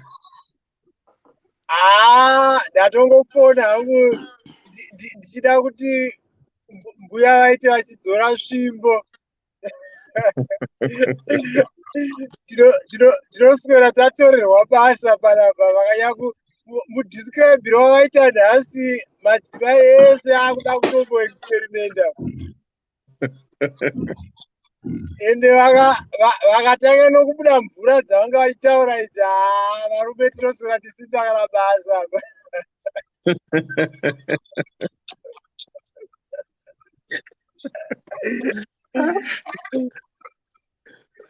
Because ndari vanhu vacharova the usual chacho but nhasi kwavanga vakurova ukuku kwakwakumberi uku but hazvireplace munhu. I think matoys haareplace munhu. I think munhu unongoita wakamwa difference. So you reckon? Yeah, I think munhu uneka difference. Inini I would say kuti musikana uyu vayo akanyatsokuudza murume wake nyaya yake ka. I think they can work something out. Kana munhu anyatsoziva vari two, they can work achinyatsomuudzawo nzvimbo dzaanonyatsokunzwa ari sensitive to achidini. They can work something, especially kana munhu watomuudza kuti problem. I think he will do anything. Izvi zvaari kuita izvi hatizvikurudziri mumamarriages zvakaita saizvozvo. Yeah, that's what I would say. Mukomadhewa I'm in a busy road, saka regai ndibve ndakumira paito panapa ndingoconcentrate on my drive. Thank you so much, Sekuru. Thank you so much. Right. Murukona, the good thing about this thing, tibatsira to understand. In any wrong way, I can't remember the person who wrote. Kuti again, as this critic kwa rukadzi chete, zvirukwa nemukadzi uyu. Ati there are some men who don't have a spousal visa. then akapuhwa indefinite leave to remain or whatever, kind of whatever she said, schools they will disappear. Reganimbopozani pakoni mukana koni ndepi ndiripo nkumadhiwa muri sei wadi mbo zvekuti uri sei comment section nemapanelists muri sei right aiwa ndangopinda zvangu kuti ndingosiya one word chete ndodonha ndienda kucomment section kuri kubvira nhasi. We've been saying for 100 years chihure pasi nacho.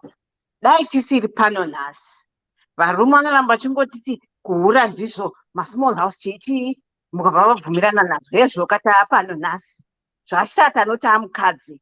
But we've been fighting for this kuti munhu nemunhu ngaagare nemunhu wake one. Kana wapedza naye osiyana moenda kunext one. Zvechihure takagara tati hatidi mazochema nhasi noti mukadzi ahura pasi nazvo. Ndapota ndakudzoka zvangu kucomment section ndatenda mukomadhiwa. Watopedza? Ndatopedza. Ndangozoti hezvoka zvinoruma togara tichichema kuti wedu wechihura hachiti. Tingada tisiri pano nhasi dai vakagara vakagadzira unyu hwavo. Hezvoka taapani. Both sexes akuchita mwakuchita vamwe vakuita zvemapepa. Akati hatendi zvemapepa. But chihure chabva chamupindawo. Chihure chaari kuita nagreen nevanhu vese vari kutaura mapanelist apa pana chinyowani chanda chataura. Ari kuhura ibichocho. But tiri pano nhasi because varume have normalized it. Istagara tichichema kuti wedu we imboitaiwo serious. Munhu nemunhu kana waroora chigara wakavhara zipi yakwe. Ndatenda. But unobvuma here kuti zvataona mbuya kune munhu imwe high sex drive yekuti anokwanisa kutotadza kutozvicontrola. Zvinobvumika here kana hazvibvumiki? Konatis. Right. Inini I will want to start by saying kuti pane this lady anyora kuti kune varume wokuti anouya ari paspousal visa then akapuhwa leave to remain yake after 5 years anonyamarara oenda. This woman I will understand kuti ataura chokwadi kuti chaida anga ari mapepa. Right. But again let's look at it this way kuti ukagara munhu 10 years wapuhwa mapepa pane this chemistry or bond inozoitika pane munhu iyeye which at times one can fail to break and say, you know what, I'm just staying. Ndine quite a number of friends vari ku-states. These were, and this is how it's different now from here. You know. Of all my friends vandakataura vari ku-states, vanoti vanobudirana pachena panyaya dzemapepa avo kuti shamwari ona inini ndiri kuroora tochata but unondibhadhara mapepa angu ndoda 30,000 or 40,000 US dollars saka unondibhadhara installments. Ndine quite a number of people vandakataura kuti vakabhadhara but vamwe vacho vaizochema kuti munhu ndinge ndaona kuti pamwedzi kana kuti ndokupa 1,000 kana 3,000 whatever. Then hanzi munhu aizongoya furumonza moti yangu yaita breakdown, I need money. Right? Mari haisi kubviswa papamari dzimwe dzakawirana dzadziya. No. Itongori mari yekuti uri tongomuita bailout. Hanzi mwe aizoti ndinomboisawo nhasi. But contract rangisina kuti wada kuisana. Vanongorera kuti iwo tiri kuroorana zvekupana mapepa. Adiona muri ku-states ana Simbo ndizvo zvamunoita here kwenyu ikoko. Hana koni after full payment they keep milking you. Saka I think what you do? Kana ngosikateerera chigara kadaro. Ndizvo tunoita. Yes. Rega ndipindure ipapo Dewa. Pindura henyu mukoma. Dewa zvekutsvaga mapepa zviri kwese kwese. Inini ndokuudza kuti ndine mabhururu akapinda mazviri. Vamwe vakawina, vamwe vakaluza. Shortcut yese pane painozongoita the longest route in life. Kune vari genuine nokuti anenge achida kukubatsira, anokubatsira. Kozoita vamwe Dewa wekuti iwewe wakutopedza maproblems ake ese. Iwewe chaakuda kwauri iwewe, you have to fund every lifestyle yake, kuda kana kusada. Saka zvatutaura izvi guys, zviri normal, zvinowanikwa, but still the choice ndeyako munhu. Iwewe Dewa kana wawirirana nemunhu iwewe, mawirirana kuti it's a business transaction. Saka unenge wakuzoroti ndauda kumbogwangura zve zvaita sei. What I'll tell you is vanhu chavasingazotauri Dewa, pane ma situations ekuti munoda kuita transaction, ma feelings ozotanga kuitika. Izvozvo zvinoitika izvozvo. But still you have to go back makunotaurana nemunhu wako. But vakawanda Dewa, vakawanda vari kunyura. Indine friend Dewa, friend hapana kana 4 months I think, zvinhu zvadhakwa, akasungiswa nemukadzi. Asungiswa nemukadzi Dewa.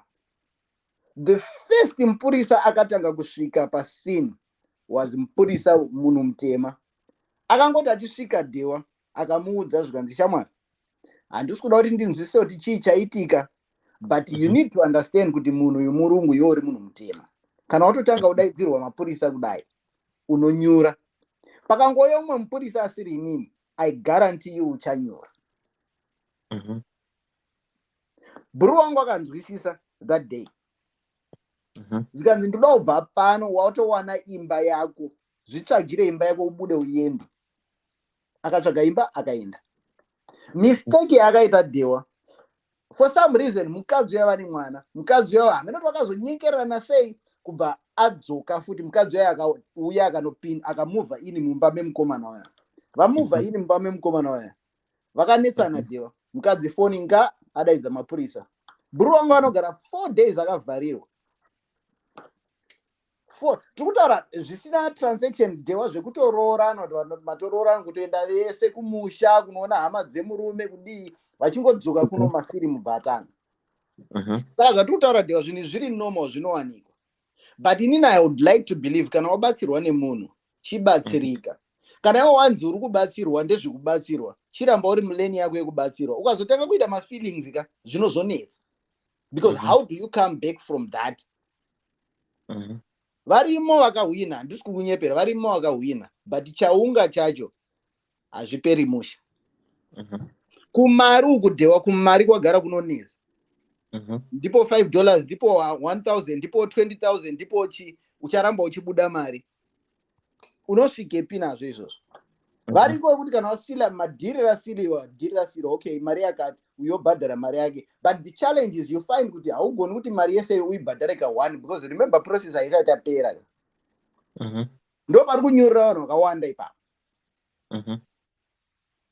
And I would like to believe kuti hazvingoitiki kuno, kana imimi munazvo ikoko. Saka zvinhu zvekuti hanzi vari kuno kana kuti zviri kwese zvezvo. Mukoma Claude. Mukoma Claude. Yes, Dewa. Ndaona Dr. Rose Vanyora, inini I've been here 20 years now, right? I've never had or come across anyone wekuti akati ndakachata nemunhu ndikabhadhariswa mari kunzi ndipuwe mapepa. Kana variko maybe maZimbabweans kuno, I'm truly living God, I've never come across any akambondodza like that. Kana zviriko maybe zviriitika, but hatsana zvinzwa. But like I said kuti ndakanzwa most of my friends, I will say 10 vari kustates vainza Dewa, this is the route that I've taken. Ndazodai so ndakanzi 30,000, munanzongu yachiti no mota yangu yafa, haizoti zvakazodai so. But anyway, vese vari 10 mapawana izvi varume nevakadzi both, ndotaura both, varume vakarora vakadzi vakadzoka runorume, they are both vane magreen passports. But vakati the struggle was real and the struggle was hard, and Maria wakawirirana neya wakazobuda yakawandisa than what they agreed, because ndaizongonzi ndipe mari yakati ndikudaidai so. Mirai mungoma Dr. Love muri kunzika, umwe aiti ndakazodai so ndakazoguma zvamuri kuti zviya izvi kuti mafeelings azodevelope, anenge achiti because ukaramba inini ndonosvikanzwirisa. Saka some people they take advantage of that. But with this woman now, right, when I get into this relationship, ndakapinda inini ndine my mission yokuti ndakanzi ukaroorwa kana kuti ukaita mwana you get the papers. Handiti saka akapinda murungu asikazivi kuti no, munhu wangu andikuda naye kwayo handisida munhu ari pachokwadi.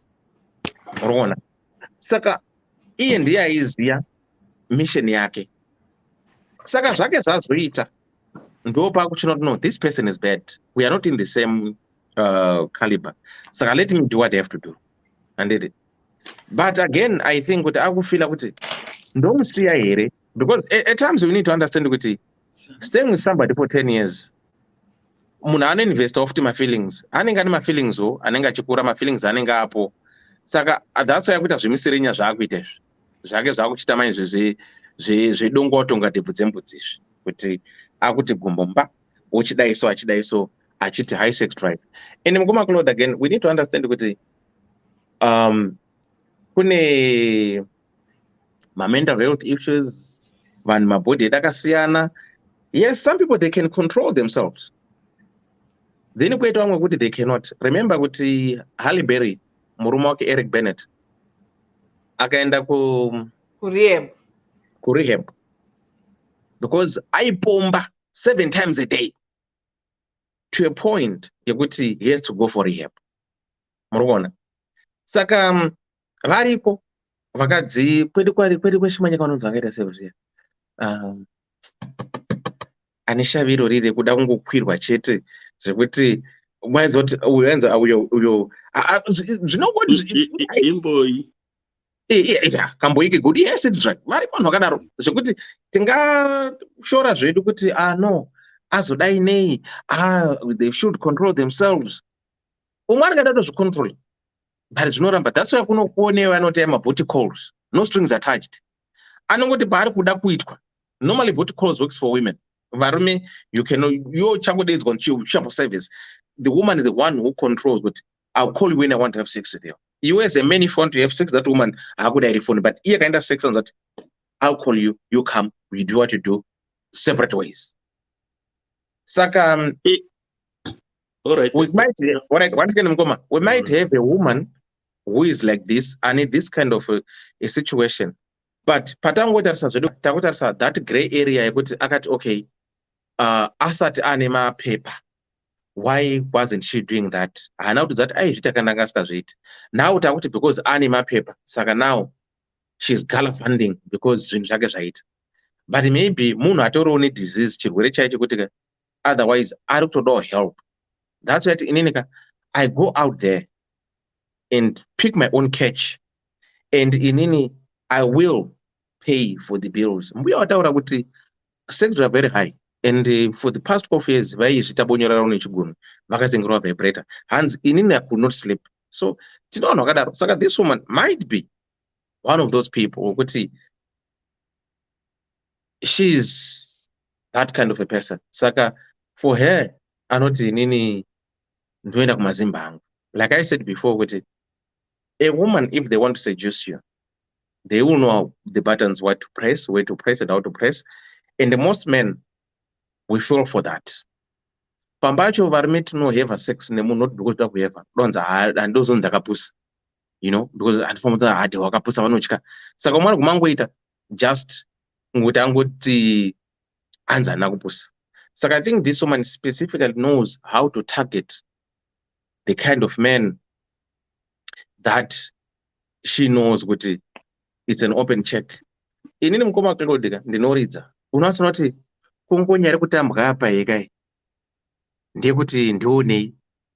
Urikuona wega unza pana mambe kuti pane mama dance moves ekuti wega when you look unotsoti kutamba uku ndekwe business uku.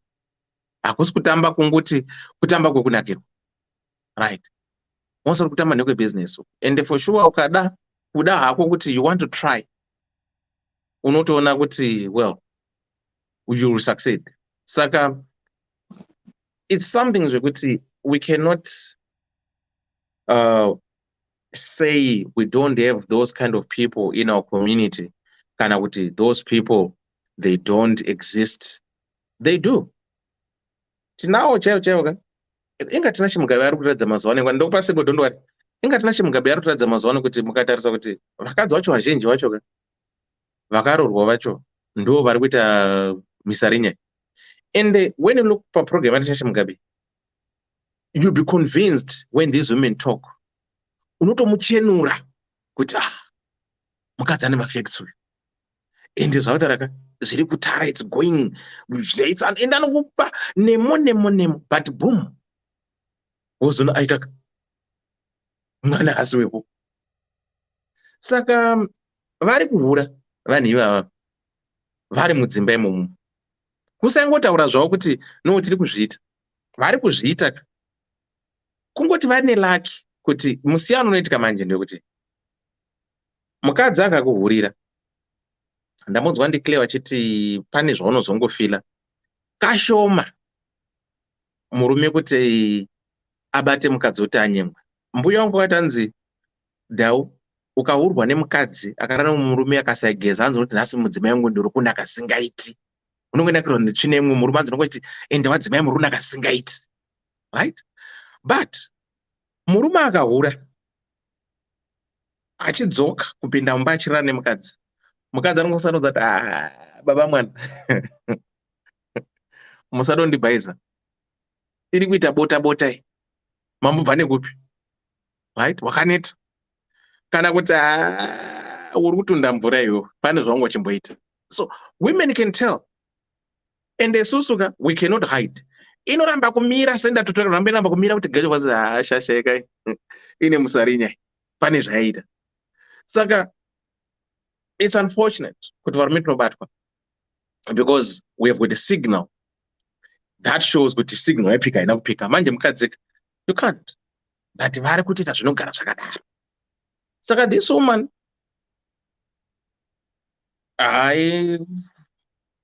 pakaipa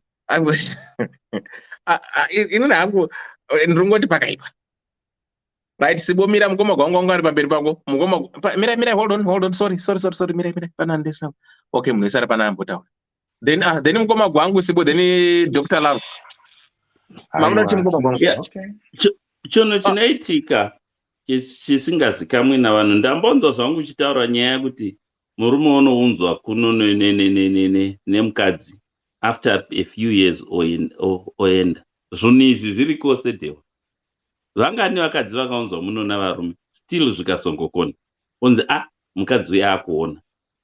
Zvinowanikwa, ende ukada kutarisa icho chihure ichi, vakadzi vavanhu vaihura kubvira kudhara, taivaona kumombe vede zvinhu zvasingata. Ndimazuva ano kongotaurwa kuvanhu vamazuva ano vangoti fumuke kuona mukadzi womunhu achihura, even ungava mukadzi wehama, kuti undotaurira hama kuti ndavona mai ava vakadai, vakomana nyaya yeye inotendeuka ikava kwako.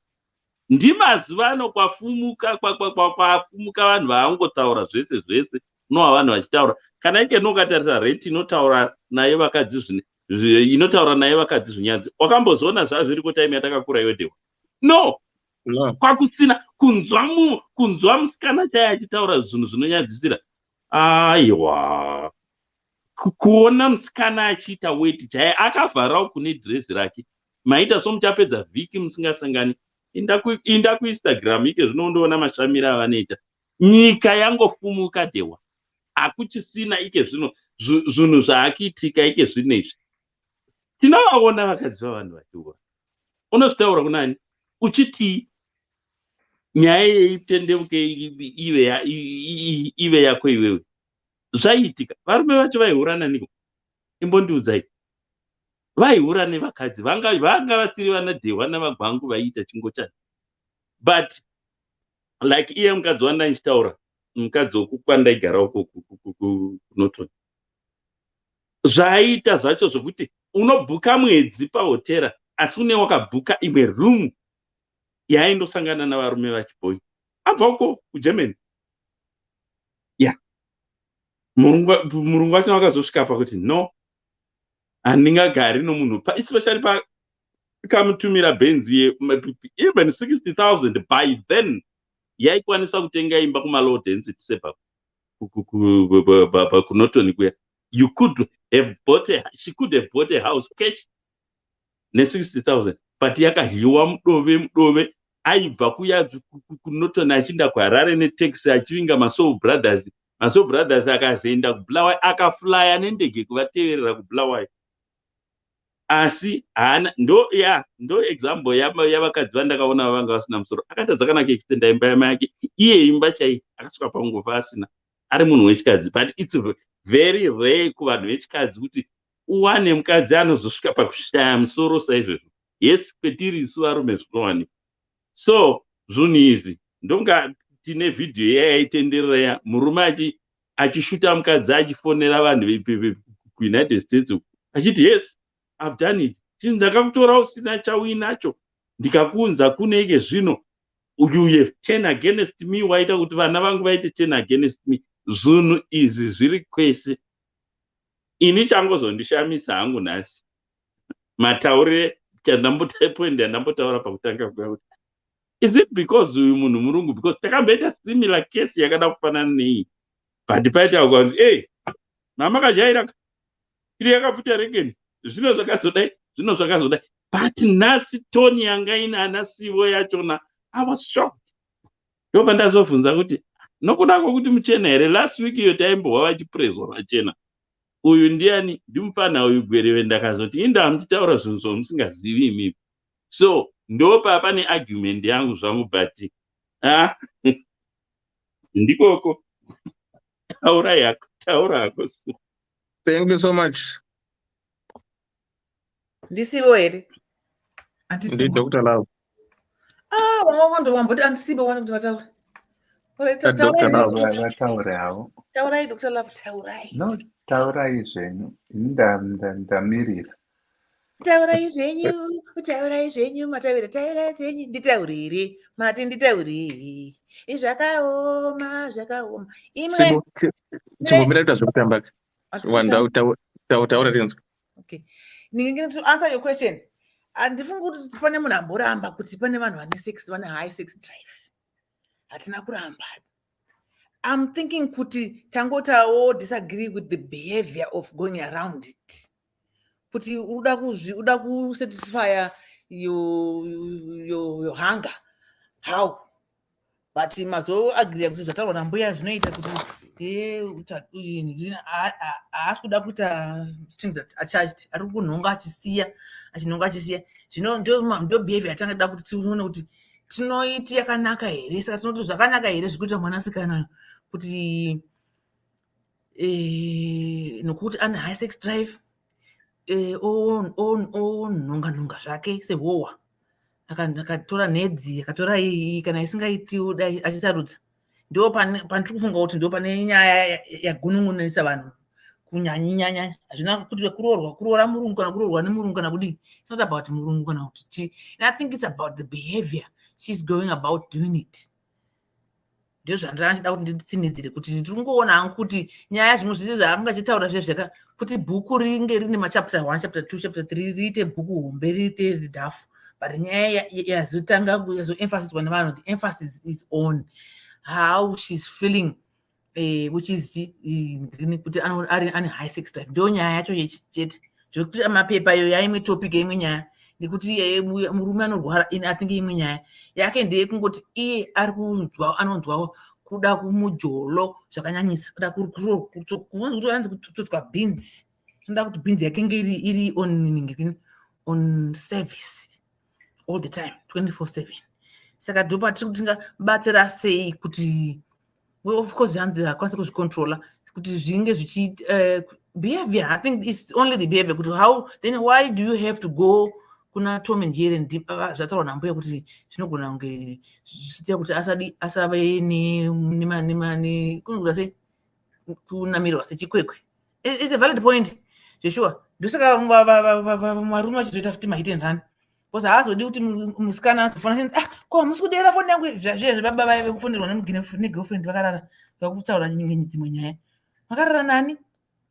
unani uri kupindura zvandisiri kubvunza because watacha munhu iwe uchiziva kuti une vanhu une rudanda rwevanhu nhasi warara nasibo mangwana una sisi Rose mangwana una Aunty Claire chichi saka bonge azofona iwe una Aunty Claire hauchapinduri zvakanaka akutobvunza kuti unani saka I think abatsirika mosika mwana uyu ande imwe nyaya dzamataura dzekuti ndozvinoitika here kuAmerica zvemapepa zvekushandisa vanhu ndakasvika ndakawana zviriko ndakatozvinzwawo ende to add that ndakatodwa futi kuti hama chaidzo dzinotobhadharisa hama dzadzo kuti ndakuunza kuno saka uchitondibhadhara ndakugadzira mapepa ako ndina vanhu vandakasvika ndichitoziva inini takazongoitawo mafriends vakabhadharisa ndakatoshamisa kuti anzi akabhadharisa sisi vake nemurume wavo nevana vavo vakauya kuno kuti anzi chindibhadharai zvakandishamisa ndakatya mwana wamai vake chai kwete zvepanext zvemuraini ungati pamwe zvemuraini kuti ndakashandisa resources saka zviriko dewa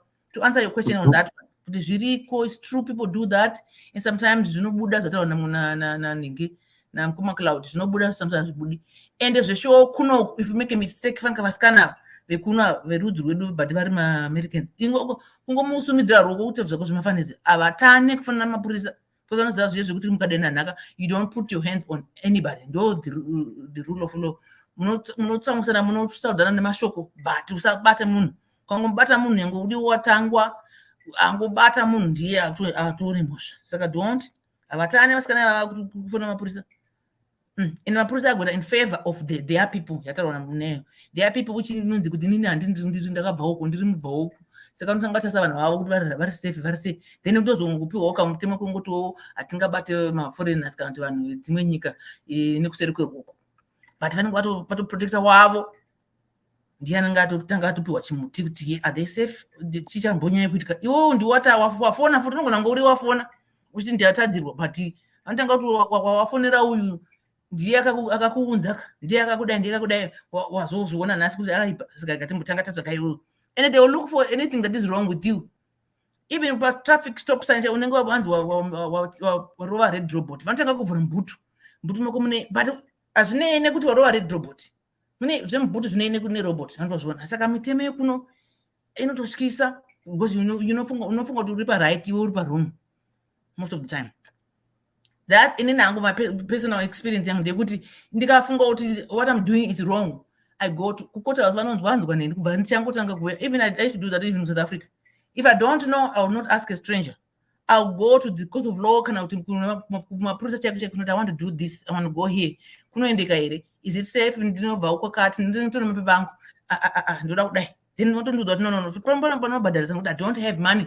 this is why I came to you straight otoziva kuti okay fine you're genuine but ipa panotesa ndakabhodha jamba here vakutokuita tsotsi iwo ndiwavavinga that's ndo zvinoita kunoko vanotanga kutoona ndiwo handizibo what is your name what's your ID criminal record wakabva kupi rini look here tasamaziso aya chakazoti unosikutonaizwa unotopedzera watotange musungwa iwe usina kana mhosva that's what I'm trying to say kuti isusu tine disadvantage yekuti one tiri vanhu vatema two tiri unobva uku tiri vabva uku matedza njanji but going back to the story yasister now inini hangu ndinongoti behavior yavo chete ndiyo yandiri kukondona pana kuti noka yes hapana munhu asingadi mujolo yes mujolo wenyu uri high you cannot control yourself yes but the way of going about it it's dangerous for yourself tingoda utano hwavo ndisikanditi havana kutaura havo kuti vari safe here kana kuti vakagara vakatonama kudhara vanodii havana kutaura that's the main nyaya yangafana kutaura zvokuti murungu akazodai I think is irrelevant nekufamba kwata zvaita naro bhora tinyazoona kuti nyaya iri pamujolo chete hapana pekuti ndakazotsvaga mapepa nemurume ndakazoda that's my 2 cents and I think sister ngavachinje avenues ngavatinge madhildo vape contact yambuya mbuya vanonyadzogona kuvatsanangurira zvakanaka saizvozvo kuti chigumo chimboshandisa chigumo kana usati watenga chimushini chimboshamhanya nechigumo kana macucumber tunaona mashandisa udaro kana mabhodhoro. Thank you so much Sibo. Dr. Nav. Doctor. Let's Dr. Mamit. Morise. kungotaurawo ndanga ndakangonyarara hangu but ndakuda kufumura zvimwewo zvinhu zvakangodaro. There are personal stories as well as people that I've known vanoita izvozvo, personally in the sense that there are people closer to me vakambozviita zvekudaro nokuti America inonetsa mapepa, it's hard to get those things, but zvinoenderana nepropensity yako to risk. And what I would suggest ndizvokudai so, and if you're not genuine in some way pamaitiro enyu makungoda kuita iya inonzi hit and run, zvichakunetsai pamberi. I've always actually advised vanhu kuti kana uchida kuenda the route of kuroora kuti wane mapepa ako ka, enda une moyo wakachena wekuti uri kutsvaga munhu wekuti ukaroora unoona mukadzi ye kana kuti murume ye being in your life for as long as you would live. Kana mangwana ka, that's fine, but with that in mind, vakawanda uko vakadzi nevarume vari kutsvaga kuroorwa. Hazvizoite vekubhadharisa vaya ka, handinzwisise kuti vanenge vachifunga nekupi. Understood that doing things, asi hazvo vamwe havakwanisi kupimba, vamwe havakwanisi kuita zvavanoita, asi ndinoti go in with a full and pure heart, zvinokufambira pasina ne kana uchida kuenda that route. What I also know kuti kana ukabatwa ne-immigration, zvichinzi they suspect that you are doing something wrong, you know kuti partner yako actually can get into trouble for being a conspirator in the same situation. Saka munenge mubatwa muri vaviri. In many cases vanhu vachona havazozive voda kutengesana ipapo, and voona vachinzi they will have to pay about $10,000 or 60, I think it's 6 months in jail. Marriage, and they both got in there, which is it's fake and it's for financial gain and convenience. That's what people don't know. And vanosungwa vakawanda vakasungwa neivavo vanozoti hey, tichakufumura. No, they will all go to jail and they will be charged my $10,000 yeah. So all I know is that you have to go with your heart in it and look for someone that you genuinely want to get married to and do that the right way. That's my advice. It's free of charge anyway. What I wanted to go back to do is ndonzwa kuti nyaya dzekuti somebody has a high sex drive. High sex drive or low sex drive. The difference that differentiates or that delineates kuti munhu uyu munhu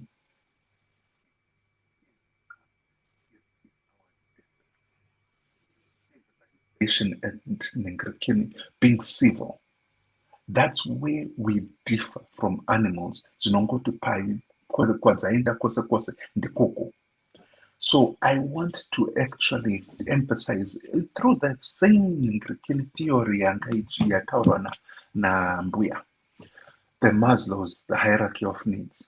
We've got that physiological need tichienda kwana safety, love and belonging, esteem and self-actualization in many cases, right? And anything in between those definitions. What I want you to understand is this. We as human beings have the responsibility yekuti titei tizvibate sevanhu. If we cannot do that, we tend to be animals. Will give this woman kuti she has become an animal if she cannot control herself. Zvekuti hatikwanisi kucontrola enda kutherapy sezvakaita murume waHaliberi. Why would he go to therapy if it was okay? to go and fix it. Actually labeled as animalistic and very rude, unworldly. So I would suggest, yes, we can all defend the fact that kana zvabata mbava kana yakada kuba nekuti ine shavi rakuba rakaenda kunoba rakabatwa hanti rinosungwa, frowns upon that.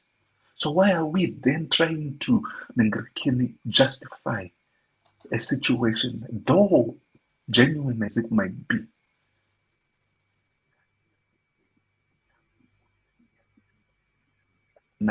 Because people havakwanisi kuzvibata, ingavani tose tinozvibata. Vamwe vedu isusu tina sex drive akatokura zvimwe zvisingaite, but munotinzwa tichiti tine vakadzi vakawanda here.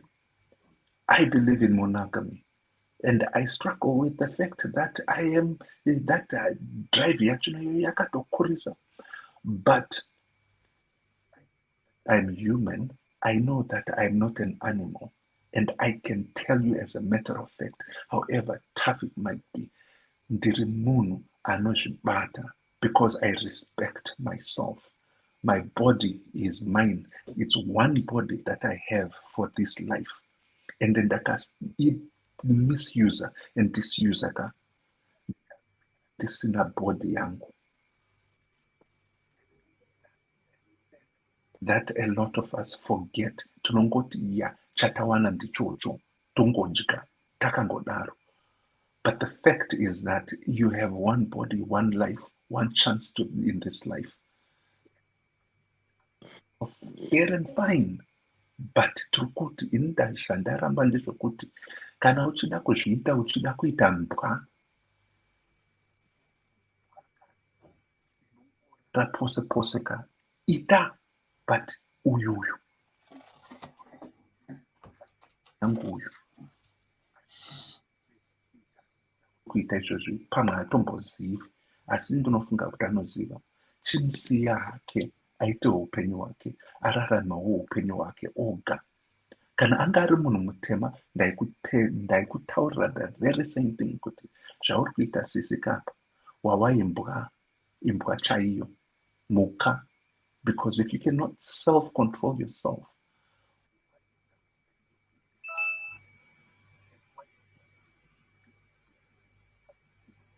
zvose iwe usingazvibate, handi ndo hunhu kubata, kuzvibata. Out loud, let's not lose that. We are now in a modern society which doesn't even know. If this modern society was that good, why are there so many hurtful people and hurt people? People that are living in disparaged lives and despondence. Why? If we think modernity is what is good for us, it only leads us into something that is way less satisfactory than what we actually would otherwise experience as human beings. Fair, because we are saying we are modern. Modern in what way? Modern in the way that we are going backwards into uncivilization. No, let's not do that. At least let's be human. Toita ubuntu wedu watinoziva sevan, and love each other and respect each other. If you cannot respect your body, people's bodies,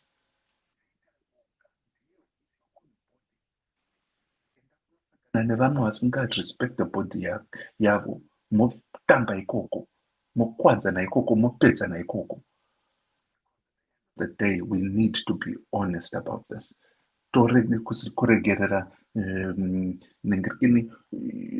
tsvina yakadai so hatidi. Hatidi.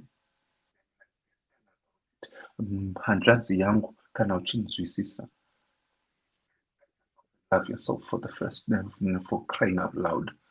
And if you cannot do that, gave you that opportunity to be there and leave him alone and leave him alive. And I will repeat that over and over again. nekuti hauna kodzero yekuurayisa mumwe wako asingazivi nekupombwe wako. Every time, how many parties have you gone to? Maybe 10 parties so far, which means you've got 10 nengirikini vanhu wavakarara navo, and that's even conservative to begin with. England ikoko mimi munoziva zvekupatila ikoko. So that's the thing.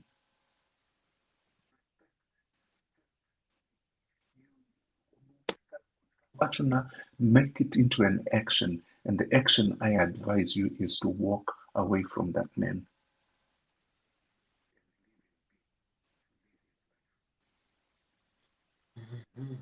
Kuti chimira yangu ndichirara ndanzwa. Manzwa neko Dr. Nav. BP. Dr. Nav amsati madzoka kwamukashanyaka. Wi-Fi iri kukuripotera. Izvo ne-Wi-Fi. Ndamboda kubvunza ndikati ndinonzi ndinotaurisa. Muchiriko nhai. Aya.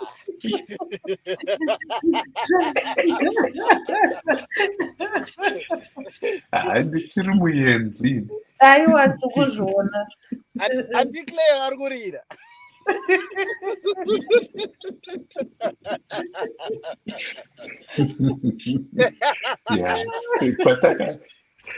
Takashanya kune vantu vanoremekera. Aiwa kana voice racho harisati rachinja richiri rakadzikama kana kutsamwa kwenyu kune difference. Dziri kuti rasha dzekumaraini kadzinodzodza kupaumba ndiri dzakasunga. Regulated. Yeah. Adziite kuti video ingobuda kuti ndatsamwa mirei mundione. But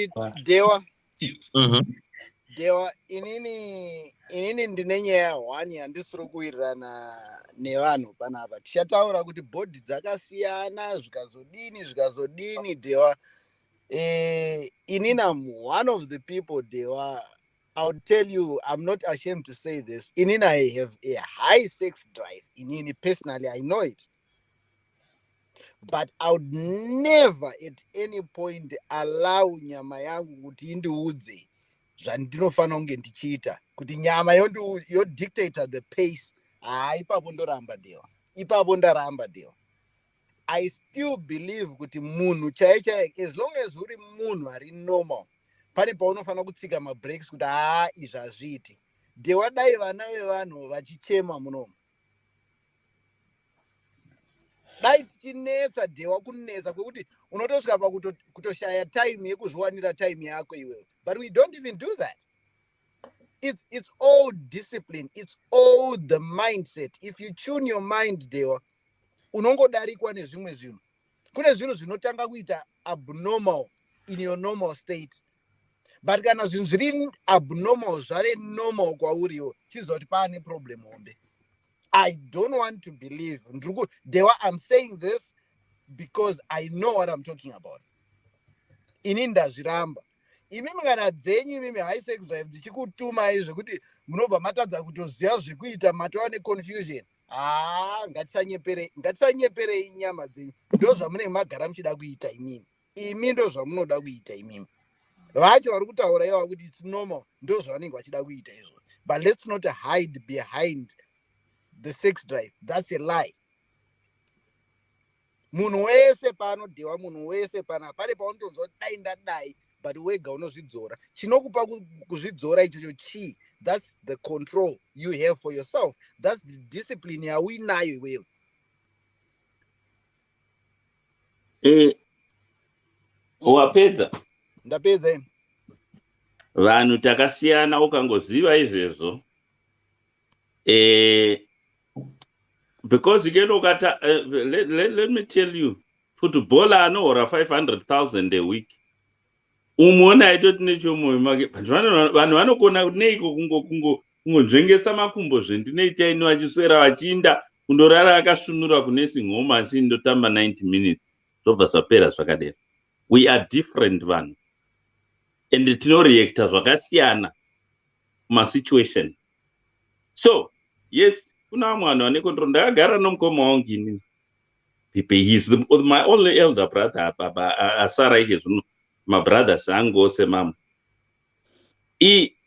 There is a day raakatozonzi nomwe ataiti muzukuru zvechiwa munhu uyu ongoenda here ivo vavauya vari 2 uenda woga utombeta basa rokumuperekedza chingoregai kanhava temba mandisekuru muri mega here anga asingaiti ndakagara naye kana naike zvino that's him zvokuti vanhu vaitomboti ndimukanya here nokuzikamwa kunoita vana mukanya nenyaya dzomujoro.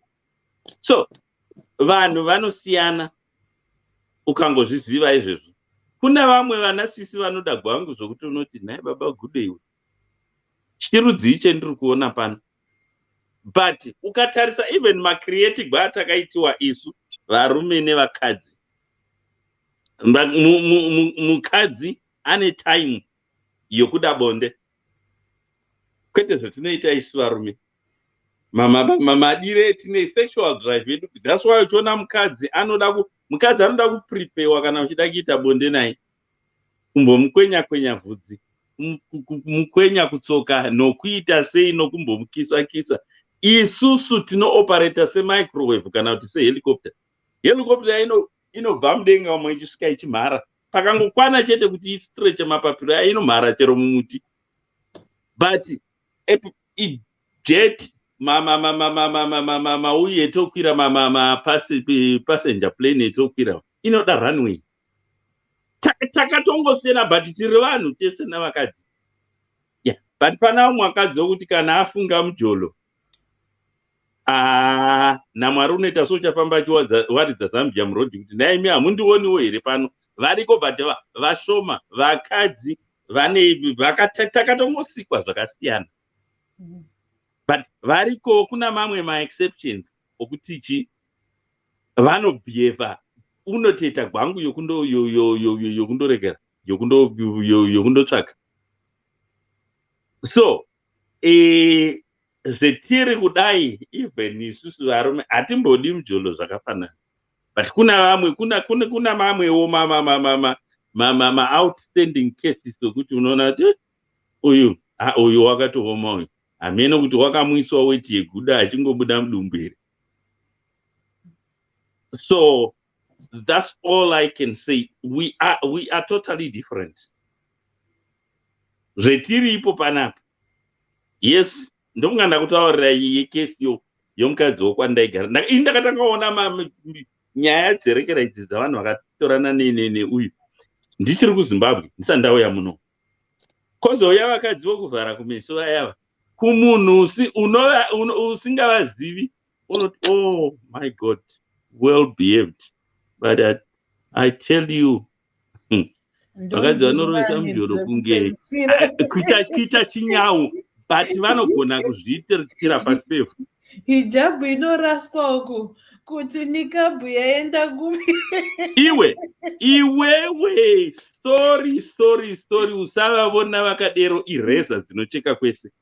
Mapfekero. Ende vanokuita izvozvo kuti vanokuba. Asi uchivavona kunze kuti chivavona vakadero vachipfugama vachitambidza unoti wasvo ndio vanonzi vakadzi ava. But kana vorovesa mujolo shamwari haiwa kana bhurugu havagari nawo. Ndokusiyana but avo ukatarisa varume vacho nadzimwe nhambo vanocontribute mukudi mubehavior yavo iyo, because ndo kwakawanda aya omunoti mabhai. Why? Akawanikwa asiri virgin amene kuti unondopowa zvamboko zvingani. So vanoitana nezvimakukumba zvakaonekwa namaNigerian vari vasikana kudero kuti uku kugare kwakaita kwazvo. Asi kana vorovesa mujolo uye sorry. Ndosaka nyimboti vakadzi vokwedu kuZimbabwe chaivo havahuri. Kune nzvimbo dzinohugwa iwe. Vanenge kuenda kuMali. Iwe you can't believe it's a Muslim country. So zvimwe zvinhu izvi tingativo hedu kwedu chaiko tatine behavior. Kwakuna vakadzi vano very dignified ladies vanofanika kuZimbabwe. ndichikombe hangu nedzimwe nzvimbo dzandambofamba. Asi zvinhu zvaakupotawo zvichichinja nenhamowo zvayo iriko, but otherwise taatine vakadzi chaivo chaivo. Even ukaenda ukayambuka Limpopo ukaenda paJoni apo, hapana panoitwa mabasa apo, unongonzwa iwe. So ine hangu yes, kuna mamwe ma-exceptions okutiwo, but all in all Zimbabwe chaiyo tanga tine vakadzi vari well behaved. Hongo pamuromo zvapapo poga ndopendine bifi navo anasisi kunzi, but kumwe kwose vachiri right even namanje. Saka ndo nyaya yandingangotaura.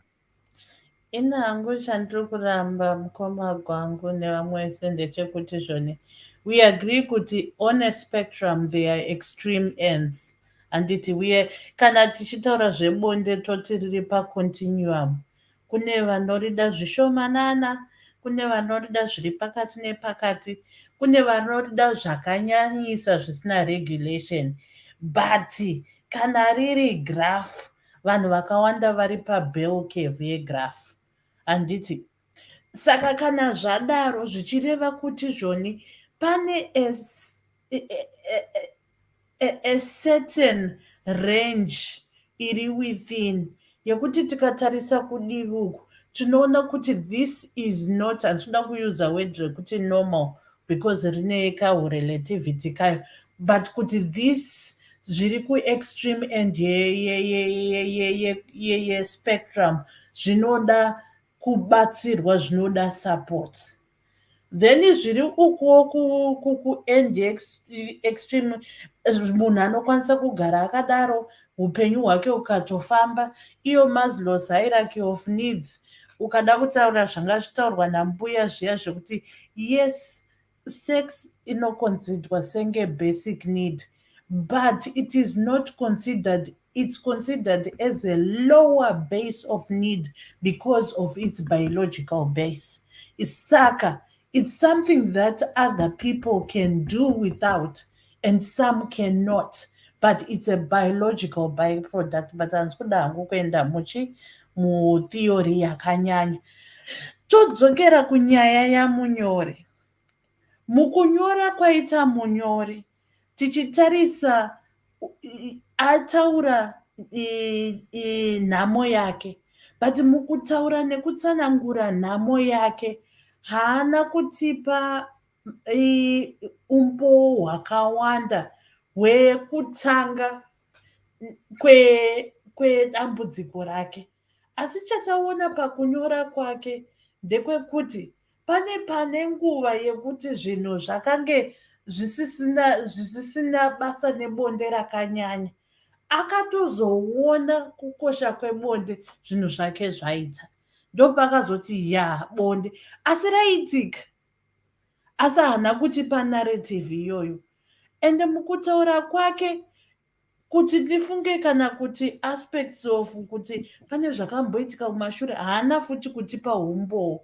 Zvaatipa zvanga zvichiita kunge zvikonzero kuti nditi zvinoholda any waters, kuti murume wangu nditaxi driver, I feel stupid because ndinobhadhara manhingirikini, totarisa futi I feel guilty. The only reason yaanofila guilty haine nechekuita as the source of the problem. Ma-concerns ake ndekuti ndingabatwe, ndivana stop it but I like it, you know, it's in terms of issues yeproblem yake, kuti I want to stop but actually the issue is I like it, so ndibatsireiwo. You know, you don't know the basis yenyaya yake, haina that foundational aspect kuti munhu yakagara ane problem before and this was happening before yake ka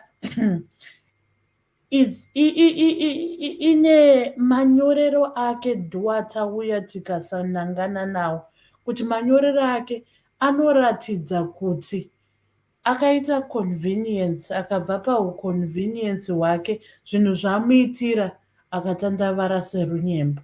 But hatirambe kuti pamwe zvichida ari kuextreme end ngaaende anoita therapy anobatsirwa. But kuti titi isusu tisvike pakuti let us normalize this to be a norm, or normalize it to a certain point yekuti zvinowanikwa. I think it's unfair and it's an injustice. This is not ordinary.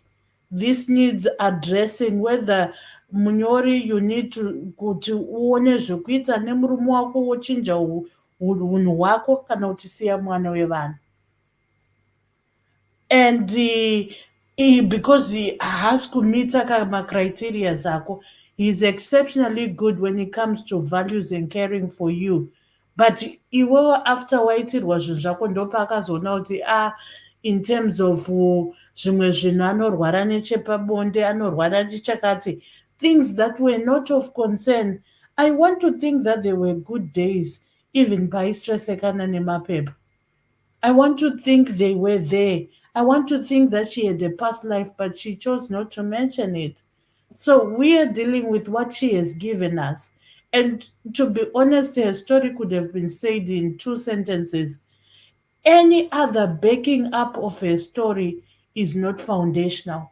Ndizvo zvinondipa kuti ndisa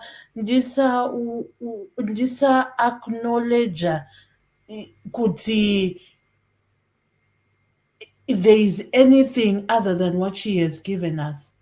We can only deal and work with what she has given us. And it's absolutely concerning, not just for murume wake, but for her as well. Ndewanombosiya pano zvinoshamisa zvinoshure. Auntie Claire vane a very good point. There's nothing to be normal about pamunhu uyu. Ichi chipfambi chiri pachena, chipfambi ichi. Ufeve, full stop. Izvo zvandisi kuramba mufana. Ini point yangu ndeyekuti vanhu vakadaro vanowanika.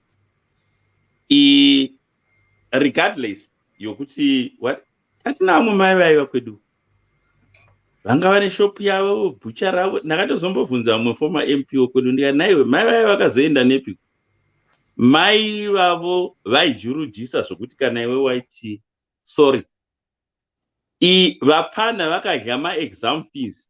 Vana vechikoro pasecondary vakatadza kunyora. Navo vamwe vaindodirisa mabagwe. Vachitengesa, vachita bhucha ravo rara kutonzi bhucha regwangu. Navanhu vachitedzesa rimwe revara riyai risingatauriki rara kunzi bhucha regwangu. Asi tarisa kunyarara kwakaita murume wavo. Asi mai vaigwangurisai vavo sorry zvokuti unoti naimi zviri paiko wakanyatsokuvatarisa tarisa nakire yavakaita patoona kuti izvi zvinhu kai hazvisino mawo ndozvendoti zvinowanikwa zvinhu zvakadero. Even chero mapepa acho anganawo anogona mapepa acho kuri kuti angasiri zvokutsvaka mapepa unogona kunge yaingozviita because variko vanhu vakaita saivavo regardless yekuti macelebrity ava vanochinjanisa varume rungani. Macelebrity vamwe vemari maningi evana jelo pano wabva apo waenda apo wabva vanhu vemari. Zvinowanikwa zvinhu zviya mukangozviziva chete izvezvo hatisi kuti zviri normal but zviriko zvinhu zvakadero zviriko and it doesn't matter. Hazvina basa nestatus yomunhu. Vanhu vane mari vanozvita. Vanhu vane mari unoona vane mari vana mari maningi vanoenda muita zvamadrugs sai zvakazoita vana Whitney Houston. These things happen. Ndozvendiri kutiraya kutsanangura pana kwete kuti apa hapasi kuitwa mujolo. Mujolo uri kurongwa mujolo. Uri kuitwa mujolo. Asi zvinowanikwa. zvomujolo izvezvi ndozvendiri kutezama kutsanangura. Wesi apa watozowanikwa kuti baba mabhatiri haasi kunyanya iberekera chaja yavo haisi kunyatso kushanda. Uyu ari kundotsvaga chaja pamanext day, ari kuenda kumazimba kunonzi ndo kune vane machaja anoita machaja anomanufacture kumazimba, ndokwaari kuinda. So yes, it's abnormal, but zvinowanikwa zvinhu zvacho zviri abnormal. This is what I'm trying to say. Because takaona zvichiitika, ndataura murekera anga ari so well up kuZimbabwe, aroorwa kuGermany, but aingouya achizviita kumusha kwachona, kusanyara kwachona. Ana mai acho achitozviziva kuti ndo zvaanoita. Kune akabhukira murume wacho, ndichinoda kumbomwa dorei, murume oenda kundovata uko. Achingobva ipapo kuva kutoenda kurumu yaakabhukira zvemapwe kujororo bwasomujoro. Dai kunza mufana wechikanya wakazoshaya zvake mufana waibva kuguruwe. Kanai mufana, ko problem yomunhu uyu ndeyeko, zvikaona kuti haiwawo hapana zviripo apa izhara ega. So there you go. Right. Vada kutaura yaka ma 2 minutes enyaya, mama ngoti ga ga ga ga ga ga. To vada ngochimanya. Iwo tanga nekufunga, uri kufunga kuti toita aita sei mwana wewe diwa. Which one? Musikana. Eh. What do you suggest? What do you thinking? Not good. She should do that. Just according to zvisizvo zvataurwa nevanhu nezvaunozofunga iwewe angabatsirike sei? Well, this it's a personal choice, but in all fairness, she got what she wanted in the first place. Akapinda chidama paper. She didn't go in there with love. Chaida, she achieved what she wanted to achieve. So anotarisa manje kuti if she's to file a divorce, zvinomira sei, because her intentions were not genuinely to love the man. So achieve 10 years in marriage, mapepa now, fair enough. She can just come up with a story or just to, then leave the old man, will leave the guy, fine. Or because she's not going to stop at the end of the day, because she's complaining about it. That sex drive, she's got high sex drive, which now, again, that's where most people are failing to understand the equity. If she managed to suppress her sex drive before the papers were granted, why can't she suppress the sex drive now when she's got the papers? So it's more of a mind game what she's doing. But anoti kana chida anokwanisa suppress. Kana asingadi, she go wild. So truly speaking, she didn't love the man. There are some people who say they'll learn to love somebody and they grow to love the person and they will stay with the person. Then there are some people who say they've made up their mind. It's I'm getting in there, get what I want, then I'm out. So for her now, we don't know the reason why she doesn't want to go out. Is it because of maybe my investments, or because she knows she's gonna benefit maybe if, but touchwood, you don't know, maybe, the thing is, when you stay with somebody for 10 years or so, you get to know the person, their in and outs, maybe my policies all together, because when I cheat with love, anakakamisa pama policies, zvese ari pama covers, ari beneficiary, all that kind of stuff. Saka ofunga kuti, okay, if I'm to divorce this man now, I'm going to lose all this. So the only thing that I can do is to do what I'm doing, and fingers crossed, I don't get caught. This is what she's thinking and saying. I hope and trust one day I don't get caught. So meaning to say, I want more of this man that she thinks she'll benefit in the near future than for her to say, I'm going to leave this man. Then again, it's quite sad because we are all human beings. It doesn't matter because of the race, ethnicity, or whatever. Human beings are human beings. That's why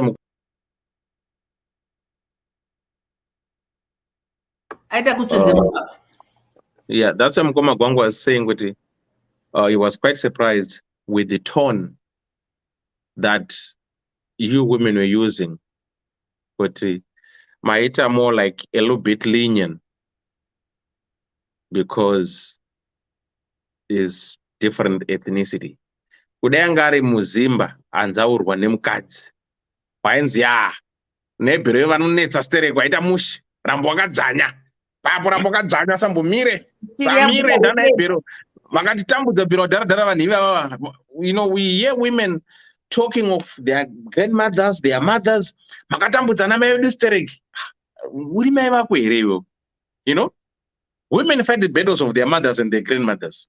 Were you there? No. So that's why Mkoma Gwangwa was saying, I'm quite surprised. But why now, today, Muriso Lenyan, you are not talking of anything of Ebero, anything this woman. So I will say to her, at times, it's not fair.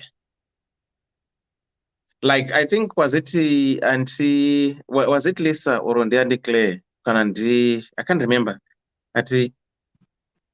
It wasn't like glorifying, but Pan is really a little bit exceptional. Maybe I got a one long-term boyfriend. Yeah, that was you. But I got a one long-term boyfriend. You know what? I'm cheating on my husband, but I'm only cheating with Mkoma Gwangwa. Well, people will say, okay, maybe. But now the challenge, she's carelessly sleeping around with every Tom and Harry that she feels it's a potential candidate. So now, how far do we trust her? How far do we know? And how far does she know these people? Because at times, you can sleep around, but you sleep around when you know the person, their character. You've spoken to the people. You know them, where they live. You have some conversations, maybe going for a date. You've done this. But with her now, she's preying on people. She goes there and fish out whoever she feels, take them to the hotel, bang, bang, bang, bang, done.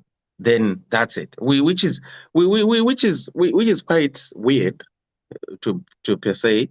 So if she was to conform herself to become a better person, I know what else in dignity. Kune chiro chiri dignified ka?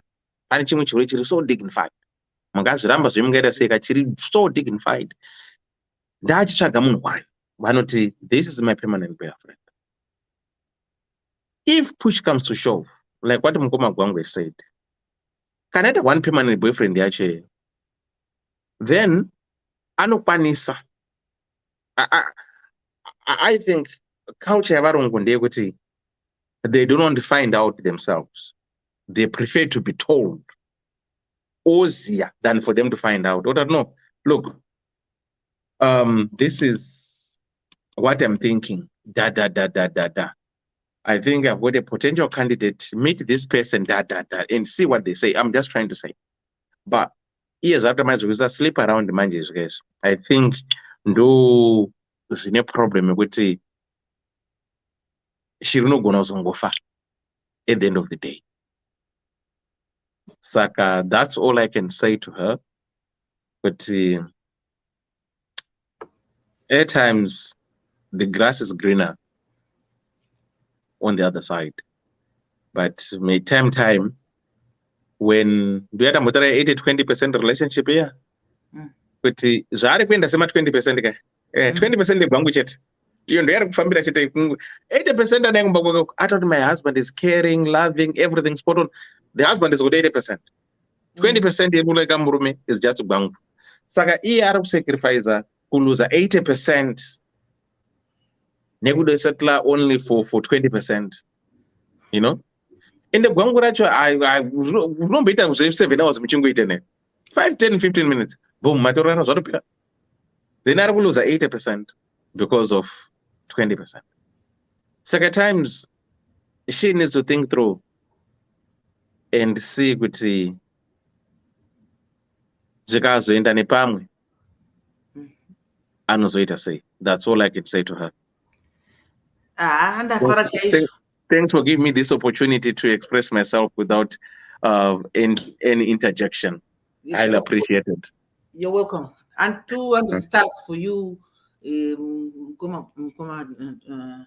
headmaster. Matara zvakanaka sereki saka chirega detail in 2 minutes dzangu. Matara zvakanaka sereki. And tatodi saka tati we all agreeing kuti this is we might say it's a problem, or it's a behavior, or it's a disease that is within among some of our people, meaning human beings. High sex drive, not everybody has it.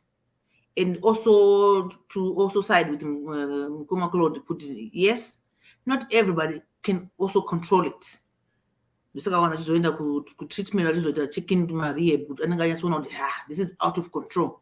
Because you can only check rehab, which you have helped yourself. This is becoming a problem. Because why would you check in a institute? Is the problem?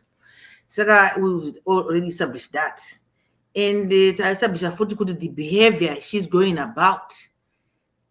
We, according to morale, we don't think it's okay. Takuda kuza ubuntu mumuntu ngabantu.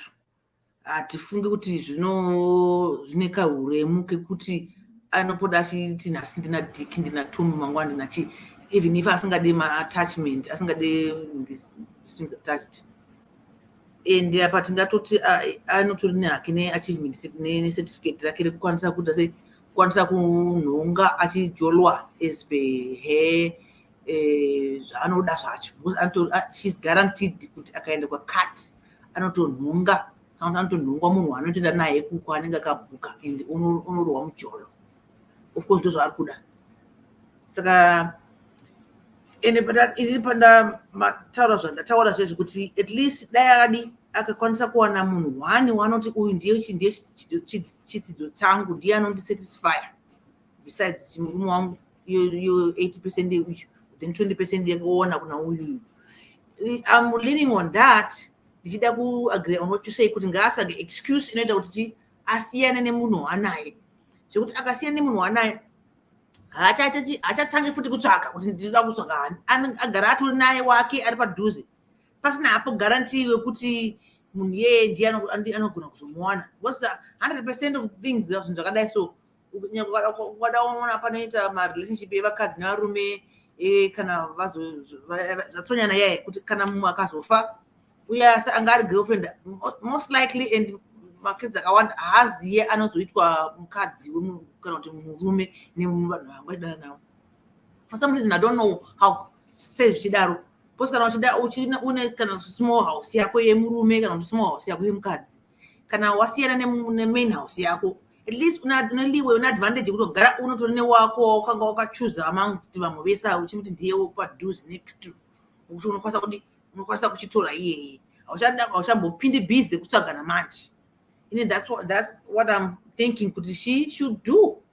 Not kuti tikutozvisa pa chapter 1 kana kuti atozvisa pa quiz kuti now she has to do it and makutomaka kuti no, that's the right solution. No, tikuda kuenderana nebhora raagara achitamba kuti ari kuti apa nepapa ari kuti hop skip jump apa nepapa ende apa nepapa acho zvaitwa naTomu nhasi hazviso zvinoitwa naDiki mangwana. Anogona anga akachinakidzwa. Ndifunge kuti pane munhu ambotaura kuti akuziva masize, because size yamukoma yakodhiwa nesize yamukoma gwangu ndifunge kuti dzakaenzana ini. Wakazviona kupi? Ndati handifungi kuti dzakaenzana wakazviona kupiwo? Kumukai kati timukai muenzanise tione. Simukai ndizvo handi mazviona hadzina kutomboenzana. Muri kuramba kuti ratidzika. Simukai tione. simukaika enda 2 minutes dzako dziri kupera ndiri headmistress wechikoro ona Glenda kusekerera ndakuona kuti size Glenda pane ututi masters uri ngosekera zina basa rezo kanda maimoji ekuseka kanda masters anoti simba dzakanayo Glenda ari kuseka zvake ndizvozvo kandozvinoitwa kuchikoro kunoona nhumbu unoona vanoseka vaya vanoenkarija nevanodiskarija nevanofanga vana mbuya zvakangonaka zvinoziva kuti pano ndopadira zvese zvakanaka nezvakaipa. It's according to you how you see it, then you clarify it and you classify kuti zvakakuipira kana zvakakunakira kana zvakanakira ningi zvakanakira ningi.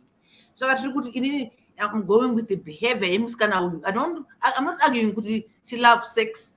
Everybody and I do, but mbuya vatotaurawo kuti chigumo chavo chaivabatsira saka zvinowanikwa iye zvake ndezvekuti anodai but behavior iyo ndoyati kuramba because tinotoziva kuti behavior yakadaro inokonzeresa. Hatingamurambidzi dai takasingaziva kuti haikonzeresa taimurambidzi tangoti henaro wakatosolva solution yako. Tinotoziva kuti inokonzeresa zvirwere izvozvo, inokonzeresa disappointment mumusi unoti waenda dzemasaizi dzatikutora kaizvozvo unototora Samson uchifunga kuti Samson achakugona negarantii yake. She's very guaranteed kuti anototorwa chete nemunhu atorwa chete nemunhu airwo naye aenda naye munhu wauya akangofana nemurume wake wasiya kumba vivazano hapana ingori chakasara saka iwe chabwa 1 minute yako ndiri kuti ini ndoda ngoti ndokumbira kuti awanikwe ne1 waanoti uyu ndiye mukomana wangu kana pane akazokwanisa kusiyana baba ava at least ane wake waanenge akatsidzirira naye ndiye mukomana wangu. Thank you so much, my dear. Right. Andikonoro, Dr. Love, your 2 minutes. Mashi Story, thanks for the stars, my dear. Thank you so much. Andikonoro, Dr. Love. Andy Clay, sorry. Andy Clay. Kuninda kazomtandirini. Maita zvenyu. Ini ndoda kungotsinyedzera kuti kuva mu-overdrive kana kuva mu-high sex drive hazvireve kuti uyu munhu anobva ama-inhibitions ese kana kuti the ability to regulate inobva yapera simba.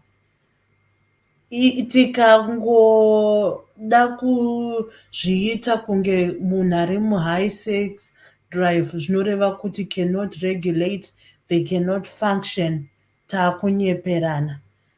Ndiri kuda kudzokera pakuti it is any behavior us as human beings, as a species, what makes us unique from animals is the ability to learn behavior, to unlearn behavior, to regulate behavior. And we have those capacities. If this is an extreme case, Munyori, enda unotsvaga counseling kana therapy wowana kubatsirwa. Haisisiri overdrive kana kuti whatever you term it, yatova a disorder or an addiction. So now what you need is therapy, get support. You should always be in the capacity, yokuti you have the capacity to regulate and control aspects like this. Zvakangofanana nema-emotions. Tese, we have the ability to get angry. But how we regulate our anger makes us different from other people that end up displaying my heightened emotions. We have the capacity to regulate our anger. Tese tinotsamwa, and it is necessary kuti titsamwe. Zvakafanana nenyaya yako. Yes, bonde rakanaka, rinonakidza, rinofadza, but you should be in that capacity to regulate. And very important, ndiri kukukumbirawo kuti uite exercise yandakudza. Nyora varume vako pasi, wavarara nawo, kana kungoti 1, 2, 3, uchidaro uchiti uyu angaite ma-kgs mangani. If you can contain it in your mind space and still share the sentiments awanyora nawo zvawanyora, then continue. But if you cannot contain it in your mind space, then it means kuti you are ready for therapy. You are ready to change behavior, because behavior cannot be forced kuti munhu achange. It's only when a person is ready to change. There is not any amount of advice that can help you unless you are willing to change. And marelapse anenge atoriko tinotozvibvuma, but you have to be in that capacity kuti I am ready for this change, and it starts with you and it ends with you. And I would urge you and ask you kuti please stop being selfish. If you want to live a selfish life, be selfless enough kusiya murume woita zvinokufadza iwewe. But if you're saying kuti there is a need to communicate and start changing behavior, then look at it in such a way that you involve your husband and you acknowledge. And one of the actual aspects of changing behavior is acknowledging to yourself and to the next person that you have a problem. You have done it for this platform, but the most important person that you need to acknowledge to is yourself and the husband that you have, Kumba. I wish you nothing but the best, and I hope you can do something about this learned behavior. Thanks, Andy Claire. Thank you so much. Right. Shwendi, thanks for the stars. Thank you so much, my dear. Right. Who is going? Mugoma or Dr. Love? ini matinchataurei zvangu ndapedza ini. All right. Yeah. Mafit. Dr. Love. Varara. Right. I just want to say, guys, thank you so much for everything. Thanks for the stars. Thanks for your time. Thanks for your comments. Thanks for everything that we do, guys. And we have earned ourselves to be brand ambassador for 5-star car rentals in Zimbabwe. So if you think you want to travel to Zimbabwe, you want to do something in Zimbabwe, if you need a car to use or if you need the cars to hire, please get in touch with 5-star car rentals. No matter Mkomata, or you can get in touch with me. Then you arrange with moto nopo papi. You can upgrade your car at any given time. If you're gonna stay for longer, maybe we'll go with Zoro, so a special discount, maybe a day for you to say, you know what, just a token of saying thanks for using our services. Do you know So, no drive workers. I don't drive. No drive. Kamara to Mushika. Cannot driver. If you want a designated driver, we can do that. That's not a problem. Okay, that's one. But it's an extra charge for the driver. You know that, right? All right. Yeah. But okay, so this is the thing. It's $35 a day. Right? Depends with the size of the car. If you want a designated driver, that means you have to pay for the driver. So you agree with your driver with how much do you want to pay them, where do you want to go with them. But if you're a driver, you've got a license, you can drive, we'll give you the car. Then you do it yourself, which is quite easy at times. No paka moto kufamba netsoka mungambozwana we kufamba netsoka mishikashika yeye tumoto twedu tunokupinda amufambike hey right. So guys, get in touch. So we'll meet again on Friday. I think Friday topic. Tomorrow is my son's birthday. Hey guys, I don't ask. You Nambuya. Yeah, tomorrow we are doing a Friday. We are doing a topic in Binga. So I think I'll post it later. So it is what it is. We have managed to try and tell the sister what's best, you know. So like always, if you feel affected after the show, please get in touch. We've got a team of professionals who are here to help you before and after. Me, 24 guys. 24 guys. What's happening with 24 guys? Yeah, deposit paid is there, Mukoma. The Marego talk per back. Right, Pans, me 24 guys. What's me 24 guys? I don't know. With me 24, but me 24 guys, and is that yours or birthday? It's on the 24th. Oh, that's good. Okay. That's good. Okay, 24th. So that's fine. Mine is on the 22nd of September. So Ndrombo not hey. 29th of September. Pane zvamuchandiitira were musi wa 22 September. Shoma zvamungangondiitirawo zvenyu. Kuti zviri kufamba semumbondiitirawo shoma musi wa 22 September. Then ndingafara sei. Kukumbira ndokuzive. Kukumbira chete. Ayo, ndokumbira ndanesa ucharity kai. Ndozvonakanakira ini mara chamundipa ndomboiti. Ndo anarenesa ucharity. Manuwa ndakakutumira manuwa unoenza ucharity. Unonipa mari chamu ngati munobva kuAmerica unochiwa. Sikurazi mari manuwa kandakarima. Manuwa uchika zvakupa pa DDC class teacher. Right. Let me just say, guys, we will meet again on Friday. To batana musoichikane Friday. Stay blessed wherever you are, and good night. Thanks for the stars. Thanks for everything. Love you guys. We appreciate you. Good. Ddc Skool of Thoughts. Yeah. Kubatsirana, techisisana, techiyambutsana, fila kuonesana, techisimudzirana. Ya. Pano ndo patosangana, techibatsirana. Pano ndo patokumana, techidzidzisana. Ddc Skool of Thoughts. Ddc Skool of Thoughts. Yautete wachimonyo fila icho kwadi upenyu uyu unoda kupanana miwono yeah. Kubatsirana, techidzidzisana, techiyambutsana, fila kuonesana, kusimudzirana, nekukurudzirana yeah. Pano ndo patosangana, techibatsirana.